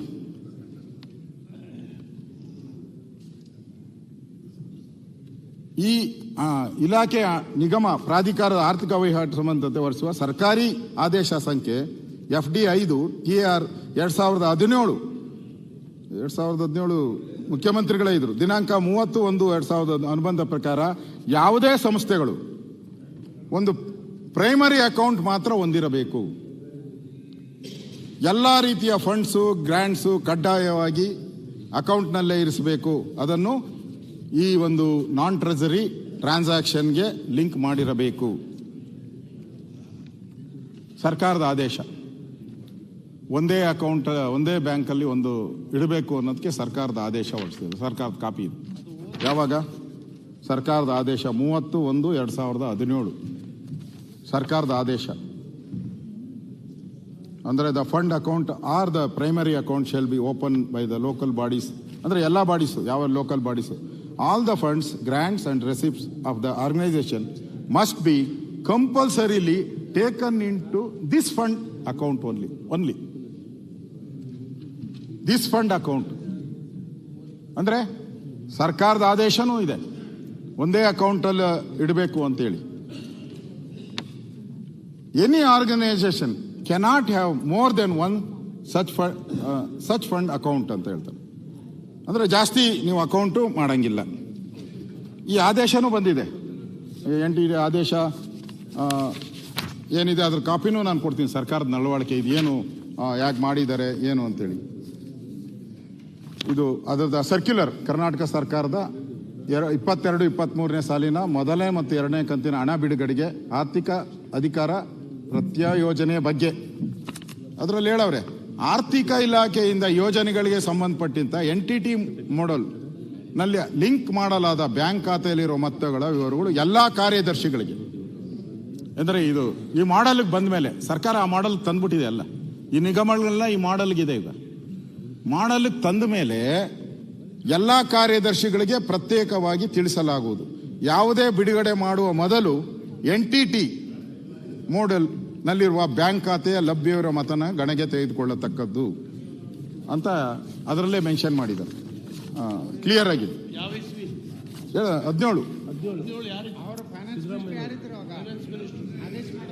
ಅನುಷ್ಠಾನ ಸಂಸ್ಥೆ ಅಧಿಕಾರಿಗಳು ಬ್ಯಾಂಕ್ ಖಾತೆ ಅಥವಾ ವೈಯಕ್ತಿಕ ಖಾತೆಯ ಠೇವಣಿ ಒಂದು ನಿರ್ದಿಷ್ಟ ಕಾರ್ಯಕ್ರಮಕ್ಕೆ ಸಂಬಂಧಪಟ್ಟಂತೆ ಹಣೆ ಜಮಾ ಮಾಡಲು ಆರ್ಥಿಕ ಇಲಾಖೆಯ ಅನುಮೋದನೆ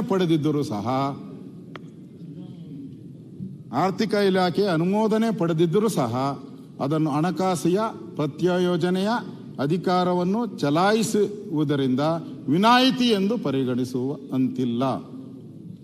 ಆರ್ಥಿಕ ಇಲಾಖೆಯ ಇಲಾಖಾಧಿಕಾರಿಗಳ ಹೆಸರಿನಲ್ಲಿರುವ ಬ್ಯಾಂಕ್ ಖಾತೆಗಳಲ್ಲಿನ ವ್ಯವಹಾರಗಳನ್ನು ಖಜಾನೆ NTT ಮಾಡೆಲ್ ಮೂಲಕವೇ ಪರಿಶೀಲಿಸುವುದು. ಆಡಳಿತ ಇಲಾಖೆಯ ಆರ್ಥಿಕ ದರ ಉಪಯೋಗಿಸಿ ಹಣ ಬಿಡುಗಡೆ ಮಾಡುವ ಇಂಥ ಬ್ಯಾಂಕ್ ವೈಯಕ್ತಿಕ ಠೇವಣಿ ಖಾತೆಯ ಶುಲ್ಕಗಳು, ಹಾಗೂ ನೈಜ ವೆಚ್ಚಗಳನ್ನು ಪರಿಗಣಿಸಿಯೇ ಹಣ ಬಿಡುಗಡೆ ಮಾಡಬೇಕಾಗಿರುತ್ತದೆ. ಆದೇಶ ಸಂಖ್ಯೆ 5 TAR 2017 ದಿನಾಂಕ 30/1/2017 ತಿಳಿಸಿರುವ ಷರತ್ತು ಮತ್ತು ಸೂಚನೆಗಳನ್ನು ಬ್ಯಾಂಕ್ ಖಾತೆ ತೆಗೆಯುವಾಗ ಕಟ್ಟುನಿಟ್ಟಾಗಿ ಪಾಲಿಸತಕ್ಕದ್ದು. ಈ ಮಾಡೆಲ್ ಬಂದ ಮೇಲೆ ನಮ್ಮ ಫೈನಾನ್ಸ್ ಅವರು ಇರ್ಬೋದು, ಯಾರೇ ಇರ್ಬೋದು, ಈ ಮಾಡೆಲ್ ಎಲ್ಲ ಐಡೆಂಟಿಫೈ ಆಗೋತ್ತದೆ. ಏನಂದ್ರೆ ಬ್ಯಾಂಕಿಂದ ಬ್ಯಾಂಕ್ ಹೋದ್ರೆ ಏನೇ ಹೋದ್ರೂ ಕೂಡ ಅದರಲ್ಲಿ ರಿಪ್ಲೈ ಆಗಬೇಕು. ಇದು ನನಗೆ ಹೆಂಗೆ ಇದಾಯ್ತು ಅಂತಂದ್ರೆ ಕೆಲವು ಇದರಲ್ಲಿ ಮಿಸ್ ಆಗ್ಬಿಟ್ಟವ್ರೆ, ತಪ್ಪಿಸ್ಕೊಂಬಿಟ್ಟವ್ರೆ. ಕೆಲವು ನಿಗಮಗಳು ಏನು ಮಾಡವ್ರೆ, ಈ ಮಾಡೆಲ್ ಬಂದೇ ಇಲ್ಲ, ಎಂಟಿಟಿ ಮಾಡೆಲ್ ಬಂದೇ ಇಲ್ಲ, ತಪ್ಪಿಸ್ಕೊಂಬಿಟ್ಟವ್ರೆ. ಫೈನಾನ್ಸ್ ಡಿಪಾರ್ಟ್ಮೆಂಟ್ ನಮ್ಗೇನು ಸಂಬಂಧ ಇಲ್ಲ ಅಂದಿದ್ರೆ ಇದಕ್ಕೆ ನೋಟಿಸ್ ಸರ್ವ್ ಮಾಡವ್ರೆ ಅವ್ರಿಗೆ, ನೀವು ಯಾಕೆ ಈ ಮಾಡೆಲ್ ಅಲ್ಲಿ ಬಂದಿಲ್ಲ. ಯಾವ್ಯಾವ್ದಕ್ಕೆ? ಬನವಾಸಿ ಅಭಿವೃದ್ಧಿ ಪ್ರಾಧಿಕಾರ, ಟಿಬೇಟಿಯನ್ ನಿರಾಶ್ರಿತ ಕಾರ್ಯಕ್ರಮ, ಬಸವ ಕಲ್ಯಾಣ ಅಭಿವೃದ್ಧಿ, ಕಾಗಿನೆಲೆ ಅಭಿವೃದ್ಧಿ ಪ್ರಾಧಿಕಾರ, ಸರ್ವಜ್ಞ ಅಭಿವೃದ್ಧಿ ಪ್ರಾಧಿಕಾರ, ನಂಬಿಯಾರ್ ಅಧೀನ ಕಾರ್ಯದರ್ಶಿ ಆರ್ಥಿಕ ಇಲಾಖೆ. ವೆಚ್ಚ 7 ಮತ್ತು 8. ಅಂದ್ರೆ ಈ ಸಿಸ್ಟಮ್ ಬಂದಿಲ್ಲ ಅಂದ್ರೆ ನೋಟಿಸು ಕೂಡ ಅವ್ರು ಕೊಟ್ಟಿದ್ದಾರೆ. ಬಾಯಿ ಮುಚ್ಚಿಕೊಂಡು ಇದ್ರೊಳಗಡೆ ಬಂದು ನೀವು ಆ್ಯಡ್ ಆಗ್ರಿ, ಇದು ಇಲ್ಲ ಅಂದ್ರೆ ನಿಮ್ಮ ಮೇಲೆ ಕ್ರಮ ಅನ್ನೋದಕ್ಕೆ ಬರೆದಿದ್ದಾರೆ. ಅದನ್ನೆಲ್ಲ ನಾನು ಓದಿಸಲ್ಲ. ಕಂದಾಯ ಇಲಾಖೆ ಈ ರೀತಿ ಆರ್ಥಿಕ ಇಲಾಖೆ ವರದಿ ಮಾಡುವಂತೆ ತಿಳಿಸಿದೆ. ಇಷ್ಟು ಕೂಡ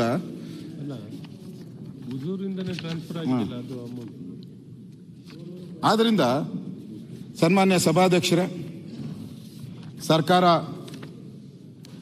ಇಷ್ಟೆಲ್ಲ ಆದರೂ ಕೂಡ ವಾಲ್ಮೀಕಿ ನಿಗಮದ ವಸಂತ ನಗರದ UB ಶಾಖೆಯ ಇಂದ MG ರಸ್ತೆಗೆ ದೊಡ್ಡ ಮೊತ್ತವನ್ನು ವರ್ಗಾವಣೆ ಮಾಡಲಾಗುತ್ತದೆ. MG ವಸಂತ ನಗರದಿಂದ ಅದಕ್ಕೆ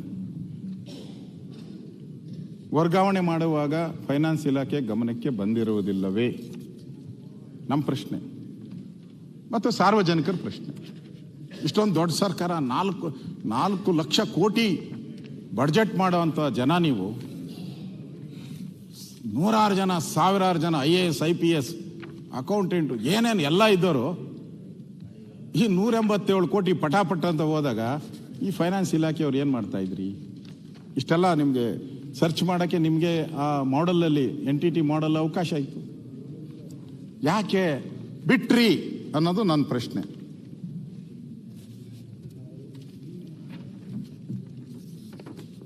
ಇದು ಇಷ್ಟೆಲ್ಲ ಆದಮೇಲೆ ಟ್ರಾನ್ಸಾಕ್ಷನ್ ಆಗಿ ನನಗೆ ಫೈನಾನ್ಸ್ ಡಿಪಾರ್ಟ್ಮೆಂಟ್ 100% ಅವರು ಗಮನಕ್ಕೆ ಮಾಡಬೇಕಾಯಿತು. ಈ ತಪ್ಪಿಗೆ ಫೈನಾನ್ಸ್ ಡಿಪಾರ್ಟ್ಮೆಂಟ್ ಅವರು ಕೂಡ ಕಾರಣ ಅನ್ನೋದು ನನ್ನ ನೇರವಾದಂಥ ಆಪಾದನೆ. ಸನ್ಮಾನ್ಯ ಅಧ್ಯಕ್ಷರೇ, ಇದೆಲ್ಲ ಆದಮೇಲೆ ಕೊನೆಗೆ ಎಲ್ಲ ಸಿಕ್ಕಾಕೊಂಡ್ಬಿಡ್ತಾರೆ. ಎಲ್ಲ ರೆಡ್ ಹ್ಯಾಂಡ್ ಆಗಿ ಸತ್ತೋಗಿರ್ತಾನೆ, ರೆಡ್ ಹ್ಯಾಂಡ್ ಆಗಿ ಎಲ್ಲರೂ ಸಿಕ್ಕಾಕೊಂಡ್ಬಿಟ್ಟಿರ್ತಾರೆ. ಅಡಿಯೋನು ಓದ್ನಲ್ಲ, ಅದೂ ಎಲ್ಲ ಅವ್ರಿಗೆ ಗೊತ್ತಾಗ್ಬಿಡ್ತತೆ. ಪೂರ್ತಿ ಪಿಕ್ಚರ್ ಬಂದ್ಬಿಟ್ಟಿದೆ, ಎಲ್ಲರಿಗೂ ಗೊತ್ತಾಯ್ತು. ನಾವು ಇನ್ನು ಜೈಲಿಗೆ ಹೋಗೋದು ಗ್ಯಾರಂಟಿ. ಅವನೇ ಹೇಳೋನಲ್ಲ, 2 ವರ್ಷ CBI ಆದರೆ 2 ವರ್ಷ, ನಮ್ಮ ಪೊಲೀಸರು ಆದರೆ ಎಸ್ಕೇಪ್ ಅಂತ ಹೇಳ್ಬಿಟ್ಟಿದ್ದಾನೆ. ಅದಾದಮೇಲೆ ದೇವನಹಳ್ಳಿ ಏರ್ಪೋರ್ಟ್ ಇದೆಯಲ್ಲ ಅಧ್ಯಕ್ಷರೇ, ದೇವನಹಳ್ಳಿ ಏರ್ಪೋರ್ಟು ಸ್ವಲ್ಪ ಕಾಣೆಯಾದ ಜಾಗ. ಅಲ್ಲಿ ಒಂದು ಖಾಸಗಿ ಹೋಟ್ಲಲ್ಲಿ ಇವರೆಲ್ಲ ಸೇರ್ತಾರೆ. ಏರೋಸ್ಪೇಸ್ ಖಾಸಗಿ ಹೋಟ್ಲಲ್ಲಿ ನಾಗೇಂದ್ರ ನಿಗಮದ ಅಧಿಕಾರಿ ಕರೆದು ಎಲ್ಲರೂ ಸೇರ್ತಾರೆ. ಒಂದು 6-7 ಜನ, ನನಗಿರೋಂಥ ಮಾಹಿತಿ 6-7 ಜನ ಎಲ್ಲ ಸೇರ್ತಾರೆ. ಅಲ್ಲಿ ಅವನೊಂದು ಪ್ರಶ್ನೆ, ನಾಗೇಂದ್ರ ಅಧ್ಯಕ್ಷ ಇವರು ಮಂತ್ರಿ ಹೇಳ್ತಾರೆ, ನೋಡಯ್ಯ, ಅವ್ರು ಕ್ಲಿಯರಾಗಿ ಹೇಳ್ತಾರೆ, ಡೀಲ್ ಟು ಡೀಲ್ ಇದು ತಪ್ಪು ಮಾಡಿಬಿಟ್ಟಿದ್ದೀರಿ. ಅವ್ನು ಬಿಲ್ ರೆಡಿ, ಅವ್ನು ಸತ್ತೋಗಿಲ್ಲ ಅಂದರೆ ಇದು ಆಚೆ ಬರ್ತಾ ಇಲ್ಲ. ನಾನು ಸತ್ತೋಗ ನನಗೇನು ಗೊತ್ತಿಲ್ಲ, ಅವ್ನು ಸಾಯಲ್ಲ ಅನ್ಕೊಂಡಿದ್ದೆ, ಸತ್ತೋಗ್ಬಿಟ್ಟವನೆ. ಈಗ ನಮಗೆ ಬೇರೆ ದಾರಿ ಇಲ್ಲ, ಒಂದು ಉಪಾಯ ಹುಡುಕಾರ ಅಂತಾರೆ. ಏನದು ಅಂತ ಕೇಳ್ತಾರೆ ಅವ್ರು. ಈಗ ನಾನು ಒಳಗಡೆ ಹೋದ್ರೆ, ನಾನು ಜೈಲೊಳಗಡೆ ಹೋದ್ರೆ ನಿಮ್ಮನ್ನೆಲ್ಲ ಯಾರು ಬಿಡಿಸ್ತಾರೆ? ನಾನು ಜೈಲೊಳಗೆ ಹೋಗ್ಬಿಟ್ರೆ ನಿಮ್ಮನ್ನ ಯಾರು ಬಿಡಿಸಲ್ಲ, ನಿಮ್ಮ ದುಡ್ಡಿನ ಸಹಾಯ ಯಾರು ಮಾಡಲ್ಲ. ಅದಕ್ಕೆ ಏನು ಮಾಡ್ಬೇಕು ಸರ್ ಅಂತಾನೆ. ನೀವು ಒಬ್ರು ಕೂಡ ಎಲ್ಲಿ ಯಾರು ಎನ್ಕ್ವೈರಿ ಮಾಡಿದ್ರು ನನ್ನ ಹೆಸರು ಹೇಳ್ಬೇಡ್ರಿ.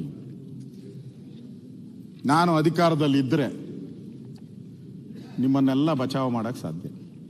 ನಾನು ಅಧಿಕಾರದಲ್ಲಿದ್ದರೆ ನಿಮ್ಮನ್ನೆಲ್ಲ ಬಚಾವ್ ಮಾಡೇ ಮಾಡ್ತೀನಿ, ನನ್ನ ಹೆಸರೇ ಮಾಡಬೇಡಿ ಅಂತ ಅಲ್ಲಿ ಒಂದು ಡೀಲು ಕೂಡ ಮಾಡ್ತಾರೆ. ಅಂದರೆ ಪ್ಲ್ಯಾನ್ ಇವ್ರದ್ದೆಲ್ಲನೂ ಕೂಡ. ನಾನು ಈ SIT ಅವರು ಬಗ್ಗೆ ನಂದೇನು ಕಾಮೆಂಟ್, ಕಡಿಮೆ ಕಾಮೆಂಟು. ನಾಳೆನಾ? ನೀವು ನಿಮ್ಮ ಫ್ರೆಂಡ್ ನಿಮ್ಮೂರವರಲ್ಲ?